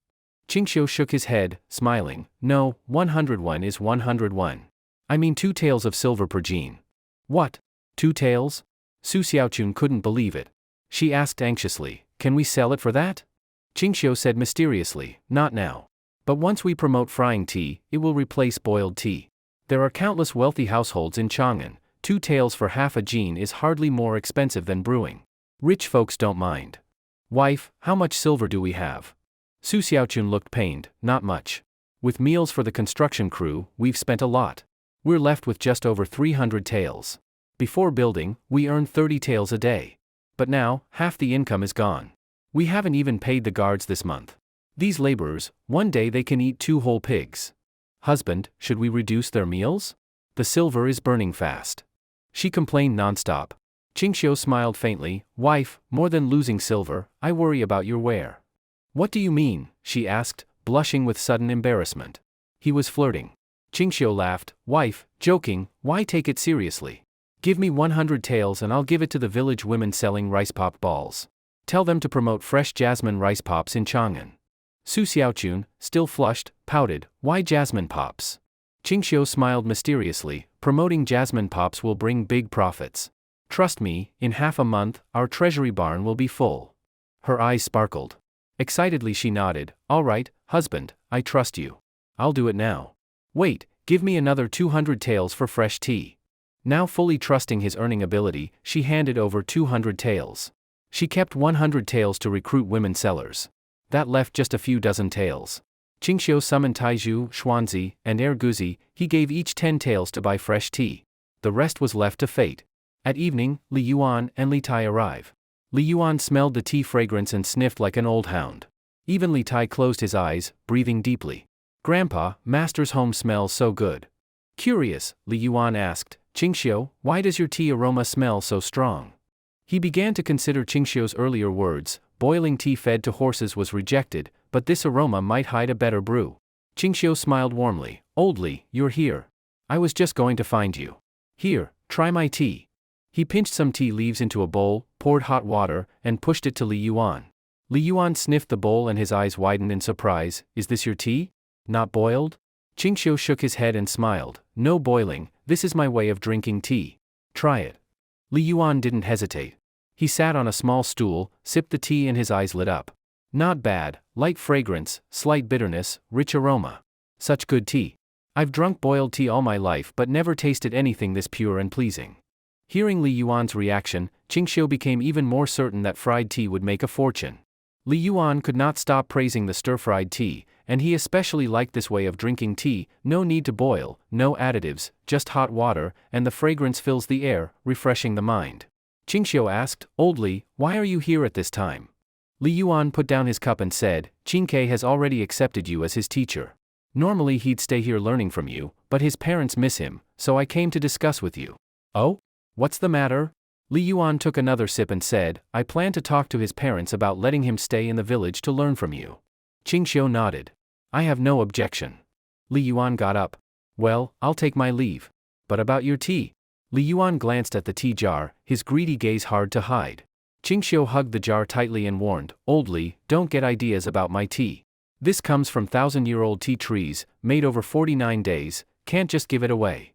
Li Yuan sneered, Boy, you really think I don't know you, you just want my gold. Feng Fei, give him money. Feng Fei feared Qingxiu greatly. He checked his pockets and said bitterly, Master, I only brought a few gold ingots, and have already spent them all. Li Yuan puffed his beard and glared, Bring more next time. Ha ha, Qing child, Qing noble. Li Yuan bent slightly with a scheming look, Give me the tea, and I'll go home and bring you gold in return. Qingxiu hesitated. Li Yuan frowned, Since when have I been stingy? A few gold pieces, I won't default. Qingxiu reluctantly handed over the jar. The old man was delighted. Qingxiu said, Don't give me gold or silver. Old Li, take the jar, but you must promise me one thing. Li Yuan narrowed his eyes, You tell me, then I'll decide. Qingxiu sighed, We're out of silver, can barely afford meals for laborers. I plan to open a tea shop in Ani Lane to sell tea, but people don't know its quality. I want you to help promote it in Chang'an. Li Yuan chuckled, If that's the case, one jar isn't enough. Add 2 more. Qingxiu smiled, That works. And since my shop will be here, you can take tea anytime, you'll always be supplied. Really? Li Yuan was delighted. Qingxiu nodded, Really? And this jar I gave is low grade. I have top grade tea too, can give you 10 or 8 jeans later. Ha ha, good, you're sensible. Don't worry, I'll promote it in Chang'an. Qingke, come, go home with your grandpa. Li Yuan left. Qingxiu grinned. When Su Xiaochun returned, he told her, Wife, you and old Zhang and old Ma Er should go to Chang'an. Rent a small, renovated shop on Ani Lane near East Market. Not too big, about the same as our grocery room. Install a sign reading, Xinglong Tea Shop. Once that's done, I'll treat you tonight in bed. Then he handed the remaining 30 taels to Su Xiaochun. She blushed, teasing, Oh, you lecherous rogue, last night's fantasy. Say more, and I'll make you sleep alone tonight. Heh, wife, I know I was wrong. Go quickly. With a smack on her shapely backside, she shivered, bit her lip flirtatiously, and strolled off. Yunyang, watching from the kitchen doorway, covered her mouth shyly. Qingxiu said sternly, Yunyang, don't think I didn't see you peeking, did you want me to spank you too? Yunyang blushed fiercely and hurried back into the kitchen, turning shy and flustered while lighting the fire. Her first time teased by him left her heart pounding, causing the pot to scorch before she snapped back to focus. In Chang'an, riding back in the carriage, Li Yuan spoke to Li Tai. Qingke, after we get back to the palace, I'll personally ask your father if you can live in the village. Really? Li Tai was excited. Of course. If your father disagrees, I'll stay in the Wuda Hall and refuse to leave, humph. But Grandpa, you warned me not to tell my father or mother about any strange events in the village. Why? Li Yuan said, Qingxiu is proud and fearless toward Imperial authority. If he knows the truth about me, your father might hold back, and with royal restrictions, Qingxiu may never fully show his abilities again. Understand? I understand, Li Tai answered. He saw Li Yuan's intent. Your grandfather doesn't want anyone to know his identity, that's part of why it's fun. I won't tell my father or mother. Li Yuan was satisfied. They journeyed on to the Wuda Hall. Emperor Taizong, upon seeing his father and beloved son, happily came down to greet them. "Father, why are you here at Wuda Hall? Haven't had dinner yet?" Taizong asked as he helped Li Yuan to a seat. Li Yuan no longer troubled court affairs or pressured Taizong, a relief considering the past elder brothers. Taizong appreciated his father's absence and focused on strengthening Tang's economy. Li Yuan shook his head, "Not yet. Son, I came to discuss something with you." "Please speak, father." Taizong listened earnestly. Though Taizong once killed brothers and nephews, he was fundamentally filial, devoted to his father. Li Yuan said directly, "I've been living in the countryside, staying with old friends from Jinyang's uprising. I spend my days chatting with them and observing public sentiment. It's peaceful there." Taizong nodded. Li Yuan continued, "The other day, I took Qingtai to Lan Tian. At only 8, he's already read the 4 books and 5 classics, understands etiquette and integrity. I want him to spend time living and learning among the people, maybe a year or 2. Taizong glanced at Li Tai with concern. Smart Li Tai smiled, "Father, I enjoy observing the people. As the saying goes, reading 10,000 books isn't as good as walking 10,000 miles. I'm only 8, but by seeing more, I can help you and father govern better." Taizong smiled affectionately and patted his head, "My Qingke is growing up, such a good boy." He turned to Li Yuan, "Father, I'm not opposed, just that Qingke is young, and my wife and I worry. 1 or 2 years is a long time in the countryside." Li Yuan smiled, "You can rest assured. I'll bring Qingke back every few days so you can see how much he's learned. That way," he said, "Qingke gains experience, you gain insight into the people, and it helps implement policies in the Zhenguan era. Son, it's a win-win, what's not to like?" Taizong nodded. "All right, father. But Qingke, you must return to the palace every few days." Li Tai gleefully promised, "Father, I will always remember you and mother, I'll return every few days." Taizong agreed, accepting Li Yuan's plan. Qingxiu replied, "Sir, Master Li has close guards, and Qingke also has close guards. With so many guards, both you and Qingke are very safe. Let's withdraw the 100 riders unit." Hearing this, Li Ji looked a bit embarrassed, then nodded, "Don't worry, father. Tomorrow I will withdraw the 100 riders. You and Qingke should still take along some guards when you go out." Li Yuan, who often manipulated senior ministers and knew how Li Ji assigned the 100 riders to watch him, understood this was a face-saving gesture. So Li Ji quickly withdrew them. Both were pleased, and Li Yuan's mood improved greatly. "Come, Ji, come and try the tea I brought." Li Yuan opened the jar of tea, filling Wuda Hall with its aroma.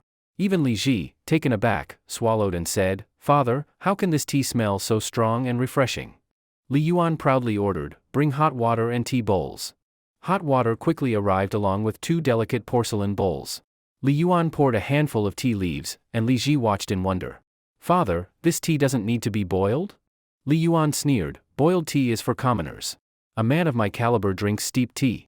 This tea is precious, only boiled mountain spring water can bring out its mellow sweetness. Boiling would waste it." He just overturned Li Ji's understanding of tea drinking, and he enjoyed it immensely. He handed Li Ji a cup with a half-smile, "Ji, try my tea." Li Ji eagerly sipped, eyes shining, such tea. After decades of boiled tea, I never thought tea could be enjoyed this way, fresh, slightly bitter, smooth and with aftertaste. This is real tea." He realized boiling it was a waste. Even Li Tai, holding a cup, enjoyed every sip. Li Yuan glanced at the memorial under review with a red-circled line and frowned, "Drought?" Worried, Li Ji nodded, "Since New Year, no rain has fallen. In the Xiaoguan area, fields not irrigated by rivers are dry. Millet and wheat have died. Harvest is in half a month. Tens of thousands of households may lose everything. Even if taxes are waived, many will starve. I've asked the Ministry of Revenue to procure grain. But to prevent unrest, and since the treasury is low after sending treasures to the Turks, relief grain will arrive in batches." Li Yuan sighed quietly. Li Tai read the memorial seriously, noting it in his heart, and said, "Father, you have wise ministers and generals, Xiaoguan will get through this. I'll help you shoulder the burden." Li Ji felt reassured, "Qingke, you follow your grandpa among the people, and help relieve the emperor's worries." Qingke nodded earnestly. Li Yuan said, "Ji, as emperor, I shouldn't intervene. But I care for the people. Have you found a quick way to refill the treasury?" Li Ji shook his head sadly, "No, only rely on tax revenues from unaffected lands." Li Yuan sighed again. Li Ji smiled wryly, "In early Zhenguan, much must be done. Father, since you're aging, enjoy your retirement. By the way, may I have some of that tea?" Li Yuan hugged the jar and smirked, I paid a high price for this. If you want tea, go buy it yourself. Li Ji tried not to laugh, alright, I won't take it. But where did you buy it? In Ani Lane, at a tea shop. Give me a jar and I'll share some. If you want all of it, that's another matter. Li Ji hastily fetched a jar. Li Yuan pinchily put a pinch of leaves inside and left. Li Ji looked at the scant tea and smiled sadly, since it's available, he can't blame his stingy father. In Sanha village, bags of tea leaves and baskets of fresh jasmine puffed rice were delivered to Qingxiu's home. He asked Yunyang to help mix and stir-fry the tea with the jasmine puff rice. They worked until nightfall and produced dozens of pounds of jasmine puff tea. Though not as refined as the top teas, the added jasmine fragrance made it even more aromatic. Even Yunyang, stirring, couldn't stop sniffing as she worked. Looking at the dark sky, Yunyang worriedly asked, Master, it's dark and Mrs. Su hasn't returned, did something happen? Hearing this, Qingxiu also became concerned. Soon Taizhu brought in a note, Master, Madam asked a Chang'an city guard to send this letter.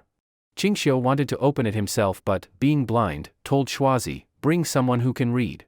A literate guard arrived, read the letter, written by Zhang Lao Dao, with awkward handwriting and some errors, and explained it after a while. Sending away the guards, Qingxiu said, Yunyang, we won't wait for her, let's eat first. Yunyang served 4 dishes and a soup, then brought her bowl to the kitchen door. She knew her place and refused to eat at the main table, always treating herself as a servant. Qingxiu, stepping out, said harshly, Yunyang, come inside and eat. No, no, master. Don't make me uncomfortable.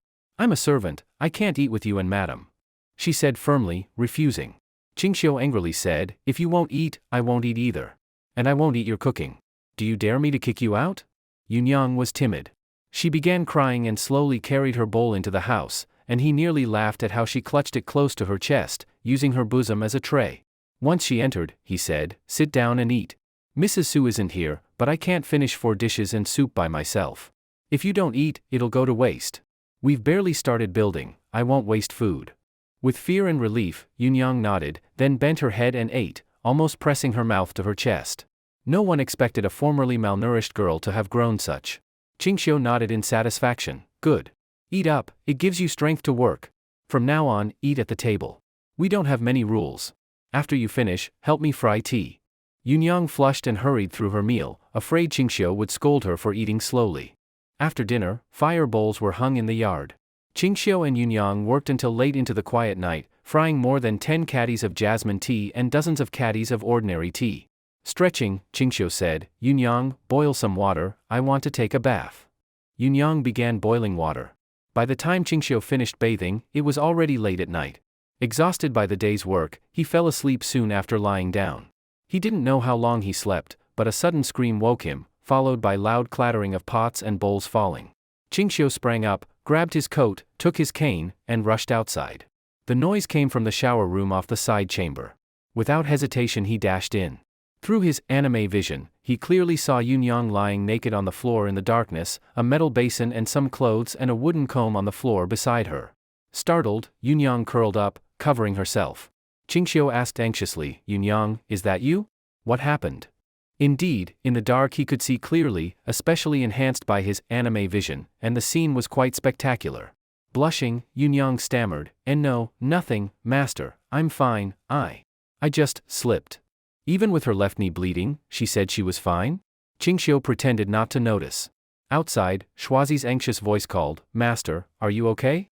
Did someone break in? Qingxiu answered at the door, it's fine. There was a mouse in Yunyang's room, I killed it. Everything's fine. Thank goodness. Master, you should rest. I'll stand watch. Having learned from the Feng Fei wall climbing incident, Taizhu assigned 4 guards for night duty and would sound a gong if anything unusual happened. Qingxiu asked, Yunyang, did you get hurt? And no, Yunyang curled up more, replying weakly. Qingxiu said, tell me where you are. I'm blind. Let me help you up. Remembering his blindness, Yunyang relaxed and lowered her hands. Freed from covering herself, her imposing figure appeared in front of him. The sight stopped Qingxiu's breath, it was quite magnificent. Yunyang tried to rise, but pain shot through her knee and she collapsed again.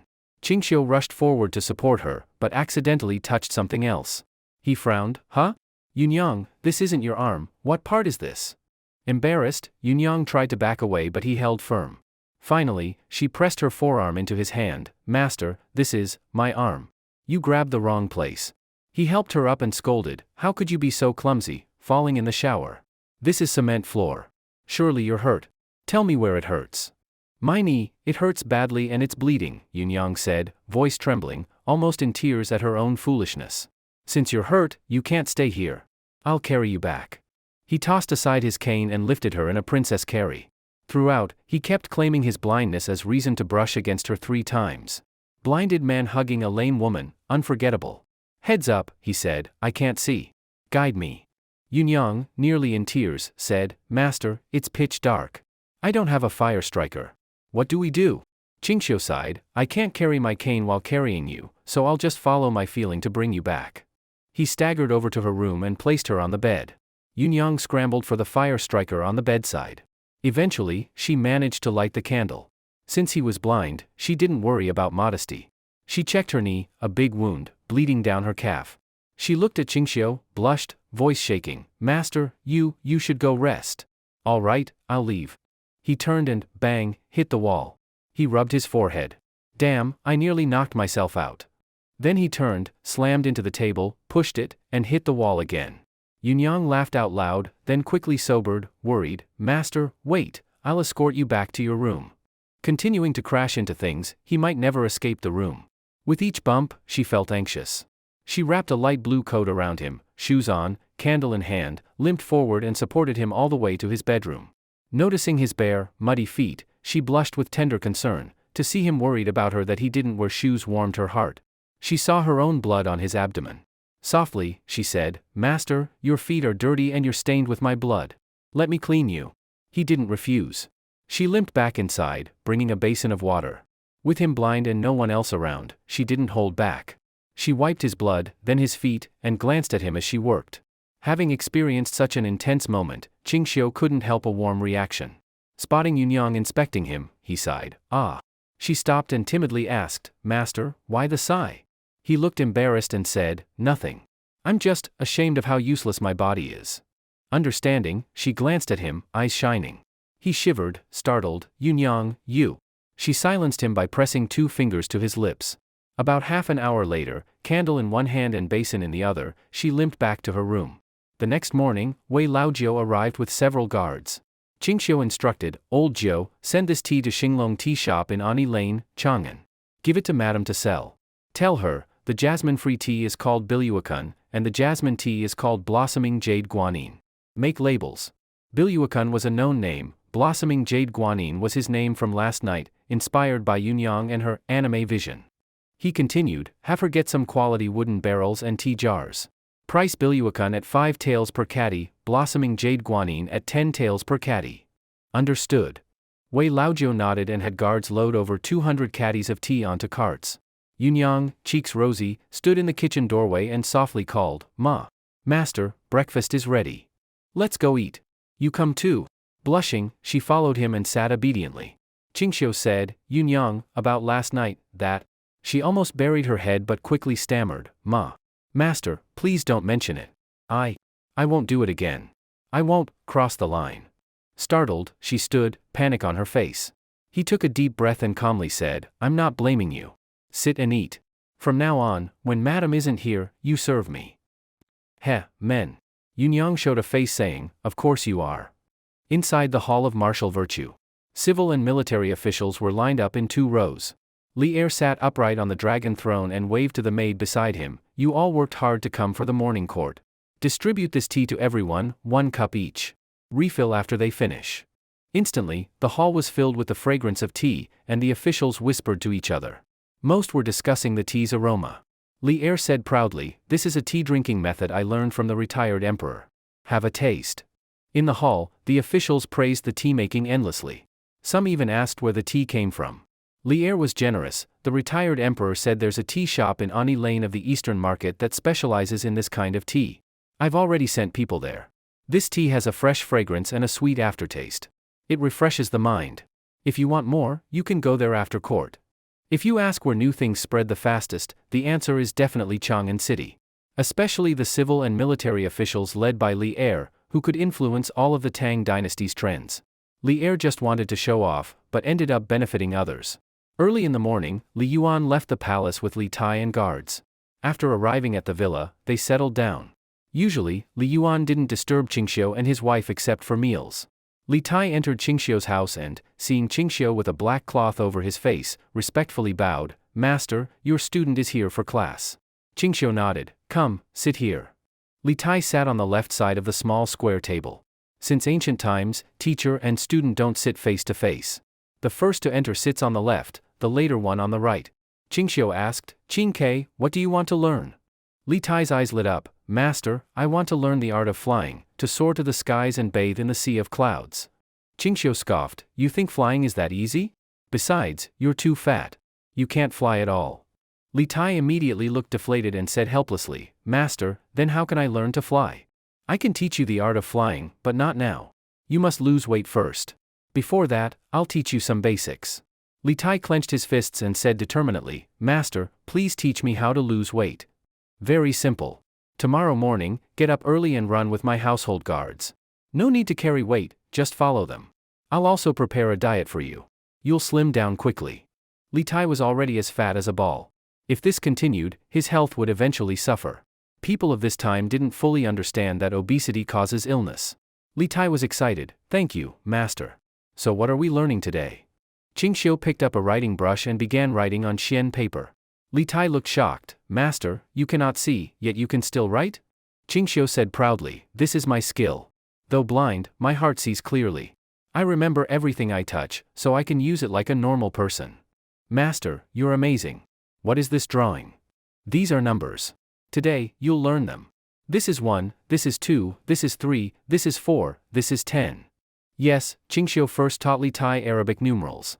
Compared to complex traditional characters, they are much simpler for accounting. Single digit is units, 2 digits are tens, 3 digits are hundreds, 4 digits are thousands, 9 digits are 10 million. After a while, Li Tai said happily, "Master, these numbers are amazing. Using them to count is simple and saves a lot of effort. The arrangement reveals great meaning. Master, you're a genius." Li Tai learned the number arrangement in just half an hour. No wonder Lier was so fond of his son. Judging by his intelligence, the rumors were true. In just one morning, he learned to use Arabic numerals and even mastered addition and subtraction within 1,000. "Master, what will we learn this afternoon?" Qingxiu said, "Too much too fast is hard to digest. Just study this today. Practice addition and subtraction. Once you're skilled, we'll move on." Li Tai nodded. "Teacher, I understand. Knowledge can't be gained in one day.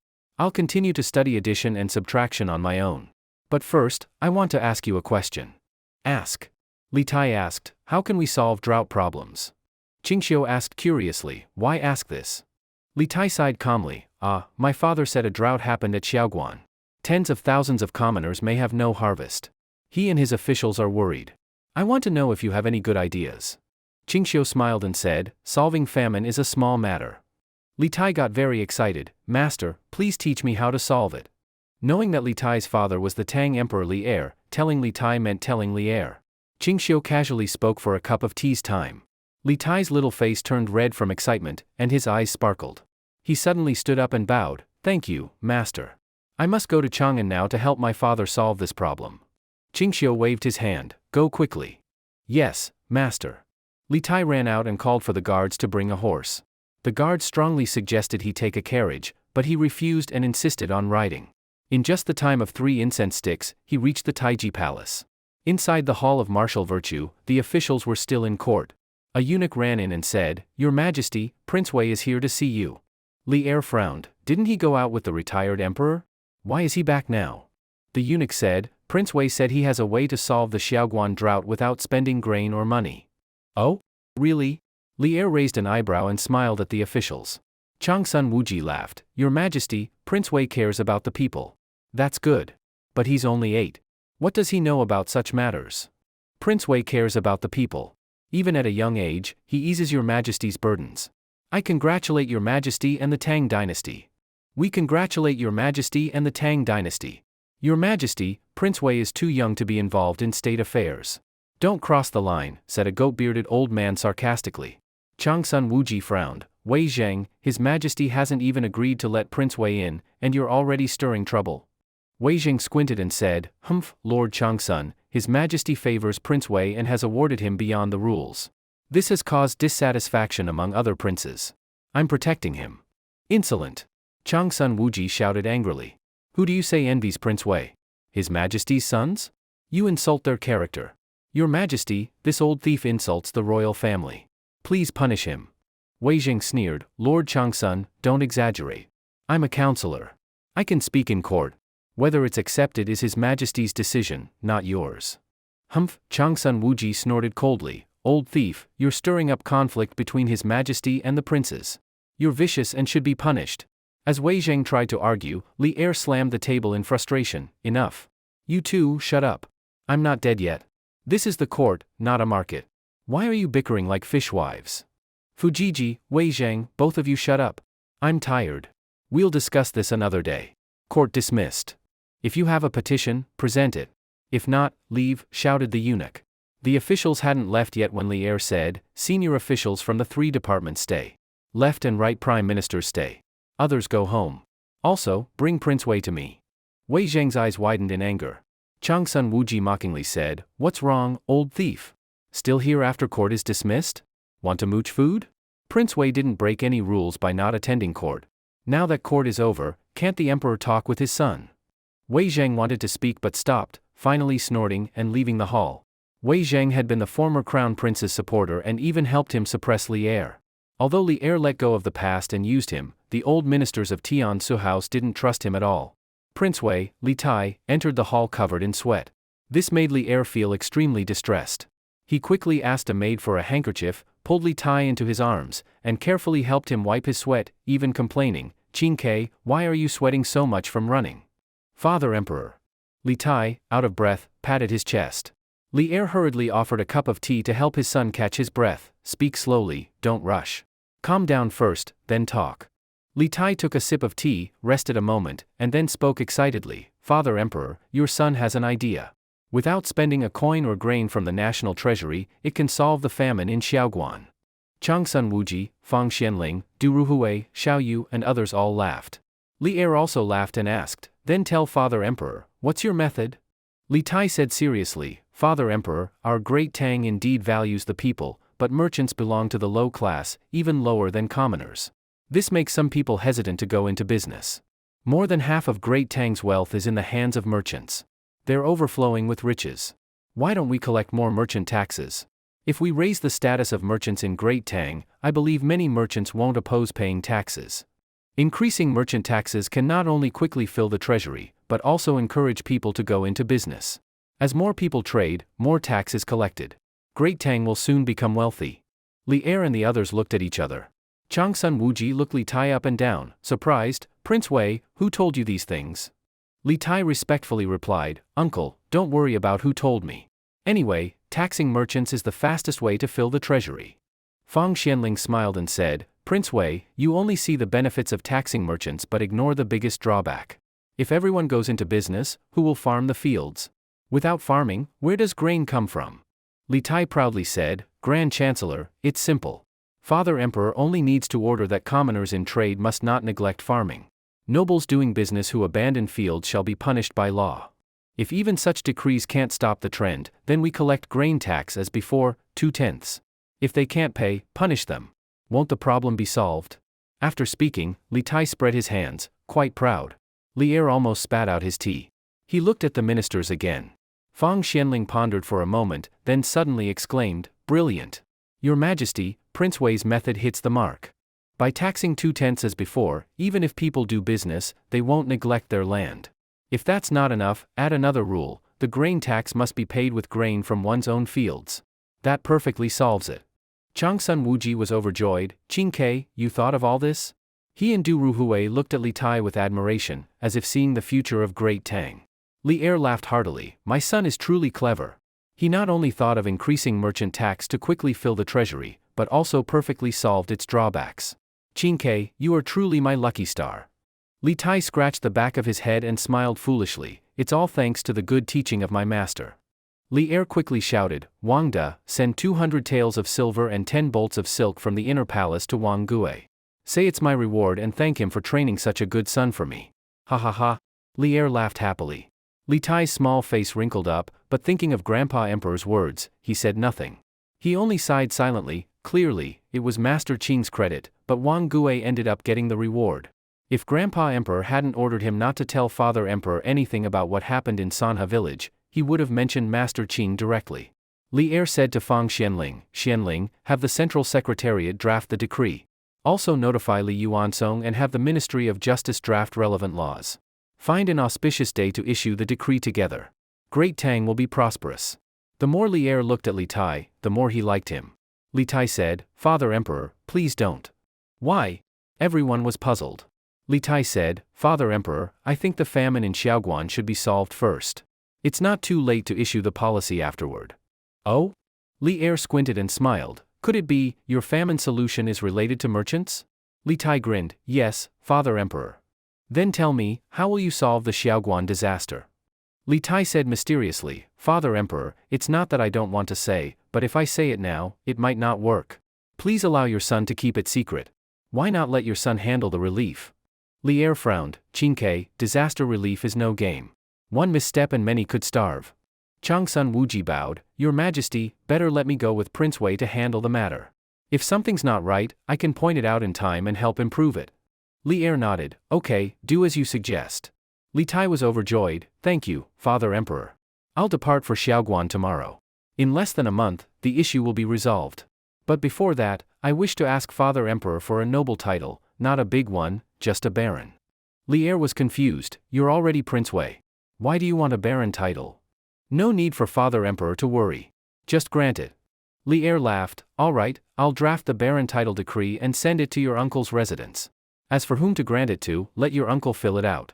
You can choose anyone. Thank you, Father Emperor. Uncle, let's go. Li Tai eagerly urged Changsun Wuji to leave. Changsun Wuji laughed and followed him out of the Hall of Martial Virtue. Fang Xianling and Du Ruhui shook their heads in private. His Majesty is clearly too partial to this son. Since ancient times, noble titles were a major state matter, needing approval from the royal clan, the Secretariat, and the Ministry of Rights. Li Er broke rules just to make it easy for his son, even letting him choose whoever he wanted to grant the title to. Li Er noticed their concerns and smiled, Gentlemen, I know this isn't child's play. I also want to see what my Prince Wei can really do to solve the Xiaoguan disaster. Let's wait and see. I'm curious too. After leaving the hall, Changsun Wuji asked with a smile, Qingke, tell uncle, what's your relief plan? Li Tai shook his head, Uncle, you'll see then. He bowed and said, Uncle, please help me gather all major grain merchants in Chang'an at 10 Fragrance Pavilion by noon tomorrow. I want to host a banquet. Changsun Wuji looked puzzled, why? Li Tai smiled mysteriously, you'll see.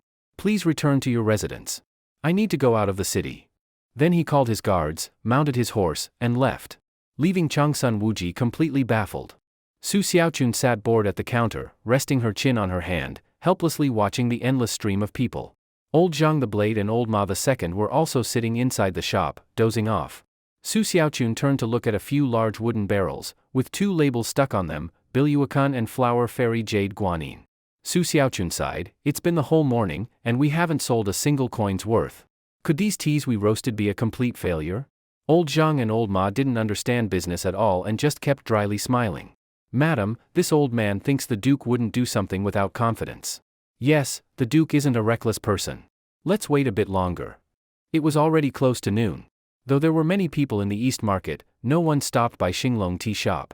1,000 ox guard on horseback in armor galloped over, dismounted in front of Xinglong Tea Shop, and walked directly inside. Shopkeeper, is your tea boiled or steeped? Su Xiaochun instantly became spirited and quickly explained, our tea is for steeping. Just use boiling water to brew it for drinking. She turned her head and said, Old Knife, quickly bring some Biluakan and Jade Guanyin for this lord to smell. Su Xiaochun smiled and said, Dear officer, our tea is really fragrant. It's fine if you don't buy, just smell it first. If you like it, then you can buy some. The guard smelled both teas and was immediately amazed by the aroma. He nodded and said, This should be the one. I'll take 3 jean of Biluakan and 3 jean of Flower Fairy Jade Guanyin. All right. Su Xiaochun excitedly began packing the tea, 6 canisters total. 3 of Biluakan, 3 of Jade Guanyin. That's 45 taels of silver in total. The guard didn't even blink and immediately slapped a 50-tael silver ingot on the table. After getting his change, the guard mounted his horse and rode away without looking back. Su Xiaochun stared at the 50-tael silver ingot and silly laughed like in a dream. We made a sale. We made a sale. Madam, more people are coming, a lot. They're probably coming for our shop. Su Xiaochun looked out and saw a group of carriages approaching, soon blocking the entire street. An official looked up at Xinglong tea shop and said with a smile, this should be the place. Shopkeeper, I want 1 jean of tea. Shopkeeper, I'll take 1 jean too. Oh, Lord Do, you're here for tea as well? So it's Lord Sun. I heard His Majesty recently rewarded you with the Lanling Garden? Hee, not really.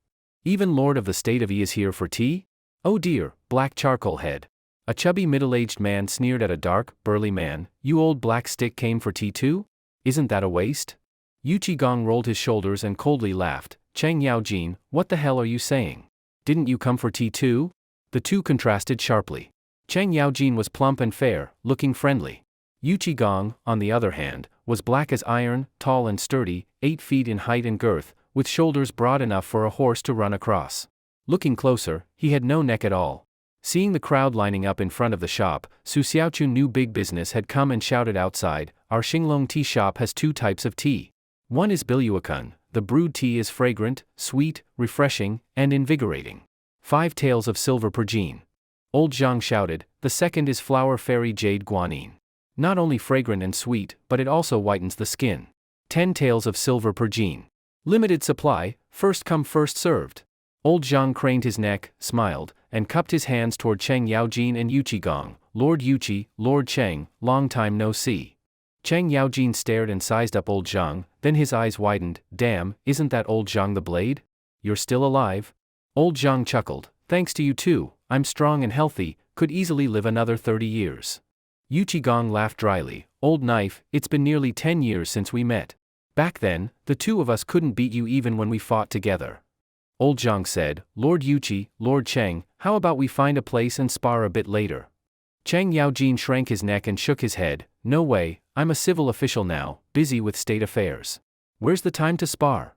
Yu Qigong chuckled, heh, I'm a civil official too, just came to buy tea. Why are you selling tea now? Old Zhang cupped his hands, thanks to you both, I'm now enjoying life with a new boss, helping out at the new shop.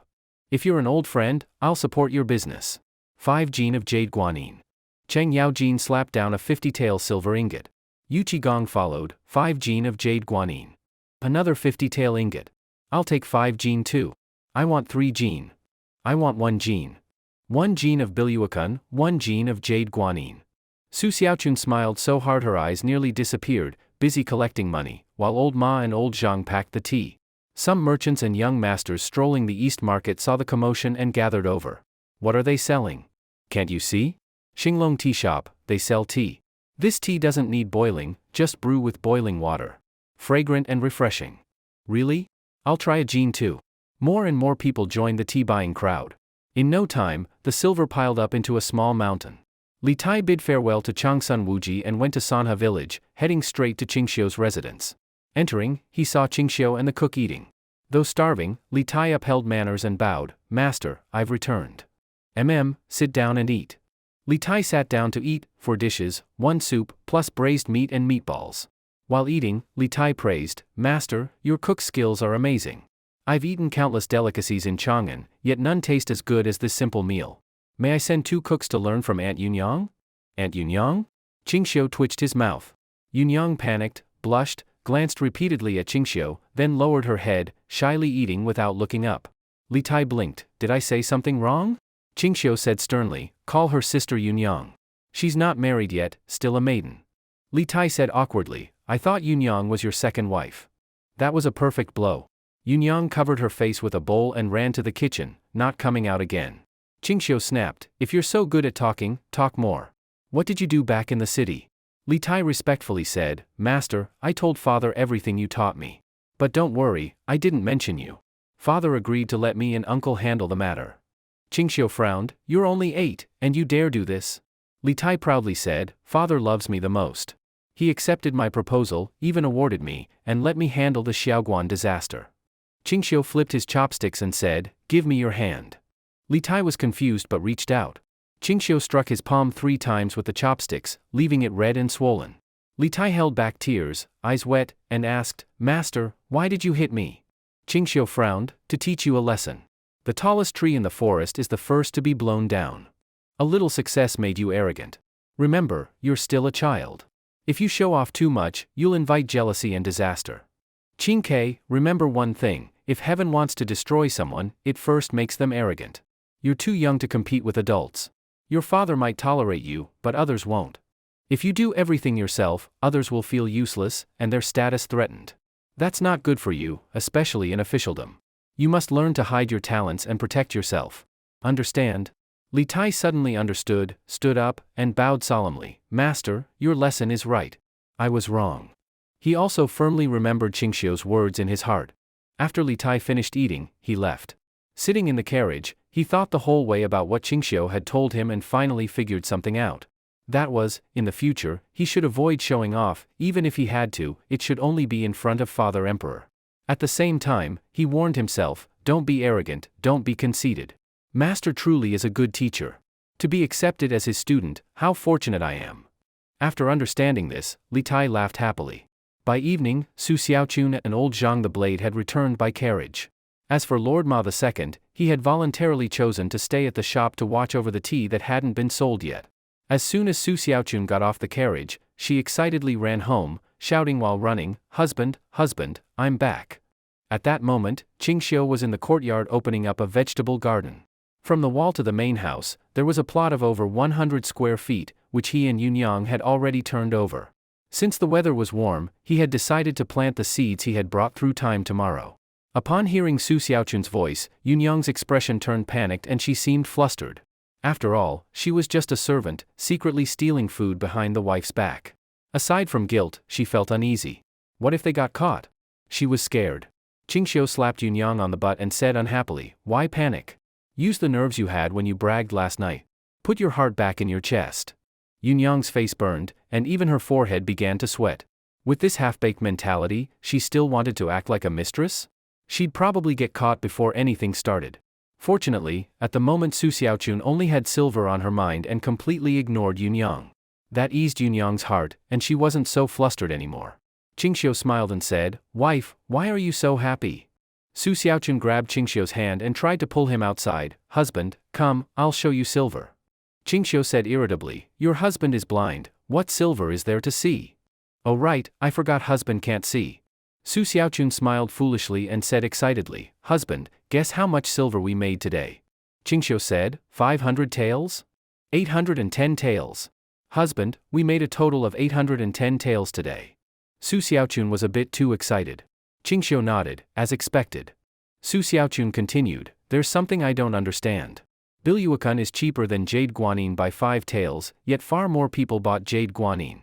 We sold only 30 jin of Bilyuakun, but 70 jin of jade guanine." Qingxiu said, "Not much. After another 2 days of fermentation, we'll sell 2,000 taels a day.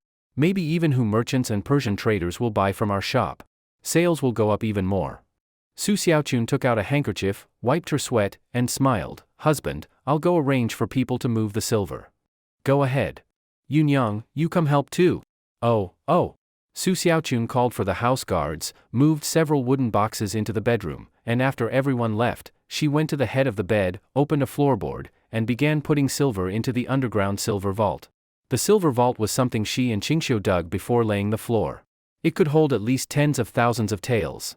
Qingxiu said irritably, "Just this bit of silver and you're storing it? Don't bother. We need to buy fresh tea tomorrow. Store it later when there's more." Su Xiaochun slapped her forehead, began moving the silver back out, and laughed awkwardly, "Sorry, I made a fool of myself.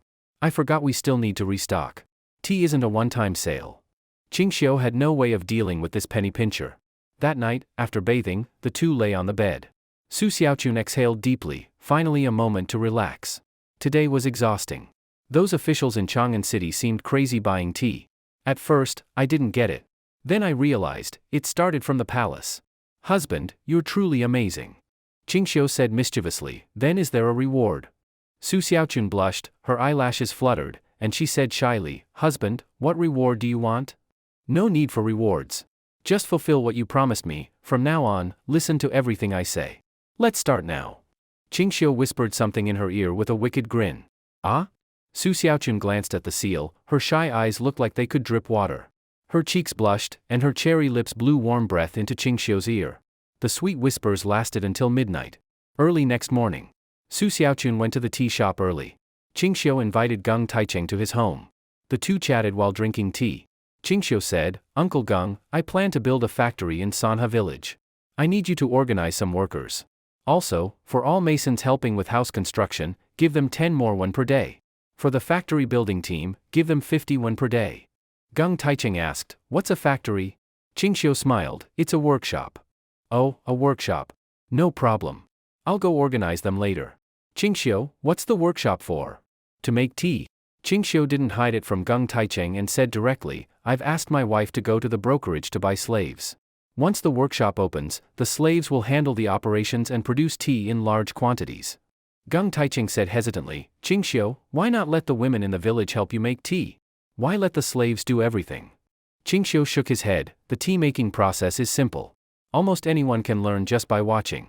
Though tea can make money, it won't last. In less than 6 months, many will figure out the process." "Uncle Geng, to be honest, everyone has selfish motives, including me. But I promised to make the village wealthy, and I won't go back on my word." Geng Taicheng nodded. "Qingxiu, I'm glad you told me this. I believe you're not a selfish person." Qingxiu smiled bitterly. "Uncle Geng, don't praise me yet. Wait until we're all wealthy. Besides building the workshop, I plan to gather all the women in the village and assign them small businesses. Though these small businesses won't make them rich, earning a few or even dozens of taels a month is no problem. After the workshop team is formed, I'll hold training sessions for the women." Geng Taicheng cupped his hands and smiled. "With your words, I feel at ease. We villagers don't seek great wealth, just enough to eat and wear. If the women can earn some extra money each month, they'll be more than satisfied." After sending off Geng Taicheng, Qingxiu began thinking about his next steps. First, the street vendor business was still profitable, and in Great Tang, it wasn't regulated. No need to push carts around. In just one morning, he thought of many street-side small businesses. All required time and endurance to make hard-earned money, which he currently didn't value.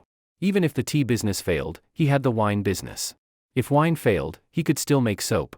If soap didn't work, he'd make perfume. If perfume didn't work, he'd make glass. Colored glass beads in this era were worth a fortune. The construction team for the workshop was formed smoothly. Because of this, many people argued fiercely to get into the workshop construction team. After all, the daily wage was 50 won more than other construction teams, so naturally, there was competition. Today's Sanha village was no longer the Sanha village from 2 months ago. Everywhere there were red brick and tile houses, which looked festive. Anyone passing by would stop to look, showing envy in their eyes. At noon, in the largest private room of the 10 Fragrance Pavilion, a group of well-dressed grain merchants were all smiling flatteringly as they toasted Changsun Wuji, while Li Tai was comically standing on a chair picking food. Changsun Wuji normally only interacted with high-ranking officials and noble dukes, and had never dealt with these flattering merchants. Although his own family also ran an iron business, half of which was for the royal family, even then he dealt only with officials and shop managers. After several rounds of wine and 5 flavors of dishes, a fat grain merchant squinted and flattered, "Lord Changsun, you are a minister assisting the nation. Usually, we little merchants can't even get a chance to visit. Why would you be so kind today to invite us lowly merchants for a banquet?" Changsun Wuji suppressed his disgust and smiled. "You are all the biggest grain merchants in Guangzhou. Gathering you here today is indeed for something important." "What is it?" "We are all ears." 5 or 6 grain merchants pricked up their ears.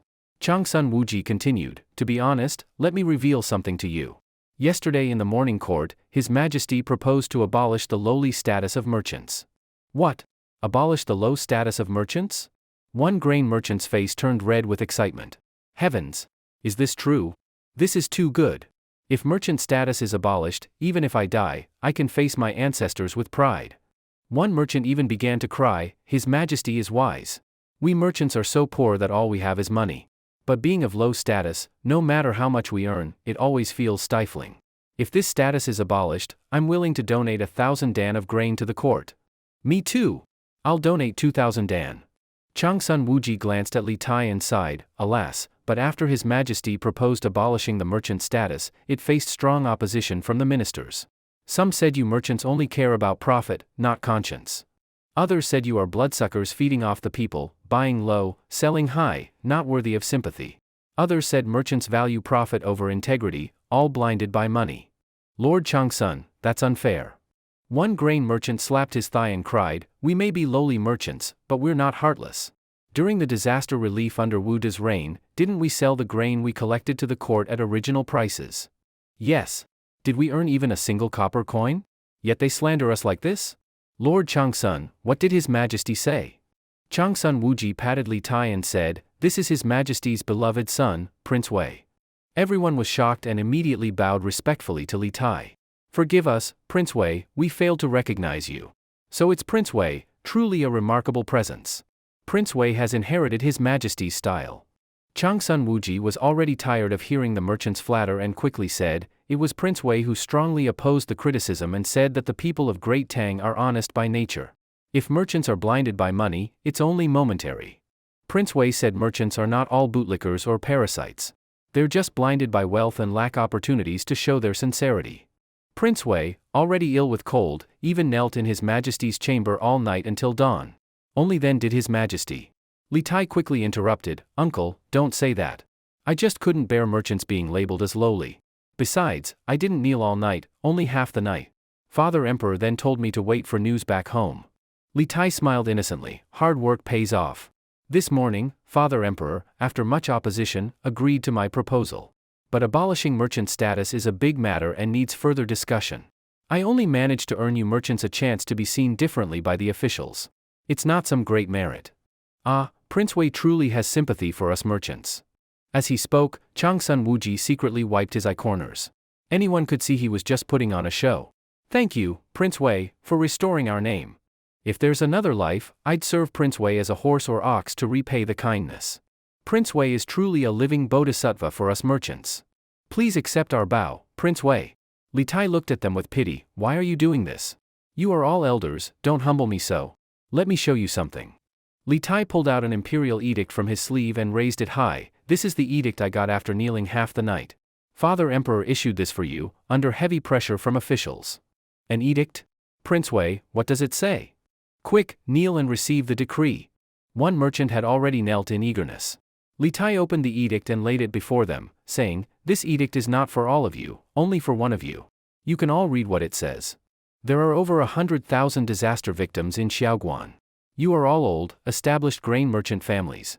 Whoever can provide 50,000 dan of grain to aid the victims will be granted a baron title. 1 dan of grain feeds a family of 3 for more than a month. If they eat sparingly, it lasts 2 months. For over 100,000 victims, calculated as 30,000 families, less than 2 dan per family can last until the autumn harvest. With grain, people can plant fall crops, and in just over 3 months, a harvest will relieve the famine. 50,000 dan of grain? Phew! This, 50,000 dan of grain. The merchants stared at Li Tai in disbelief. Li Tai looked at them and said unhappily, what? Is 50,000 dan a lot? Have you forgotten that someone once spent a fortune and still couldn't get a title? Do you really think noble titles in Great Tang are so easy to get?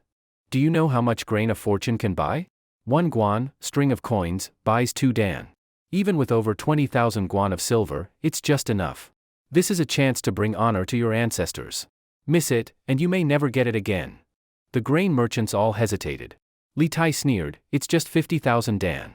Great Tang collects hundreds of thousands of guan in taxes each year. Taking out a few tens of thousands for disaster relief should be effortless.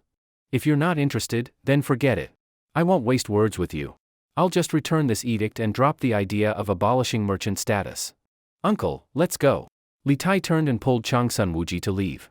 Just as they stepped out of the private room, Changsun Wuji smiled, patted Li Tai on the head, and gave a thumbs up. Qingke, you're getting more and more eloquent, well done. Even your uncle feels ashamed in comparison. Li Tai, however, held out 5 fingers and softly counted, 1, 2, 3. As soon as he said, 3, a fat grain merchant anxiously rushed out and knelt before Li Tai, grabbing the imperial edict tightly, his face full of flattery. Your Highness, Prince Wei, please wait. I'm willing to provide 50,000 dan of grain to relieve the disaster victims. Another merchant rushed out, also anxious. Your Highness, if a title is involved, I'm willing to provide 80,000 dan of grain for relief. This is a great opportunity to bring honor to my ancestors. If I miss it, I may never get another chance. I'll provide 80,000 dan. The fat merchant shouted angrily, Zhou Yuantong, are you going against me on purpose? I asked Prince Wei first. Zhou Yuantong sneered, "Fatty son, the higher bidder wins. I must get this title. With it, I'll become the biggest grain merchant in Guangzhou in a few years." Fatty son fumed, "Do you even have that much grain? I remember you only collected 50,000 dan last year." Prince Wei, don't believe him, he doesn't even have that much grain. Zhou Yuantong gritted his teeth, "I don't have it now, but I can buy it. I still have tens of thousands of taels of silver at home, why should I worry about buying grain?" The remaining 4 merchants stood at the door, anxious but helpless. They simply couldn't offer 80,000 dan. The biggest grain merchant in Guangzhou was this fatty son. After Zhou Yuantong spoke, he flattered Li Tai, "Your Highness, my 50,000 dan will arrive soon. The remaining 30,000 I will deliver within half a month. How about that?" Hee. Fatty son panicked, "Prince Wei, I came first." Li Tai hesitated, "Boss son, I mean no disrespect, but he offered 80,000 dan, 30,000 more than you." Zhou Yuantong proudly said, "Stupid fatty, trying to compete with me? You're still too green." Fatty son's face turned red with anger, "You bastard Zhou Yuantong. We're now mortal enemies.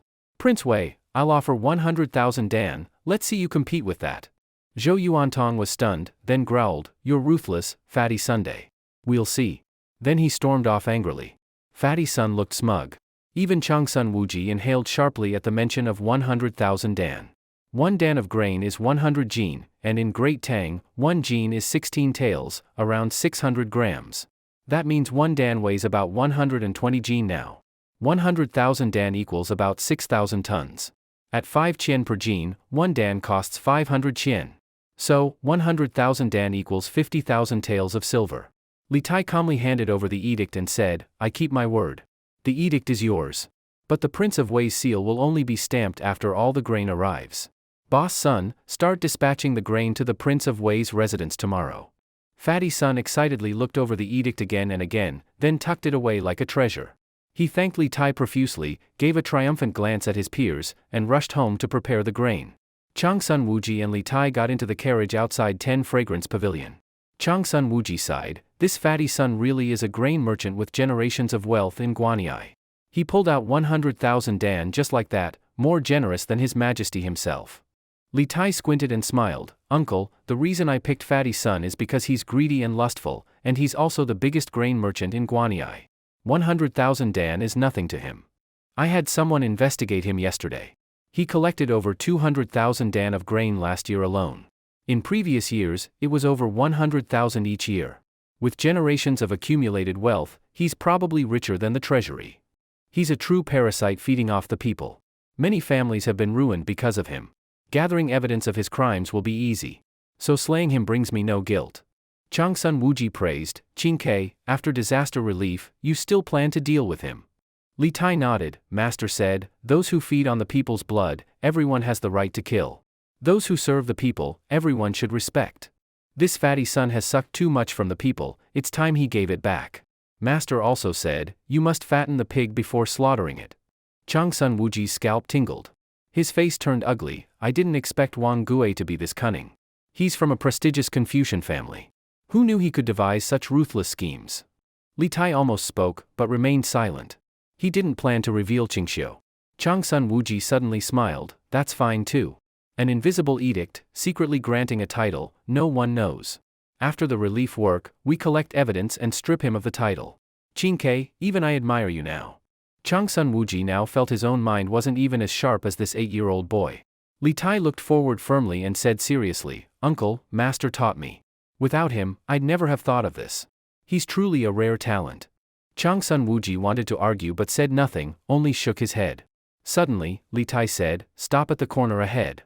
After the carriage stopped, Changsun Wuji asked in confusion, "Qin Ke, why are we stopping?"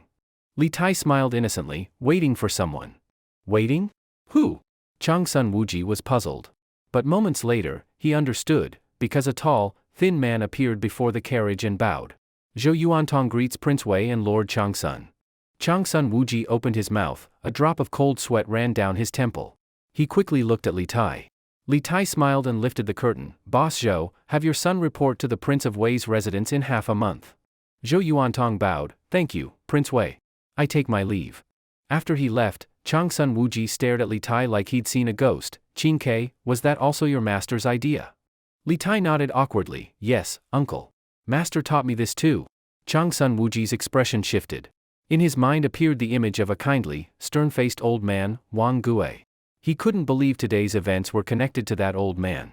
First lure Fatty Sun with a title, then provoke him with Zhou Yuan Tong, and finally, prepare to slaughter the fat pig. This seamless scheme shocked even Changsun Wuji. He couldn't have come up with it in 2 days. This Wang Gue is hiding deep. Changsun Wuji decided to stay far away from Wang Gue in the future, and also remind the emperor. Li Tai asked, "Uncle, what's wrong?" Changsun Wuji shook his head and smiled bitterly. "Qin Ke, when did you plan this with Zhou Yuan Tong?" Li Tai replied, "Last night, I sent someone to his house, promised to be his backer, and arranged for his son to serve in my residence. As long as he doesn't make major mistakes, I can protect him and help him become the biggest grain merchant in Guangzhou. Don't worry, uncle. I investigated Zhou Yuan Tong. He's an honest merchant, never used underhanded tricks. That's why he's always been beneath Fatty Sunday. But," Li Tai continued, "Uncle, don't tell Father Emperor yet. Let's finish the disaster relief first, then report it." "All right." Changsun Wuji agreed happily. And decided to visit Wang Gue soon. Fatty Sun had been entrenched in Guangzhou for many years and had grain depots all over. Early in the morning, he began organizing the gathering and transporting of grain. By noon, he had collected 60,000 dan of grain from around Chang'an. Together with 40,000 dan from the Xiaoguan grain depot, it totaled 100,000 dan. Since it was for the court, he dared not cut corners, each dan of grain even weighed an extra pound. Li Tai and Changsun Wuji led a few left-guard soldiers to start transporting the grain. Although Xiaoguan was only 30 to 40 li away, due to poor ancient transportation, moving grain was slow. Even at that distance, it would take 6 or 7 days to arrive. After dark, they camped at nearby relay stations. The next morning, Changsun Wuji got up early, but Li Tai was nowhere to be seen. When he got to Li Tai's room, the 2 maidservants quickly saluted him. Changsun Wuji frowned and asked, "Prince Wei hasn't woken up yet? First time traveling far, he must be tired. Let him rest a bit longer. Have the station prepare some food to be sent over later." One maid replied, "Lord Changsun, Prince Wei isn't in the room. He left before dawn." Changsun Wuji was stunned. "Left before dawn? Where did Prince Wei go? Did he take guards with him?" The maid whispered, "His Highness said he went out for a run. His personal guards are with him." "Running?" Changsun Wuji's eyes widened, puzzled. "What is running?" In the Tang army, they didn't practice running for fitness. Training methods were simpler, using military sticks, lifting rocks as weights, or sparring. The term running was new to Changsun Wuji. "Forget it. I'll ask him myself when he returns." Soon, Li Tai came back into the station, drenched in sweat and panting heavily. Changsun Wuji hurried over. "Qin Ke, why are you so exhausted? If your father emperor saw you like this, he'd be heartbroken. Here, wipe your sweat." He pulled out a handkerchief and handed it to him. Li Tai didn't mind and wiped his sweat while gasping. "Uncle, master said the root of illness lies in fatness. He said I'm too fat, and if I stay like this, I'll get sick sooner or later. So I run to lose weight." Changsun Wuji glanced at his own big belly and said awkwardly, "I'll run with you tomorrow." So, on the road to Xiaoguan, for 6 days, Li Tai ran every day with Changsun Wuji. Even after reaching the county office in Xiaoguan, no matter how busy the relief work was, he kept running 10 li each day. After half a month of disaster relief, Li Tai had visibly slimmed down. That morning, the ministers were discussing the matter of relocating the morning court from Wuda Hall to Taiji Hall. A guard rushed into Wuda Hall. "Report. Right Chancellor and Prince Wei have returned from disaster relief in Xiaoguan. They are now at the palace gate." Li Er was overjoyed and quickly said, "Summon them into the hall." He hadn't seen his beloved son in half a month. He had even dreamed of Li Tai several times, waking up in the middle of the night in a daze. Now that his son was back, how could he not be excited? A remonstrance official stepped forward and said, "Your Majesty, Prince Wei is still young. It's too early for him to be involved in state affairs. Disaster relief is no joke. Letting your young son lead the effort, won't that make people think you treat the victims lightly?" Li Er frowned. "Half a month ago, I ordered Prince Wei to lead the relief effort and had the right chancellor guide him. There would be no error. Why are you only now questioning this? What is your intent?" The remonstrance official looked flustered and glanced at Wei Zheng, then said stiffly, "Your Majesty, I am a censor. It is my duty to raise issues with any policy that violates court regulations. That was the original purpose of the censorate. I meant no harm, just wanted to remind your Majesty that Prince Wei is too young to be given merit too early." Li Er glared, emanating authority. "So you're saying I'm favoring Prince Wei?" Trying to grant him undue merit? The official panicked. Your Majesty, that's not what I meant. I meant. Enough. Li Er sat down and slammed the table. Silence. I know he's young. Do you think I'd be heartless enough to let my beloved son endure the elements for half a month? If Prince Wei hadn't proposed a way to resolve the Xiaoguan drought without spending a single coin or grain from the treasury, would I have sent him? Do any of you have a solution like that? Do you?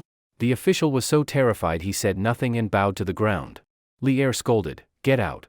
The official obediently withdrew. Wei Zheng raised his eyelids and lazily said, "Your Majesty, the censor's role is to correct your mistakes." Though Lord Wang's words were a bit sharp, his intentions were good. Can't Your Majesty even accept suggestions anymore? Why bother having a censorate then? Might as well dissolve us. I could retire. Li Er laughed in anger. Wei Zheng, I won't argue with you. Right now, the priority isn't arguing, but seeing what results Prince Wei and the right Chancellor achieved. You, Herald, what are you waiting for? Summon them. At this, Wei Zheng knew that disaster relief mattered more than nitpicking, so he stopped talking. Soon, one tall and one short figure entered the hall. Li Er squinted at them. Changsun Wuji was tanned, and his belly was gone. He looked rougher now. As for Li Tai, he no longer looked like a ball. Compared to half a month ago, Li Tai was completely different. Once a fair, chubby, cheerful-looking boy, he was now visibly tanner and much leaner. Half a month ago, he had been about 1.1 meters tall and weighed nearly 100 jin. After daily runs and eating more nutritious food, he had grown a few centimeters and lost 20 jin of fat, now weighing 80 jin. Li Er's eyes widened in disbelief. The civil and military officials were also stunned, staring at the two like refugees. Li Er's eyes turned red. He glared fiercely at the censor. Censorate officials, look carefully, who is this standing before you? This is my son. Just half a month ago, he was still plump. Now for the sake of disaster relief, he's become this thin. And you still say I gave him merit for nothing? He's lost so much weight, doesn't he deserve credit? As he spoke, Li Er was moved to tears, looking at Li Tai with heartache and guilt. He deeply regretted sending his son on such a hard mission. Changsun Wuji bowed, Your Majesty, I, Changsun Wuji, and Prince Wei have returned from the disaster relief mission. We did not fail. The drought in Xiaoguan has been completely resolved, and everything Prince Wei said was confirmed. This mission did not cost the court a single coin or grain. Prince Wei also bowed, Father Emperor, not only did we not use any state funds, but Uncle and I also brought back 30,000 dan of grain. Li Er was stunned, unable to believe his ears. The officials exchanged glances. Is that possible? They went for relief work, didn't spend silver or grain, and even brought back 30,000 dan. Is such a good thing even real? Heavens, how did Prince Wei manage this? Disaster relief without spending money, and even profited? This. The civil officials were shocked. Even the military officers stared in disbelief. Li Er said excitedly, Right Chancellor, Prince Wei, explain this to us. How did disaster relief result in bringing back 30,000 dan of grain? Prince Wei replied, Father Emperor, I'm tired. I want to rest. Please let Uncle explain. Li Er immediately said, Someone, bring the dragon carriage. Escort Prince Wei to my chambers. Serve him well. Whatever he wants, give it to him. Quickly. Li Tai smiled and shook his head, No need, Father. I want to leave the palace and share this news with Grandfather. I'll stay at his home tonight. Please allow it. Li Er hesitated, then spoke with a tinge of sadness, Qin, I haven't even had a proper word with you, and you want to leave? All right, but come back tomorrow.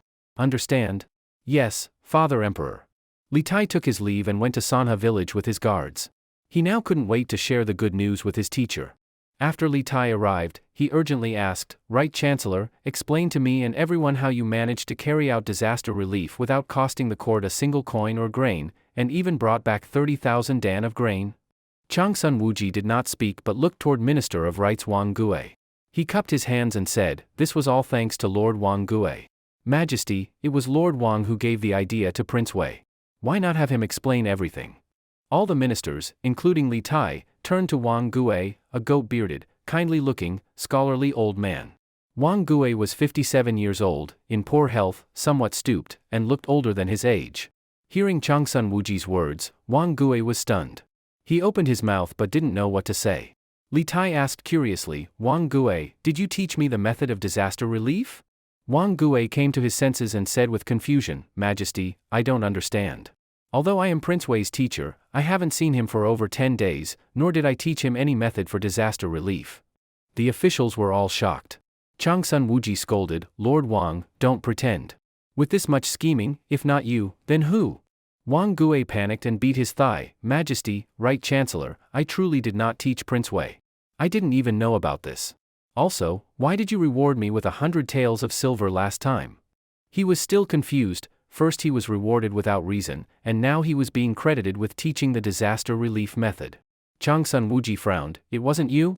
Wang Gue shook his head like a rattle. No, Lord Changsun is mistaken. Whoever taught Prince Wei the method is definitely someone else. Changsun Wuji raised an eyebrow. Someone else? Li Tai stared and asked, "And the proposal to raise merchant tax, was that not taught by you either?" "Raise merchant tax?" Wang Gue shook his head in confusion. "Majesty, I had no idea." Li Tai nodded. "If you don't know, then wait until Prince Wei returns to the palace. I'll ask him personally." "Right Chancellor, you tell us how you did the relief." Changsun Wuji stopped arguing with Wang Gue and began, "Majesty, do you remember the noble title edict?" "I remember. Was it useful?" Changsun Wuji smiled. "Very much so, and for a big purpose. Prince Wei and I invited all major grain merchants in Guanyi, presented the edict, and said whoever provides relief grain would be made a baron. A merchant surnamed Sun rushed to supply us with grain. 50,000 dan would have sufficed. But another surnamed Zhou promised 80,000 dan in exchange for a title. Sun only secured the edict by supplying 100,000 dan. I thought that was the end, but Prince Wei had already bribed Zhou's storekeeper, pushing the offer from 50,000 to 100,000 dan. Only 50,000 dan was used for relief. 20,000 dan was given along the route to victims. The remaining 30,000 dan was all brought back and is piled at Prince Wei's mansion." Li Tai applauded. "Great. Such a plan, I'm ashamed I didn't think of it. This person is truly talented." In Tang, talents are everywhere, but hidden among the people. "Majesty, why not appoint this person to office? Did he also teach Prince Wei to raise merchant taxes?" One civil official jumped up frowning. "Your Majesty, this is extremely improper." "How so?" Li Er asked. The civil official said, "Although the relief cost nothing, a noble title was still handed out. How many soldiers died on the battlefield and never got a title? Handing out titles so easily, won't that discourage the army? Merchants, driven by profit, will swarm to get titles. If Tang has more famines, will we need more titles? Besides, we don't know what merchants will do once they gain a title. If they abuse power over local people, how can Tang remain upright? Your Majesty, we must not set this precedent." The ministers nodded in agreement. Changsun Wuji replied, "No harm done." The title edict stayed secret. Meanwhile, Prince Wei investigated Merchant Sun, collected evidence of his abuse of the people. Once sent to the court of justice, Sun could be stripped of his title and imprisoned. This matter was anticipated. Prince Wei has already prepared for it. Many officials gasped in shock. Prince Wei's tactical mind is truly meticulous. With such wicked cunning, this person, who is he? How can such a ruthless method come from a youngster? Majesty, make sure Prince Wei doesn't learn from this person. Your Majesty, Wei Jing spoke with concern, a young royal should learn virtue and righteousness. Associating with such cynical plotting may corrupt him. Majesty, consider carefully. Li Er looked hesitant. He feared his son might have learned from this person. Even generals from the old Tian's Guard, long opposed to Wei Zheng, stood up and advised caution. Your Majesty, as the censure minister correctly said, morals come first. This person behind Prince Wei's plans is ruthless. Don't let Prince Wei learn such evil tactics. Prince Wei is bright and quick to learn. What's scary isn't that he knows these methods, but that he absorbs their evil intent. Uncle Bao is right. Chang Yaojin nodded. Changsun Wuji immediately realized the gravity. He too nodded. Your counsel is sound. Li Er asked, Right Chancellor, do you also feel this is improper? Changsun Wuji didn't speak but bowed his head. He too was unsure. Li sighed, Fin. Let tomorrow's court decide. Let Prince Wei come and argue. If he can't defend, he'll stay in the palace and stop seeing this person. All correct. Dismiss. The ministers filed out, murmuring about Prince Wei and his backer. Meanwhile, Li Tai had already arrived at Qingxiu's home. Qingxiu, seeing Li Tai's appearance via a vision, was shocked and asked, Qing Ke, how did you get so slim? Li Tai paused, puzzled. Master, how did you notice I lost weight? Qingxiu pointed to his ear. My eyes are blind, but my ears aren't deaf. Half a month ago your footsteps were heavy. Now they're light. If you hadn't slimmed, you'd have to be a martial arts master. In just half a month, but you're nowhere near mastering martial arts. Li Tai gave an awkward laugh. Hee hee, nothing escapes you, master. Qingxiu smiled and asked, did you finish your mission? Tell me about it. Li Tai recounted everything. After listening, Qingxiu frowned. Li Tai asked, Master, why do you look so worried? Qingxiu relaxed his face and sighed. What was bound to happen has happened. When I taught you the method, I already anticipated this. What did you anticipate? Li Tai asked curiously. Qingxiu said, this method is poisonous. If it becomes known, some self-righteous hypocrites will criticize it as wicked. Your father and his colleagues may think your teacher is teaching you to become a scheming scoundrel. Of course, this is just my guess. But we must guard against it. If it happens, your father may forbid you from leaving the city to study. Li Tai's face changed, and he hurriedly said, Master taught me, my true skills haven't been tested yet. If father stops me now, I'm finished. Li Tai looked anxious and panicked. He still hadn't learned the flying technique. It couldn't end like this. These days, the tea business was booming. On top of that, a tea roasting workshop had also been opened. Batch after batch of tea was shipped to various districts in Chang'an. Su Xiaochun had already opened 7 tea shops in Chang'an, with daily earnings of over 2 taels of silver. Su Xiaochun was extremely busy, managing tea business in Chang'an by day and teaching over a dozen enslaved women to read and write at the same time. She gradually realized how terrible illiteracy was. These days she found several teachers to practice writing, and even while supervising the tea shops, she insisted on learning characters. However, her handwriting looked like demons dancing on the page. During this time, Qingxiu also improved her arithmetic skills.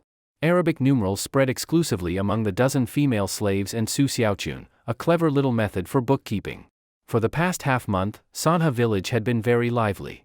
Because Qingxiu gave the village women some small businesses, some went to Chang'an to trade, some set up stalls in nearby counties, those too old or infirm set up stalls nearby. Now at the village entrance, a small market had formed, not only selling snacks, but also vegetables and meat. This solved the shopping problem. One didn't need to go to Chang'an. Just go to the village entrance and buy anything needed. Villagers from 18 nearby neighborhoods came to buy daily. Sanha village's scale grew larger. Adding outsider households bringing families to seek work, there were now over 1,000 households. Those outsiders without brick houses built grass huts on the outskirts. With more money coming in, storage became a problem. Qingxiu asked Su Xiaochun to convert all the silver into gold and store it in a small vault under the bedroom floor. Together with the warehouse's copper coins and small change, they had more than 30,000 taels of silver. For now, he didn't need to worry about lacking funds. The guards' salaries also rose from 1 tael to 3 taels of silver, making them very grateful to Qingxiu and Su Xiaochun. Besides daily training, they were in charge of village security and overseeing the workshop. Construction sites were booming as well. Blacksmith Wang and carpenter Zhang's businesses improved significantly. Their shops, once ignored, were now full of work, building beds, making wardrobes, and they even employed many apprentices. Better living conditions brought higher desires, which was both good and bad. Overall, Sanha village was full of vigor and positive energy. Even local gentry came to the village, hiring bricklayers to build brick-antile houses, paying dozens of copper coins a day. These past 2 days, Qingxiu had rare free moments, sipping tea and practicing qigong daily, as well as teaching Su Xiaochun and Yunyang math. His qi range had already increased to 200 meters, and his physical fitness was over 10 times better than normal. With recent improvements in qigong techniques, defeating Master Zhang would be easy. Seeing Li Tai looking dissatisfied, Qingxiu teased, I'm here, why are you so worried? Li Tai fretted, Master, I really want to study flying technique with you. But if my father doesn't allow me anymore, where will I learn to fly? Qingxiu thought for a moment and called, Yunyang, bring me brush, ink, paper, and inkstone. Yunyang hurried to fetch them. As she ran, her breasts shook like jelly, fragrant and lovely. Her hips swayed enticingly. Soon Yunyang returned with the brushes, ink, paper, and inkstone. Qingxiu said, I cannot see. Qingke, I'll recite and you write. All right, master, please begin. Qingxiu first recited the 3-character classic once, then said, Qingke, if tomorrow your father and his colleagues challenge you, use this 3-character classic to respond. If it's not enough, I'll teach you another cautionary moral essay. Li Tai's eyes lit up, please teach me, master. A moral essay, titled Diligence. Fields lie unused, storehouses stay empty. Books go unread, children stay stupid. A fine sword comes from sharpening, the fragrance of plum blossoms comes through bitter cold. If the young don't study hard, in old age they'll regret starting too late. Only when using knowledge do we regret lacking it, only through experience is difficulty understood. To sit on a bench, endure 100 cold days, to write an essay, not a single empty line. On the mountain of books, diligence is the path, in the sea of learning, hard work is the boat. A moral essay on goodness. Make things easy for others and it helps yourself. Better to wrong me than wrong others. Do good, avoid evil. Those with good relationships are blessed by heaven. A moral essay on self-cultivation. Outward appearance is less important than inner character. A person must accumulate virtue. The world turns like a wheel, how could heaven wrong the good? Drink moderately, that is best, love beauty not obsessively. Don't take unjust wealth. During anger, endure, it avoids disaster. A moral essay on nurturing character. A general must carry his stride, a prime minister must hold it together. If you can bear anger one moment, you avoid 100 days of worry. Wrong arises from speaking too much, troubles come from showing off. Those with true hearts stay together, those who know contentment are always happy. A moral essay on gaining wealth. A gentleman loves wealth but gains it with principle. A true hero loves beauty but accepts it with propriety. A gentleman speaks little when drunk, a real man sorts money clearly. Better to gain straight than seek crookedly. Promise something, worth 1,000 in gold. Once said, even 4 horses can't catch it back. A person without trust stands not firm, heaven only shines on those true. Qingxiu recited slowly. Li Tai wrote fast. After a long time, he finished. His wrist ached. That's enough, let's stop here. Qingxiu turned away, hiding his embarrassed expression. He wasn't a god, memorizing all moral essays isn't easy. Yet these few were already impressive, learned from his past life teaching his son to memorize. Even just these few essays, in Tang, could cause great discussion. Li Tai read them, delighted. Master, these moral essays are simple and universal, the lessons clear. Truly rare texts, I like them very much. Qingxiu smiled. It wasn't about whether Li Tai liked them, soon all scholars would love them. Li Tai gathered the 3 character classic and moral essays, looking expectant. Master, I've already slimmed down. Will you now teach me flying technique? Qingxiu's mouth twitched. This kid couldn't forget the flying technique. But Qingxiu didn't rush. They had nothing now, no means to build a hot air balloon. Even if they built one, it'd be dangerous. One mistake, Li Tai could die. If Li Tai died, Qingxiu would surely face punishment, maybe even exhumed and scolded. Qingxiu shook his head. Flying technique isn't learned in a day. You can't just say, learn, and you do. Qingke, you mustn't be impatient. Calm down and focus on knowledge, that's the true path. You still have a long way to go before flying. However, I can teach you a technique to lift a heavy cauldron, how about that? Li Tai, slightly disappointed, heard that and his face flushed with excitement. Master, truly? Truly? If I learn it, can I really lift a cauldron? Qingxiu rose and said, have I ever lied to you? If you don't believe me, I'll teach you the cauldron lifting technique now. Li Tai excitedly followed. He turned to Yunyang, little master, please pack up the brushes and bring 2 sets of bowls and chopsticks. Tonight, I'll eat at master's house. Qingxiu angrily rapped his head with his palm and said sternly, don't say nonsense. If your master hears this, she'll skin me. Li Tai ducked and backed away. A flesh bump came up on his head quickly. Yunyang, called little master, blushed like a plum blossom and her heart fluttered, but she felt conflicted. She wanted to be little master, but knew her place. If the master occasionally showed favor, she'd be content. Li Tai looked curiously at the structure made of 3 wooden poles in the threshing yard, feeling completely puzzled. Wasn't he supposed to learn the technique to lift a cauldron with his bare hands? What's the point of this triangular frame? Besides the frame, there was a 6-meter pole. One long end was tied to a millstone, and the short end had a rope attached. The physicist Archimedes once said, give me a fulcrum, and I can lift the earth. Qingxiu pulled the rope while facing Li Tai, his face full of playful teasing. Qingke, watch carefully. He gently pulled the rope, and the millstone was lifted. Then he pressed the wooden post with his foot, suspending the millstone in midair. Qingxiu said calmly, this is the cauldron lifting technique I teach you. How is it? Powerful, right? Li Tai looked upset and shouted, Master, this is too sloppy. I want to learn how to lift a cauldron with both hands. What you're teaching is just a trick. How is this a real cauldron lifting technique? Qingxiu frowned, you brat, what are you thinking? Don't you know what it means to use knowledge to change fate? This is the power of knowledge.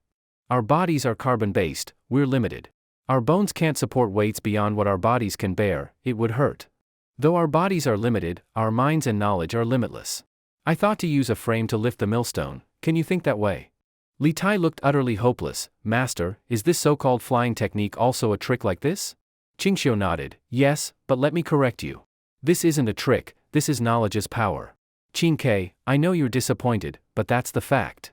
Stop fantasizing. To truly lift a cauldron and fly in one step is the domain of immortals. We ordinary people can use knowledge to do what even immortals could, don't you think that's great? Li Tai collapsed. That wasn't what he imagined. It wasn't heroic or fantastical, it was just using tools. Master, you tricked me. You're a liar. I don't want to study with you anymore. He broke down crying and ran toward Li Yuan's mansion. Qingxiu thought a moment and muttered, good, won't learn then, saves me trouble. Then he tapped his blind cane and left.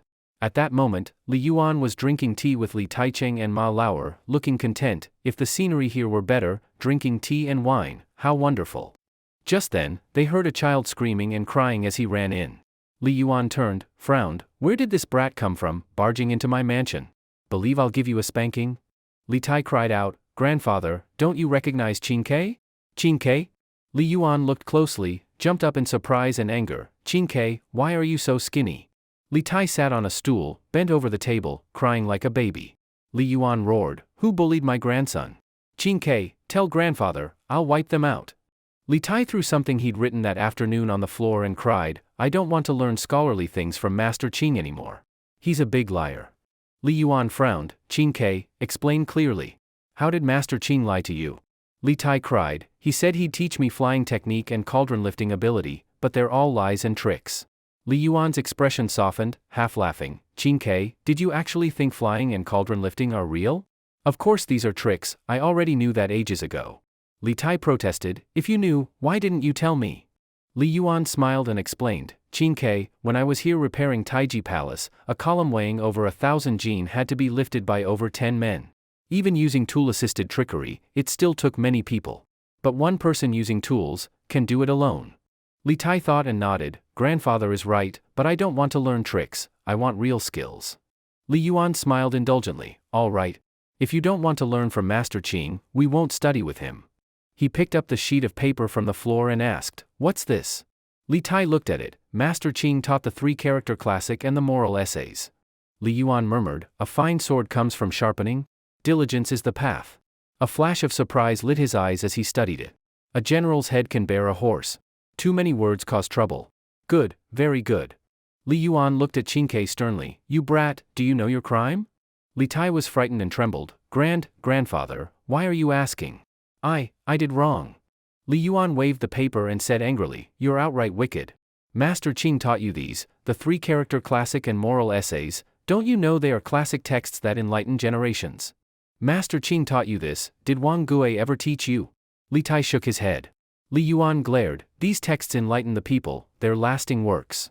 Yet you discarded them like trash, do you think that's innocent?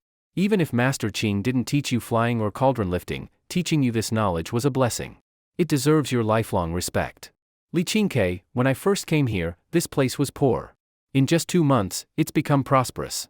The villagers live in comfort, happy and grateful. Since Master Qing arrived, villagers can earn money, eat well, dress warmly, isn't that a noble skill?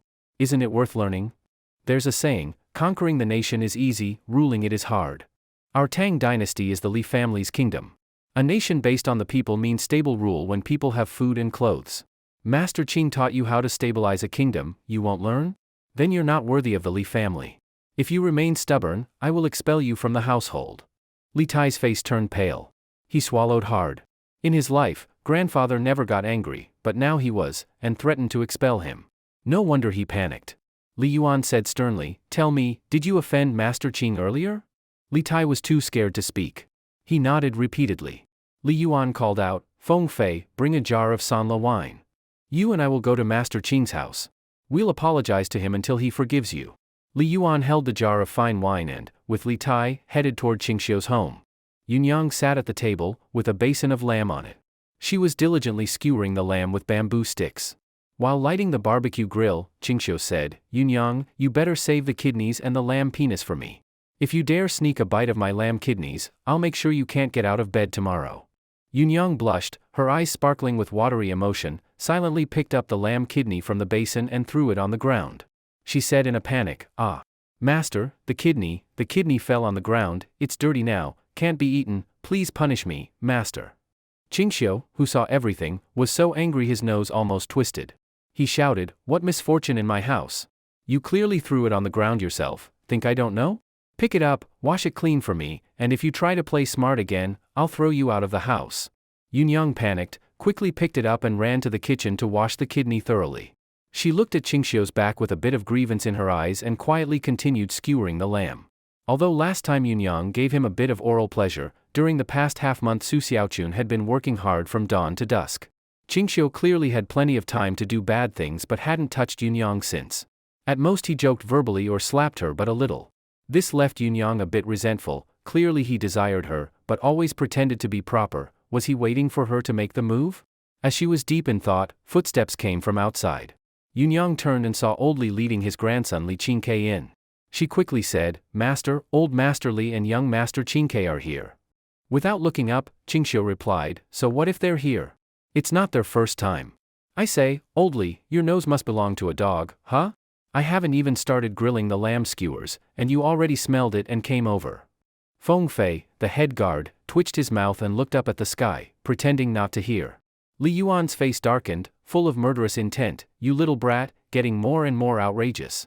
I'm at least of your grandfather's generation, and you dare compare me to a dog." Qingxiu fanned the fire as he said, "I didn't say you're a dog. The dog is one of the 12 celestial deities in the Chinese zodiac: dragon, snake, rat, ox, pig, dog, horse, goat, rabbit, tiger, rooster, monkey." Li Yuan waved his hand. "I don't have time to joke with you. I heard Qingke offended you today. He's too ashamed to come by himself, so I brought him to apologize. Qingke, kneel." Li Tai, having been scolded by Li Yuan, obediently dropped to his knees. "Mr. Qingxiu, I know I was wrong. Please forgive me." Qingxiu said, "To recognize and correct one's mistakes is a great virtue." Li Tai looked delighted. "So sir forgives me?" Qingxiu stood up, cracking his back, and grumbled, "Who said I forgave you? Offending your teacher and ancestors can't be brushed off with a few words." Li Tai lowered his head pitifully. "Then I'll wait here on my knees until you forgive me. I shouldn't have offended you, shouldn't have left without letting you finish speaking, and definitely shouldn't have called you a fraud. Please forgive me." Qingxiu nodded. "Since you're sincerely apologizing, you may get up. But don't sit idle, go wash your hands in the kitchen and help Yunyang skewer lamb." Li Tai didn't hesitate. He had only ever knelt to Li Yuan and Li Er and Empress Zhangsun in his life. He quickly washed his hands and quietly started skewering meat. Li Yuan didn't stand on ceremony, sat on a small stool, stretched his neck to watch Qingxiu grill lamb, and gulped, "Qing brat, what delicacy are you cooking this time?" Qingxiu replied, "Old Li, it's better to come late than early. You're in luck tonight, it's barbecue." Li Yuan smiled, patted his wine jar, and said, "I brought a jar of Sanlijiang, it's not like I'm eating for free." Cough cough, Qingxiu coughed from the smoke and pointed at the fan. "Bringing wine isn't enough. You need to work. Come fan the fire while I grill." Li Yuan didn't argue. Having freeloaded meals for a month with Qingxiu, helping out seemed only fair. He moved his stool and began fanning. Qingxiu picked up the plate, sprinkled some mixed seasoning, salt, savory spice powder, crushed sesame, and a little pepper powder. If only there were chili powder, it would be perfect. Sadly, the chili seeds had just sprouted, still a month or two from harvest. Chili peppers didn't exist in the Tang dynasty. They were introduced in late Ming, after Emperor Longqing opened maritime trade. Fortunately, Qingxiu had a small packet of dried chili seeds among the transported seeds. Li Yuan clicked his tongue in wonder, didn't think lamb could be eaten like this. Taking advantage of Qingxiu's distraction, he grabbed a skewer and took a bite. Qingxiu said, "It's not even fully cooked. Aren't you afraid of getting sick?" Then he recalled that Li Yuan had nomadic blood and supposedly could eat raw lamb. Li Yuan proudly said, "Half raw is just right. Not bad, quite delicious. Feng Fei, come here and learn. You'll have to grill this often for me from now on." "Yes, master." Feng Fei crouched at the edge of the smoke, tears and snot streaming from the smoke, and had to change positions. Besides grilled lamb, there were tofu rolls with mushrooms, and several dishes made by Yunyang: braised pork, vinegared bean sprouts, pepper salt lamb ribs, cold spinach, cold wild celery, cold kunlun melon. Kunlun melon is actually eggplant, also called barbarian melon, and was one of the Tang dynasty's main vegetables. A sip of Sanlijiang proved it was indeed better than most wines on the market, clear, with almost no impurities. But sadly, it was too weak, only around 30% alcohol. "Ah." Qingxiu put down his cup and sighed, "If we had a plate of chilled seafood, it would be perfect." Li Tai glanced up, then continued eating, silently noting that the teacher wanted seafood.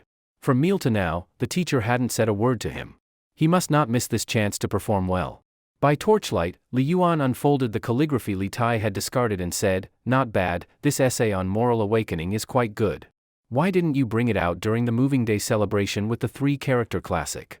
Qingxiu didn't hide it. "The relief methods I taught Qingke were a bit ruthless.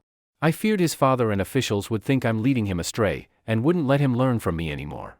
So I had him write this moral piece to offset it. Didn't expect you'd see it." Li Yuan's eyes widened angrily. "Who dares? Tomorrow I'll personally take Qingke to court. If anyone says a word against you, I'll tear their mouth apart." Qingxiu laughed. "Old Li, that's the Imperial court. If you make a scene there, aren't you afraid the emperor will chop off your head?" he asked knowingly. Li Yuan paused, realizing his slip, then smoothed things over. "My son is a founding minister and I have some respect with the emperor. Besides, I'm an elder, causing a little scene is no big deal." Qingxiu nodded. "As long as you're happy. Come, let's drink." After another cup, Li Yuan started swaying, patted Li Tai's head and laughed. "Kid, you have to teach my grandson more ways to help the people. He's only 8 and still childish. Don't take it to heart. If he makes a mistake, beat him. Spare the rod, spoil the child. You're his teacher, basically his half-father now. If he refuses to learn, just beat him half to death." Li Tai trembled beside him and made up his mind, he would never offend the teacher again. Seeing how frightened Li Tai was, Qingxiu chuckled and said, "Don't be afraid. As your teacher, I won't hit you without reason. I know you still have doubts, thinking I'm just a trickster who relies on flashy skills. And no, teacher, I wouldn't dare." Li Tai quickly shook his head in panic. But Qingxiu didn't let the opportunity slip by. He continued, "Having great strength or flying through the air is nothing special. What's truly impressive is to stand shoulder to shoulder with the divine using a mortal's body." Li Tai's eyes widened in disbelief. "A mortal, shoulder to shoulder with the divine?" Qingxiu scoffed. "There's a lot you need to learn: digging canals, building roads, moving mountains and filling seas, blessing the people, strengthening the country, giving the people food and clothing, making travel easier, ensuring children can study, and the sick can be treated. Even completing one of these would be a merit praised for generations. Qingke, the people are easily satisfied, as long as they are well fed and clothed, and not oppressed, they will be as steady and reliable as the water that carries a boat." Li Tai didn't quite understand, still confused. Li Yuan asked, "What do you mean by that?" Qingxiu sighed. "Governing for the people isn't just empty words. You must love the people as your own children. The ruler is light, the people are heavy. The ruler is the boat, and the people are the water. Water can carry a boat, but it can also overturn it. That's the essence of why the people's well-being matters." Li Yuan's eyes lit up. He understood the weight behind these words. This line, in fact, was something Li Er had realized in his later years, but here it was spoken first by Qingxiu. Time travel had its perks. Not only could one marry many beautiful wives, but also freely borrow the wisdom of future generations to impress others. It was getting late, and Li Tai, rubbing his sleepy eyes, said, "Grandfather, I'm tired and want to go back to rest." "All right, Feng Fei, escort Qingke back. I'll chat with Qingxiu a bit more." Li Tai followed Feng Fei, still holding a lamb skewer in his hand, but no longer hungry. He tossed it aside. Qingxiu frowned and snapped, "Come back." Li Yuan was startled and huffed. "Why are you shouting? Nearly gave me a heart attack." Li Tai turned back, puzzled. "Teacher, did you call me? What is it?" Qingxiu picked up a punishment stick. "Come here. Hold out your hand." Li Tai flinched, stepping back in fear. Li Yuan frowned. "What are you doing with that stick?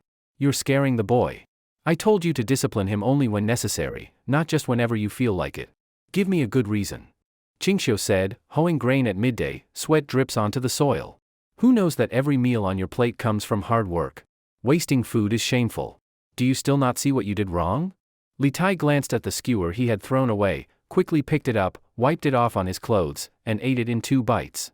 Teacher, I finished it. I don't need to be punished now, right?" "Good.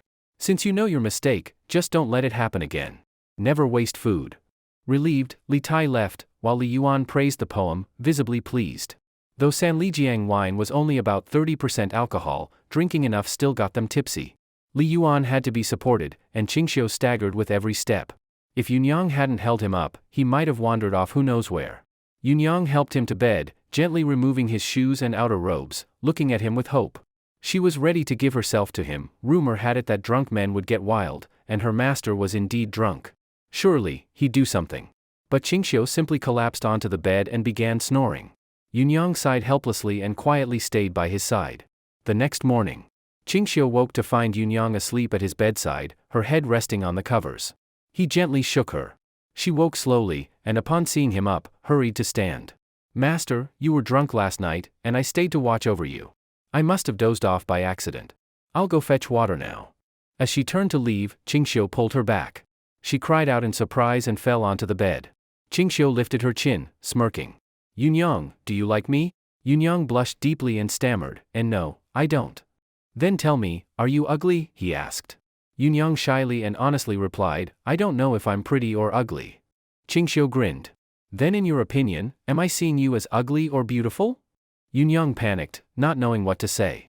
Qingxiu whispered, "Have you heard of the blind man feeling the elephant? And no. What about feeling your way across a river with stones?" She nodded quickly, "Yes, I've heard of that." He said, "You don't know if you're ugly or pretty, and I can't see you either. So, why don't I use my hands to find out if you're ugly or beautiful?" "Huh? What do you mean?" Her head was spinning. No one had ever teased her like this, she didn't know how to react. "Take off your clothes." "Master, She clutched her robe tightly, her delicate fists pressing against her chest. Qingxiu teased, "Last night, you threw away my lamb kidney on purpose, clearly to seduce me. Why are you hesitating now? I'll give you the chance, do you want me or not?" Yunyang scrambled off the bed and fled, covering her flushed face, stomping her feet in the kitchen. She felt scared, disappointed, even blaming herself for being too timid and missing the perfect chance to climb into her master's bed. Oh well, next time. She comforted herself with that thought. Su Xiaochun hadn't returned last night. Qingxiu decided to visit his official wife in the city and maybe look for a decent house. Keeping her in an inn wasn't safe or hygienic.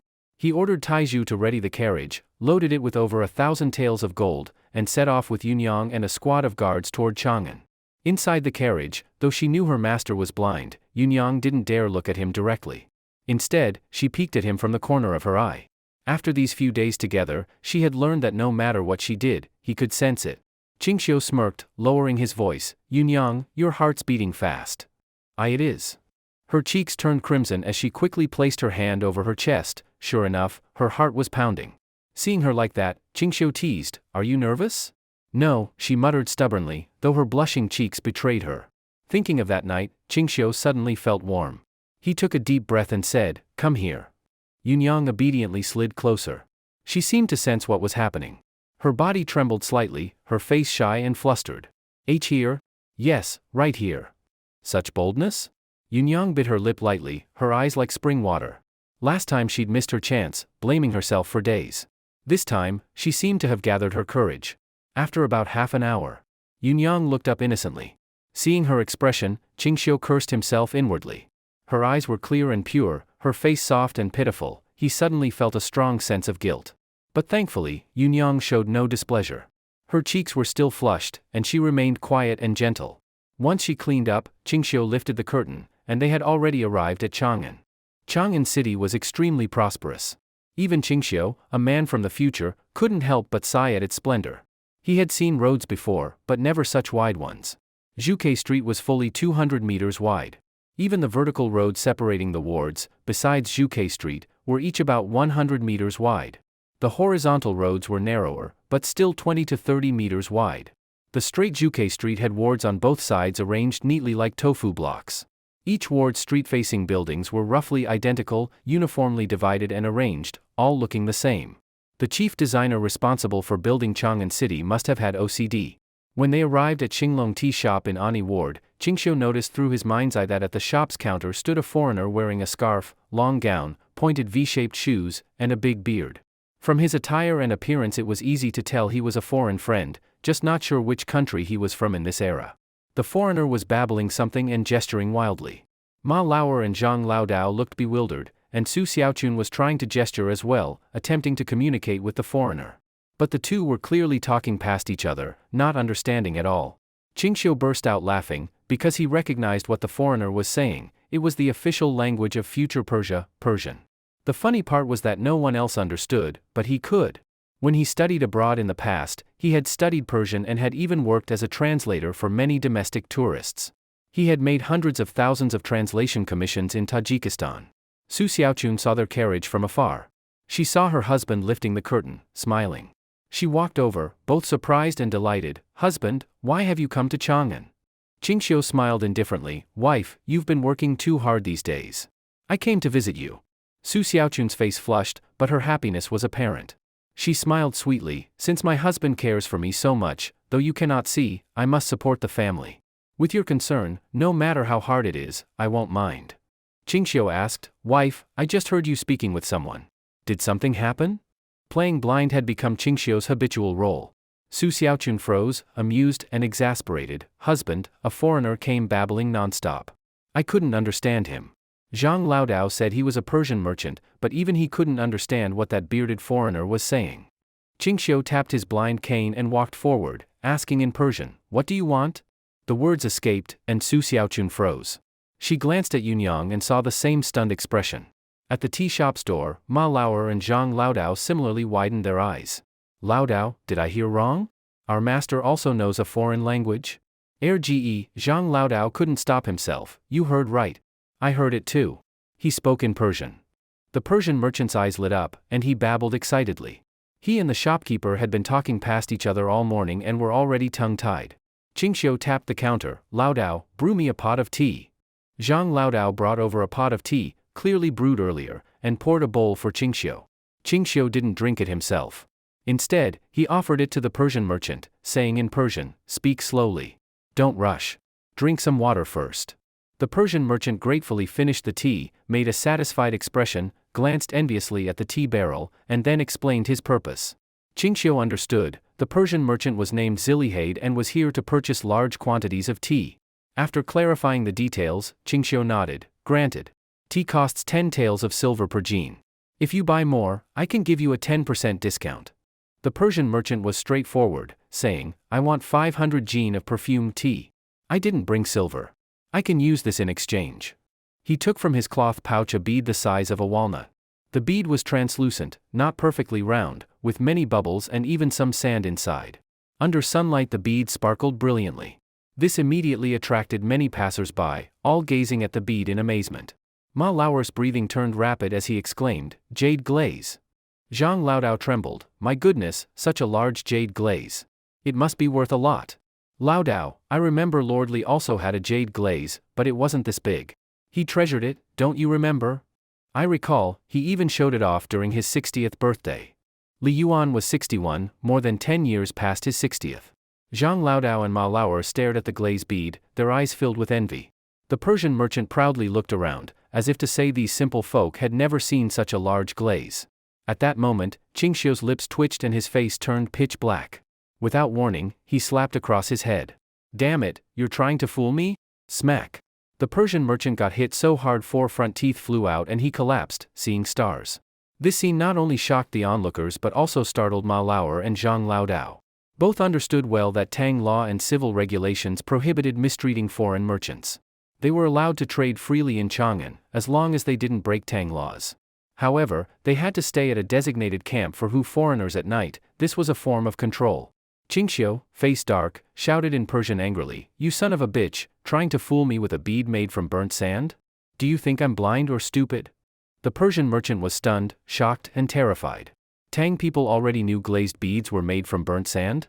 Su Xiaochun and Yunyang were also petrified, standing still, at a loss.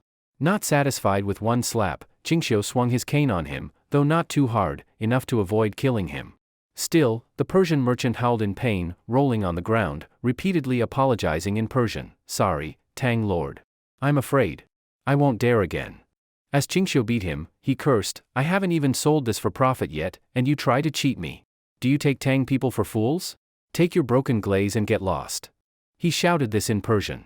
The Persian merchant, relieved, ignored his pain, fled in panic, frequently looking back to see if this slap-happy Tang Lord was chasing. Qingxiu thought to himself, he was planning to make glass beads to profit from wealthy people, but didn't expect a Persian merchant would come sell him low-quality glaze to cheat him. It felt ironic. The process of making glass was actually simple and didn't require rare materials. Judging by its color, the bead was low-quality glass. Glass is silicon dioxide, sand is also silicon dioxide, you just need high heat to make glaze. Obviously, the Persian merchant didn't master the true essence of glazing yet. In fact, you need to add other substances to remove impurities and make the glaze smooth and clear. That's boric acid, borax, and lime. Otherwise, the glaze turns green and full of impurities. Su Xiaochun was terrified, and she and Yunyang huddled together. When Qingxiu returned to his usual gentle and refined demeanor, Su Xiaochun timidly stepped forward and whispered, "Husband, that big glass bead is a rare treasure. Why were you so angry when that Persian merchant took it out?" Qingxiu said in a low voice, "Because all the glass in the world is made from free sand." "What? Sand?" Su Xiaochun exclaimed in disbelief. Qingxiu quickly covered her mouth and smiled bitterly. "Dear lady, do you want the whole world to know that glass is made from sand? Your husband still wants to make money selling these so-called jade glass beads." Su Xiaochun quickly shrank her neck and helped Qingxiu up. "Husband, let's talk inside the shop. But you hit that Persian merchant, he won't take this lightly. He might even report to the officials. What do we do if the authorities come?" She looked genuinely worried. Qingxiu said indifferently, "He wouldn't dare. I just explained to him in Persian the origin of glass. Even if he had the courage of a tiger or leopard, he wouldn't dare report it. If he does, the ones in trouble would be those Persian merchants." "Why?" Su Xiaochun didn't understand. Qingxiu flicked her forehead with a smile. "You're really making me want to cry from your foolishness. If the whole Tang dynasty learns that the glass beads those Persian merchants use for trade are made from sand, wouldn't those who've been fooled beat them to death?" "So that's it." Su Xiaochun suddenly understood, then blushed and pouted. "Husband, I'm just a woman. I'm not as clever as you. Managing the tea business is already tough enough." Qingxiu pinched her soft cheek and smiled. "My wife is actually very smart and capable, especially at night." Su Xiaochun blushed even more, looking adorably shy and tempting. Nearby, Ma Lauer and Zhang Laodao overheard their conversation. Zhang Laodao cleared his throat and lowered his voice. "Master, did you say glass is made from sand?" Qingxiu nodded. Ma Lauer's face turned red with anger. "That damned Persian merchant. How dare he deceive us Tang people like this? Master, report this to the court. His Majesty will surely order all those black-hearted Persian merchants expelled from the Tang dynasty." Qingxiu frowned. "Old Ma, calm down. Years ago, due to war, Persian merchants couldn't use glass to cheat people. Now the world is at peace, and they dare show up again. Glass beads have only been popular in Tang for a year or so, not enough to form a trend. Even if you report it, without evidence, what's the point? If you're convicted of false accusation, can you bear the consequences?" Ma Lauer gritted his teeth. "Still, we can't let these damned Persians treat us like fools." Qingxiu smiled. "No rush. I came to Chang'an to buy a residence. We can secretly produce a batch of glass beads far superior to those of the Persians and make some money first." Zhang Laodao's eyes lit up. Ma Lauer looked uneasy. "Master, even you want to cheat our own people?" Qingxiu said sincerely, "Old Ma, I won't cheat poor folks. I'll cheat the filthy rich, and I plan to fool other foreigners too, like Tubo, Turks, Zhuyanchuo, Goguryeo, and Arabs. They've got plenty of money." Ma Lauer raised his eyebrows and nodded. "As long as it doesn't harm common people, I support you no matter who you want to cheat." Ma Lauer was born a commoner. As a boy, his family starved during wartime. Some died from hunger, others were killed. If he hadn't been taken in by a martial arts master, he'd have died too. Because of that tragic youth, he never married. Even after becoming a village chief and receiving a salary, he only kept enough for food and gave the rest to villagers who couldn't eat. Qingxiu then asked, "Tea sales have dropped a lot recently, haven't they?" Ma Lauer and Zhang Laodao both nodded. Su Xiaochun looked a bit dejected. "Yes, not as good as before. Today, we only sold 3 jin of tea in the Ani ward." "I hadn't told you about this yet, how did you know?" Qingxiu said, "It's expected. Tea is consumable but not essential. There are many rich families in Chang'an, but still limited. Tea is expensive. Common people can't afford it. We only make money from the wealthy, so profits are limited. If every rich family has already bought tea, they'll have enough for a while. When they have tea, they won't buy more. That's market saturation, leading to a long sales slump, possibly lasting until we die, unless we find new markets." Su Xiaochun's face fell, regretfully saying, "If I had known, I wouldn't have opened so many shops. I paid a full year's rent for one new location. Earlier, we earned thousands of taels a day. But now, we may only earn a few dozen a day. Husband, what do we do?" Qingxiu laughed. "I knew this day would come. That's why I'm here." Su Xiaochun's eyes lit up. "Husband, you must have a plan, right? You heard it just now, unless we open new markets. If we can't sell tea in Chang'an, then we sell it in Jiangnan, Longxi, Shandong, or overseas." Su Xiaochun sighed. "Sounds easy, but it's hard in practice." Qingxiu smiled, we don't need to sell it ourselves. In a few days, someone envious of our tea business will approach us. They'll help us make money, like the Persian today. Su Xiaochun's eyes sparkled, and she nodded quickly. She knew her husband well. If he said someone would come talk business, then someone would. Her job was just to wait. Qingxiu suddenly said, Old Ma, Laodao, my wife and I will watch the shop. You two take Taizhu and Xuanzi to check around Furong Garden and see if there's a large residence for sale. I want to buy a home in Chang'an. Ma Lauer and Zhang Laodao agreed and left with the two others. Guzi and some house guards stayed to protect the couple. Less than half an hour later, Ma Lauer and Zhang Laodao returned, excited. Master. Zhang Laodao took a sip of tea and said, near Furong Garden, in Qinglong Ward, there's a mansion for sale, about 12 mu of land. They say it was once a general's residence. Old Ma and I climbed over the wall to look. The place is grand and imposing, with big front and back courtyards, perfect for a few dozen people. It's less than 2 li from Furong Garden. Qingxiu's eyes lit up, and he nodded, that's a good spot. Is the seller the government or a noble? Zhang Laodao grinned, I have friends working as guards in a gambling house. They said a noble named Dou Fengjie lost 8,000 taels of silver gambling and wants to use the mansion as collateral to pay off his debt. Qingxiu frowned, Dou Fengjie? I remember Empress Taomu's surname is Dou, are they related? Zhang Laodao nodded, yes. Dou Fengjie's father, Dou Gue, is Empress Taomu's brother and our emperor's uncle. Master, he's desperate to sell the general's mansion but can't find a buyer. Do you want to negotiate? Qingxiu nodded and smiled faintly. Since it was the empress's nephew's household, this deal would be easy to settle. Gambling houses in the Tang dynasty were as legitimate as brothels, they were respectable businesses, but you still needed connections to open one.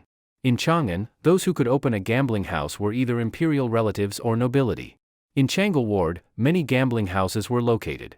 Lao Dao said that Dou Fengjie often came here to gamble when he had nothing else to do, and mostly lost more than he won. Inside one gambling house, a dealer with mustache was embarrassed as he said, Master Dou, you already owe 9,500 taels of silver. We're just small-time business, can you stop owing so much? Dou Fengjie, 20-something, handsome, impatiently said, who in Chang'an doesn't know I never leave debt? My uncle is the retired emperor, my cousin is the current emperor, how could I ever owe you gambling debts? The dealer looked at the gambling house owner, who casually waved and smiled, no worries. Master Dou said that once he loses 10,000 taels silver, he'll use the former general's mansion as collateral and borrow another 50 taels. Dou Fengjie smirked, you lowlife who looks down on others, your gambling house owner wouldn't dare speak to me like that. Quickly, give me 50 taels. The dealer reluctantly pushed over 10 large silver ingots of 50 taels. Less than an incense stick later, Dou Fengjie, unhappy, looked at the now empty chest before him and muttered, damn it. Such bad luck today, I lost over 4,000 taels again. Damn. In the next 10 to 15 days, he came daily, winning and losing, but lost a total of 10,000 taels. The gambling house owner came over, patted him on the shoulder, smiling, Master Dou, you've lost 10,000 taels. Isn't the Qinglong Ward General's mansion, hee. Dou Fengjie, annoyed, shook off the owner's hand, can't I still owe you? Wait, I'll go back and get the deed. As Dou Fengjie was leaving, the owner signaled his 2 lackeys to follow. They followed Dou Fengjie outside, to see him greeted by 2 old men surrounding a blind man. One old man waved. Dou Fengjie frowned, what do you want? Old Ma smiled, you must be the eldest son of the Duke of Zhonghua, young Master Dou? Dou Fengjie was puzzled, you know me. Old Ma nodded, in Changle Ward, every gambling house knows you, young Master Dou, are the god of wealth here. You gamble money like water, those of us born from fields have heard your name. Dou Fengjie, flattered, said, you old man are amusing, what do you want from me? Old Ma and Lao Dao exchanged glances. Then they lifted a wooden box from a carriage, placed it on the ground, and opened it. Gold glittered under the sun. Dou Fengjie's eyes lit up with greed, what are you offering? Old Ma laughed, our boss wants a residence in Chang'an. Here's 1,100 taels of gold. Instead of mortgaging 10,000, why not sell it to us for 11,000? Dou Fengjie was delighted, you'll pay 11,000? Lao Dao tapped the box, you see, 1,100 taels of gold, converted to silver ingots, equals 11,000 taels silver. What do you think? Dou Fengjie, excited, wait, I'll fetch the deed. Don't worry, we'll go with you. Please get in, Old Ma said. Dou Fengjie got into the carriage without hesitation. The 2 lackeys, seeing this, quickly returned to inform the manager. The manager's eyes widened, are you sure someone will buy the general's mansion for 11,000 taels? That's the place our boss has wanted for years. Yes, we saw them bring 1,100 taels of gold, they answered. The manager raged, damn it. After 2 weeks setting the trap, couldn't let it slip. Where's Yazi? Bring him and his men, steal their gold. Under no circumstances let the mansion go to someone else. Or I lose my post. Yazi was a hulking man, missing 2 front teeth, but fierce looking. Hearing the order, he took 7 or 8 thugs, masked and with clubs, and rushed out. In the carriage, Do Fengjie sized up Qingxiu. Are you the one buying the mansion? Qingxiu smiled faintly and nodded. Do Fengjie asked, are you blind? Qingxiu nodded again. Do Fengjie chuckled, nowadays, blind men have this kind of money? Qingxiu replied modestly, business at home earns some money. Do Fengjie sighed, the market price of that mansion is well above 10,000 taels silver. The beginning of the year a merchant offered 30,000. Didn't think it'd sell for only 11,000. Qingxiu said nothing. Earlier, he investigated. Qinglong Ward is far from the Imperial City, almost at the wall, but close to Furong Garden. Prices aren't cheap. 30,000 taels was just a conservative estimate. Just then, the carriage passed an alley and suddenly stopped. Old Ma, the driver, joked, Master, someone's blocking the road. Looks like a robbery. Qingxiu was surprised, is Chang'an so unsafe now? Do Fengjie's face turned angry, they dare rob in Chang'an? Must be brazen. He lifted the curtain and saw 7 or 8 masked men. The leader looked familiar. Yazi whispered, we only want their money. Leave your gold, and we'll spare you. Old Ma and Lao Dao glanced at each other, amused. Heh, Old Ma, don't take mine. These 8 belong to me. Old Ma replied, we split in half. Lao, you rest. Lao pulled a big naked club from under his coat and sneered, you old men better shut up, parading robbers, you come at me, I'm not messing around. Anyone sees me, they'll bow down. Then Lao flipped the club and jumped off the carriage. Old Ma cursed, damn you. We agreed to split 4 each. Old Ma jumped too. In the carriage, Qingxiu quietly smiled. They really picked the wrong men, these 2 are living demons. Before they met, outside there were horrific screams and bone-cracking sounds. Even Yazi was crushed, his kneecap broken, rolling and shrieking in pain. Do Fengjie was stunned. When Old Ma returned, he bowed and said, Master Do, sorry. Lao was too rough, broke bones to bits. Didn't scare you, did he? Do Fengjie was a noble and used to spectacles. He wasn't frightened, but was amazed by their skills. He considered Qingxiu's identity, employing martial experts as carriage drivers meant his status must be remarkable. Yet Do Fengjie, the most dissolute among nobles after the royal, had never seen such a person. Lao said, if the authorities investigate, please speak well of me, Master Do. I was defending. Do Fengjie nodded grimly, appropriate, a group of robbers? Chang'an isn't theirs to decide. I'm Imperial kin. Robbing in my territory is disgrace. Do Fengjie stepped out of the carriage and blew a bamboo whistle from his sleeve. At once, 4 agile young men appeared in the alley. He instructed, these are the robbers, leave 3 to guard them, and 1 go to the Yongzhou government office to arrest them. After verifying their identities, send them to the Dali Temple. The Yongzhou office was responsible for Chang'an's security. Old Ma and Lao watched the young men, satisfied. Qingxiu wasn't surprised, it's normal for an imperial kin to have guards. Wealthy families also kept loyal fighters, an open secret. Do Fengjie returned to the carriage, cupped his hands, and smiled, brother, don't show off your wealth. Those men are probably from the gambling house, perhaps sent to prevent you from buying the mansion. Once the deed is transferred, they won't have anything to do with you. Qingxiu was surprised, if you saw through this, why did you still use the mansion as collateral to the gambling house? Do Fengjie's face turned red. He stammered, well, to be honest, I suffer from gambling addiction. If I don't gamble every day, I feel itchy all over. Losing money in the gambling house is routine for me. A gambler is not worthy of pity. Qingxiu smiled lightly, you seem very open about it, young Master Do. Do Fengjie sighed, there's no other way. I've lost the money. If people block my home demanding gambling debts, our imperial family's reputation would be ruined. My father might even beat me to death. Qingxiu asked, puzzled, then if you sell the mansion and the Grand Minister discovers it, what will you do? Do Fengjie chuckled, it's fine. My father won't find out. Besides, it's not even our mansion, we can sell it as we please. Qingxiu was puzzled, until the carriage stopped at a place called the Zhongren Mansion. He immediately understood. It turned out Do Fengjie worked at the Zhongren Mansion. The Zhongren Mansion was a department composed of imperial relatives, in charge of royal expenses, property, ceremonies, sacrifices, and imperial travel. Do Fengjie entered the Zhongren Mansion and, soon after, sneaked out. On the carriage, he took out a property deed from his pocket and threw it to Qingxiu with gusto. Sign here, the general's mansion in Qinglong Ward is yours. Qingxiu didn't hesitate. He had the literate Lao Dao verify the deed.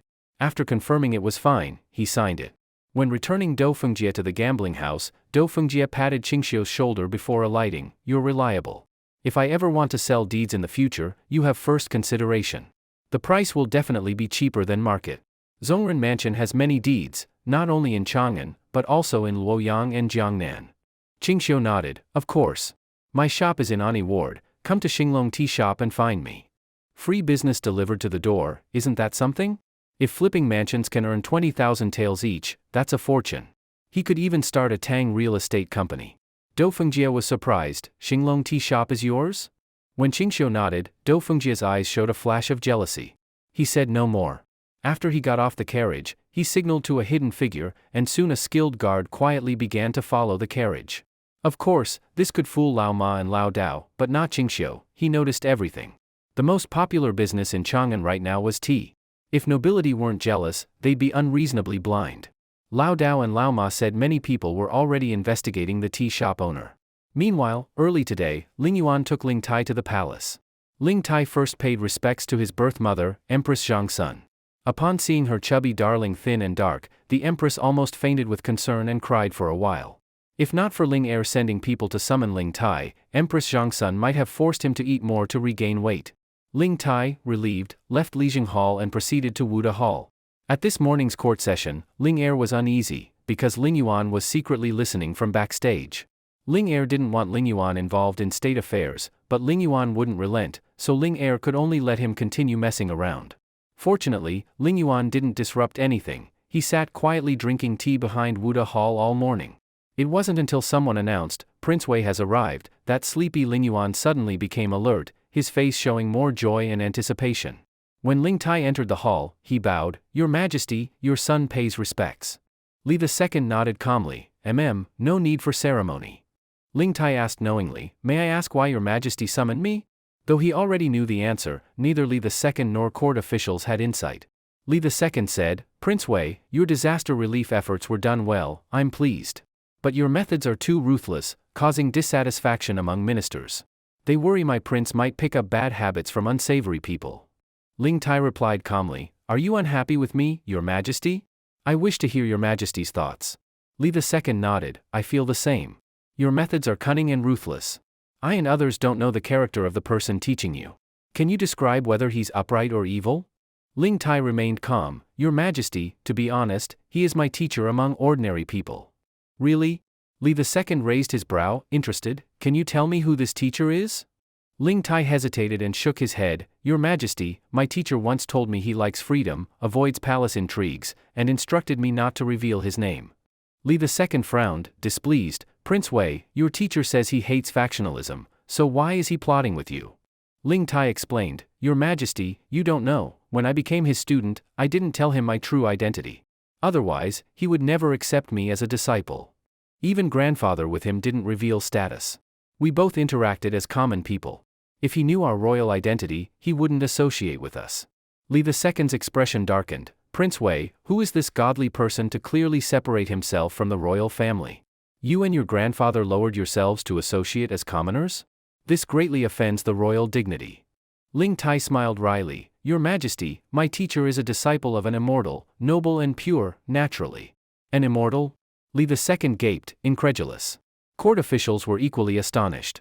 Nonsense, how could immortals exist? Li Jing, you seen immortals? Li Jing, over 50, frowned and shook his head.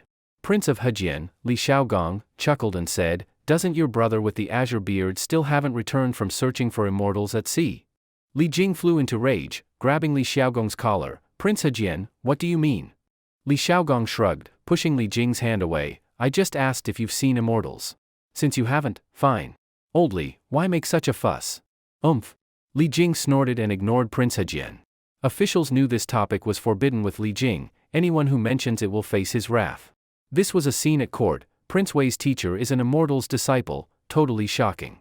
The court erupted with discussion, and even Li II was unsettled. After hearing this, Li Yuan slapped his thigh in silent delight. Although he didn't truly believe Qingxiu was a disciple of an immortal, Qingxiu's words convinced him he had seen it with his own eyes. Wei Zheng frowned and said, Prince Wei, are you aware of the crime of deceiving the emperor? Li II's face changed instantly and paled, clearly panicking. If what Li Tai said was false, that was indeed the actual crime of deceiving the emperor. Even he, as emperor, could not shield Li Tai. Under the pressure of the ministers, he would have to enforce the law impartially. How could Li II not become anxious? He glared and rebuked loudly, Li Tai, what nonsense are you spouting?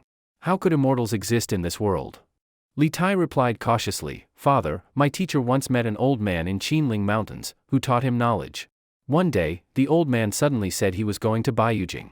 There was a flash of white light, and he disappeared. Before leaving, the old man recited a poem to my teacher. The civil and military officials widened their eyes, some breathless, many incredulous. Baiyujing? Going to Baiyujing? Could it be that the old man was an immortal from Baiyujing? He said he would go to Baiyujing, then vanished in white light. He must have been an immortal from Baiyujing. Are there truly immortals in this world? Li II slammed his hand on the table, excited, and asked urgently, what poem did he recite? Li Tai read aloud. In heaven is the white jade capital, 12 towers and 5 cities. An immortal strokes my head, binding hair to gain eternal life.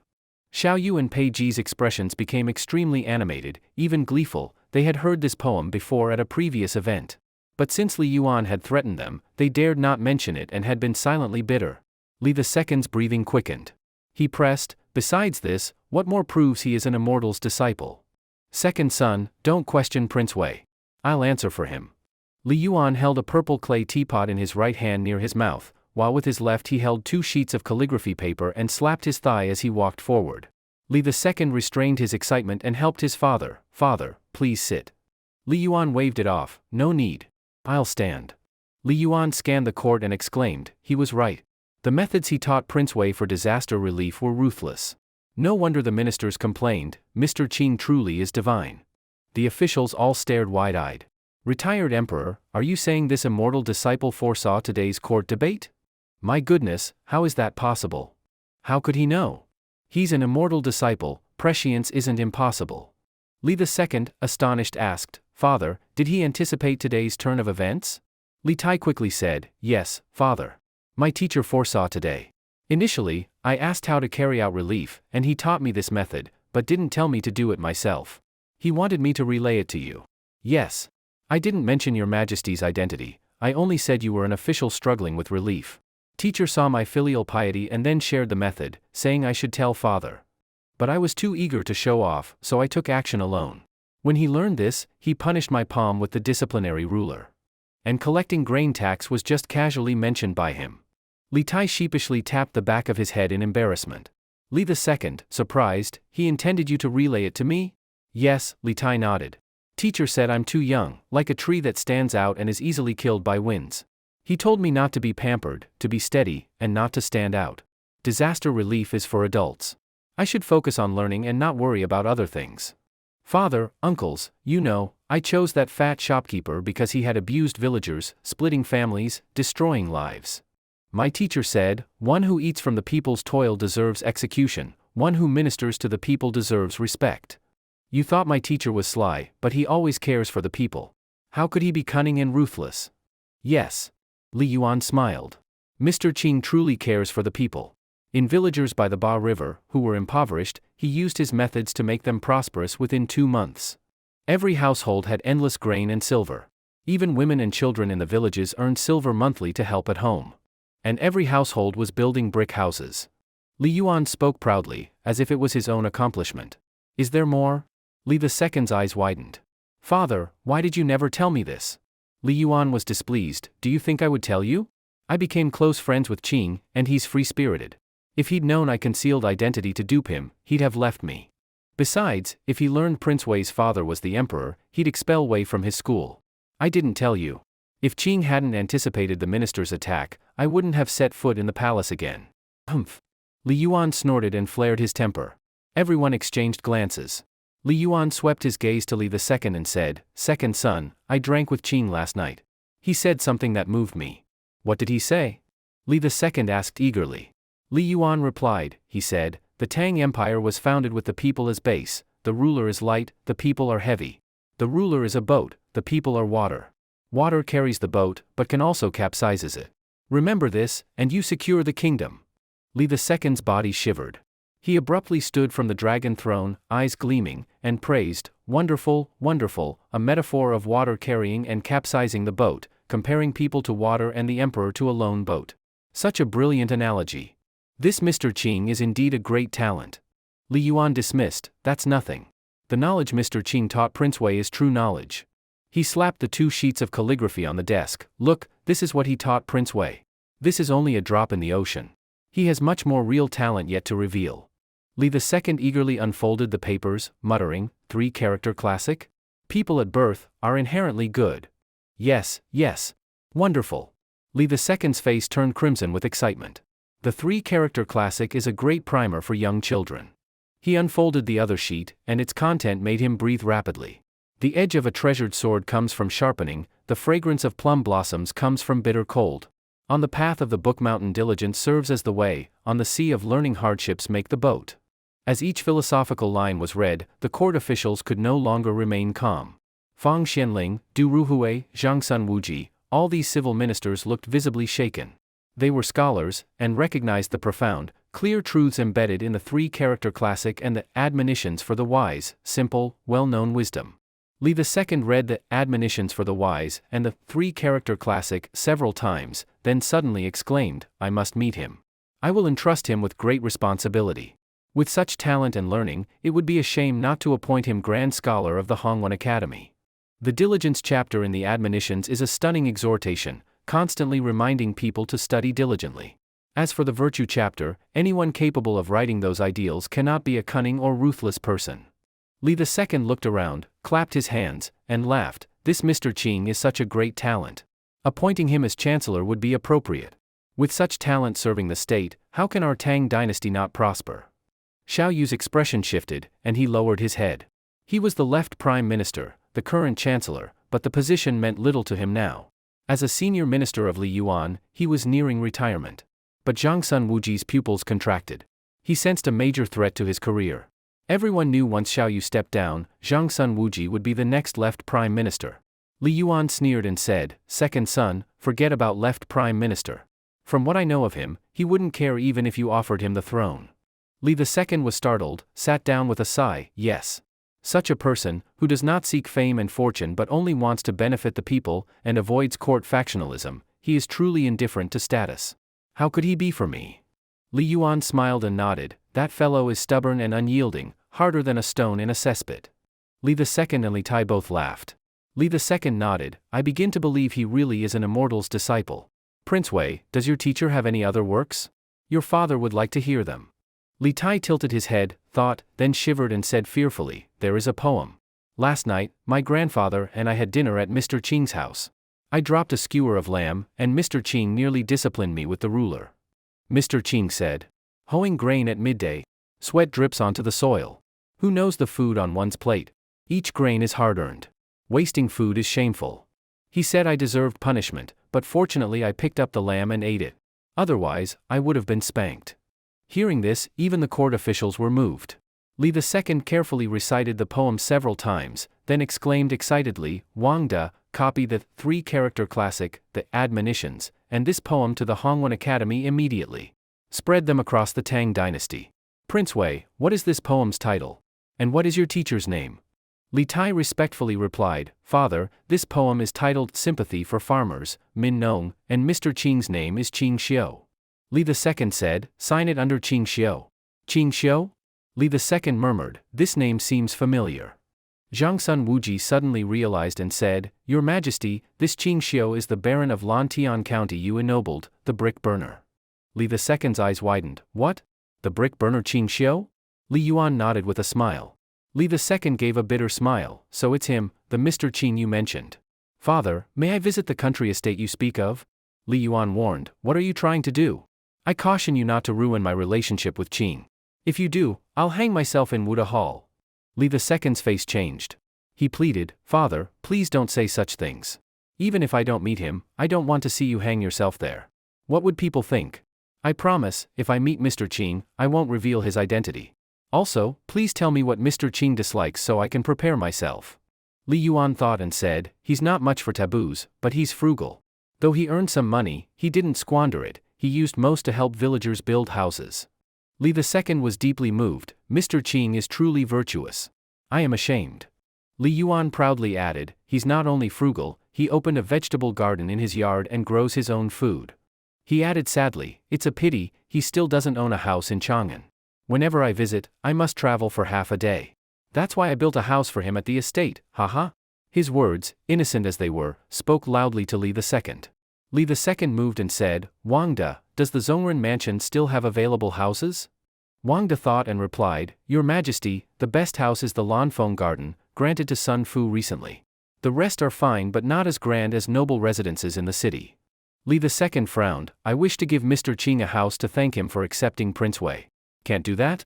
Wang De's eyes lit up, Your Majesty, there is indeed a residence, somewhat far from the palace but within the city, near Furong Garden in Qinglong Ward. It used to be a general's mansion. It's not less grand than other noble estates. Li II immediately smiled, then informed the Zhongren mansion to gift the Qinglong Ward general's mansion to Mr. Qing, so he'll have a place in Chang'an. Li Yuan frowned, second son, why are you suddenly giving him a house? Doing so in the royal name risks exposing the identities of Prince Wei and me. Li II was troubled but said, then I'll issue an imperial decree granting him a house, just say the bricks he made were measured cheaply. It'll read the prior reward was insufficient. He began drafting the decree as officials murmured conspiratorially, they were secretly planning to have their unfilial sons follow his example and apprentice under Mr. Qing later. Li Yuan yawned, been an early day. I'll take a nap. Li II rose to see him off. Li Yuan waved, no need, you have affairs to attend. Oh, Mr. Qing likely isn't at home. I saw his carriage this morning heading to Chang'an tea shop. Li II asked, he likes tea? Li Yuan laughed, the Xinglong tea shop is his. Li Yuan left laughing, leaving a stunned Li II. As emperor, he knew tea business in Chang'an made big money, and he was envious, but bound by rank, he could only watch. But when he thought of Mr. Qing using his profits to build for Tang, Li II smiled and wrote the decree vigorously. After finishing, he asked Wang De to obtain the deed via the Zhongren mansion. Li Tai bowed, Father, I will return to the estate later. I don't want to miss the teacher's lesson. Li II, both pleased and proud, nodded, Prince Wei, you'll now stay with Grandpa at the estate. You don't need to come every few days, come every 10 to 15 days. Remember, study sincerely under Mr. Qing. Be respectful, don't defy him. Understand? Yes, Father. I will obey. Excited, Li Tai left, but before departing, he went to the Imperial kitchen. Because Mr. Qing said last night he'd like some chilled seafood. Did you enjoy the story, guys? I hope you did. Support this video with a like and a comment. I'd really appreciate it. Thanks for watching and see you next time.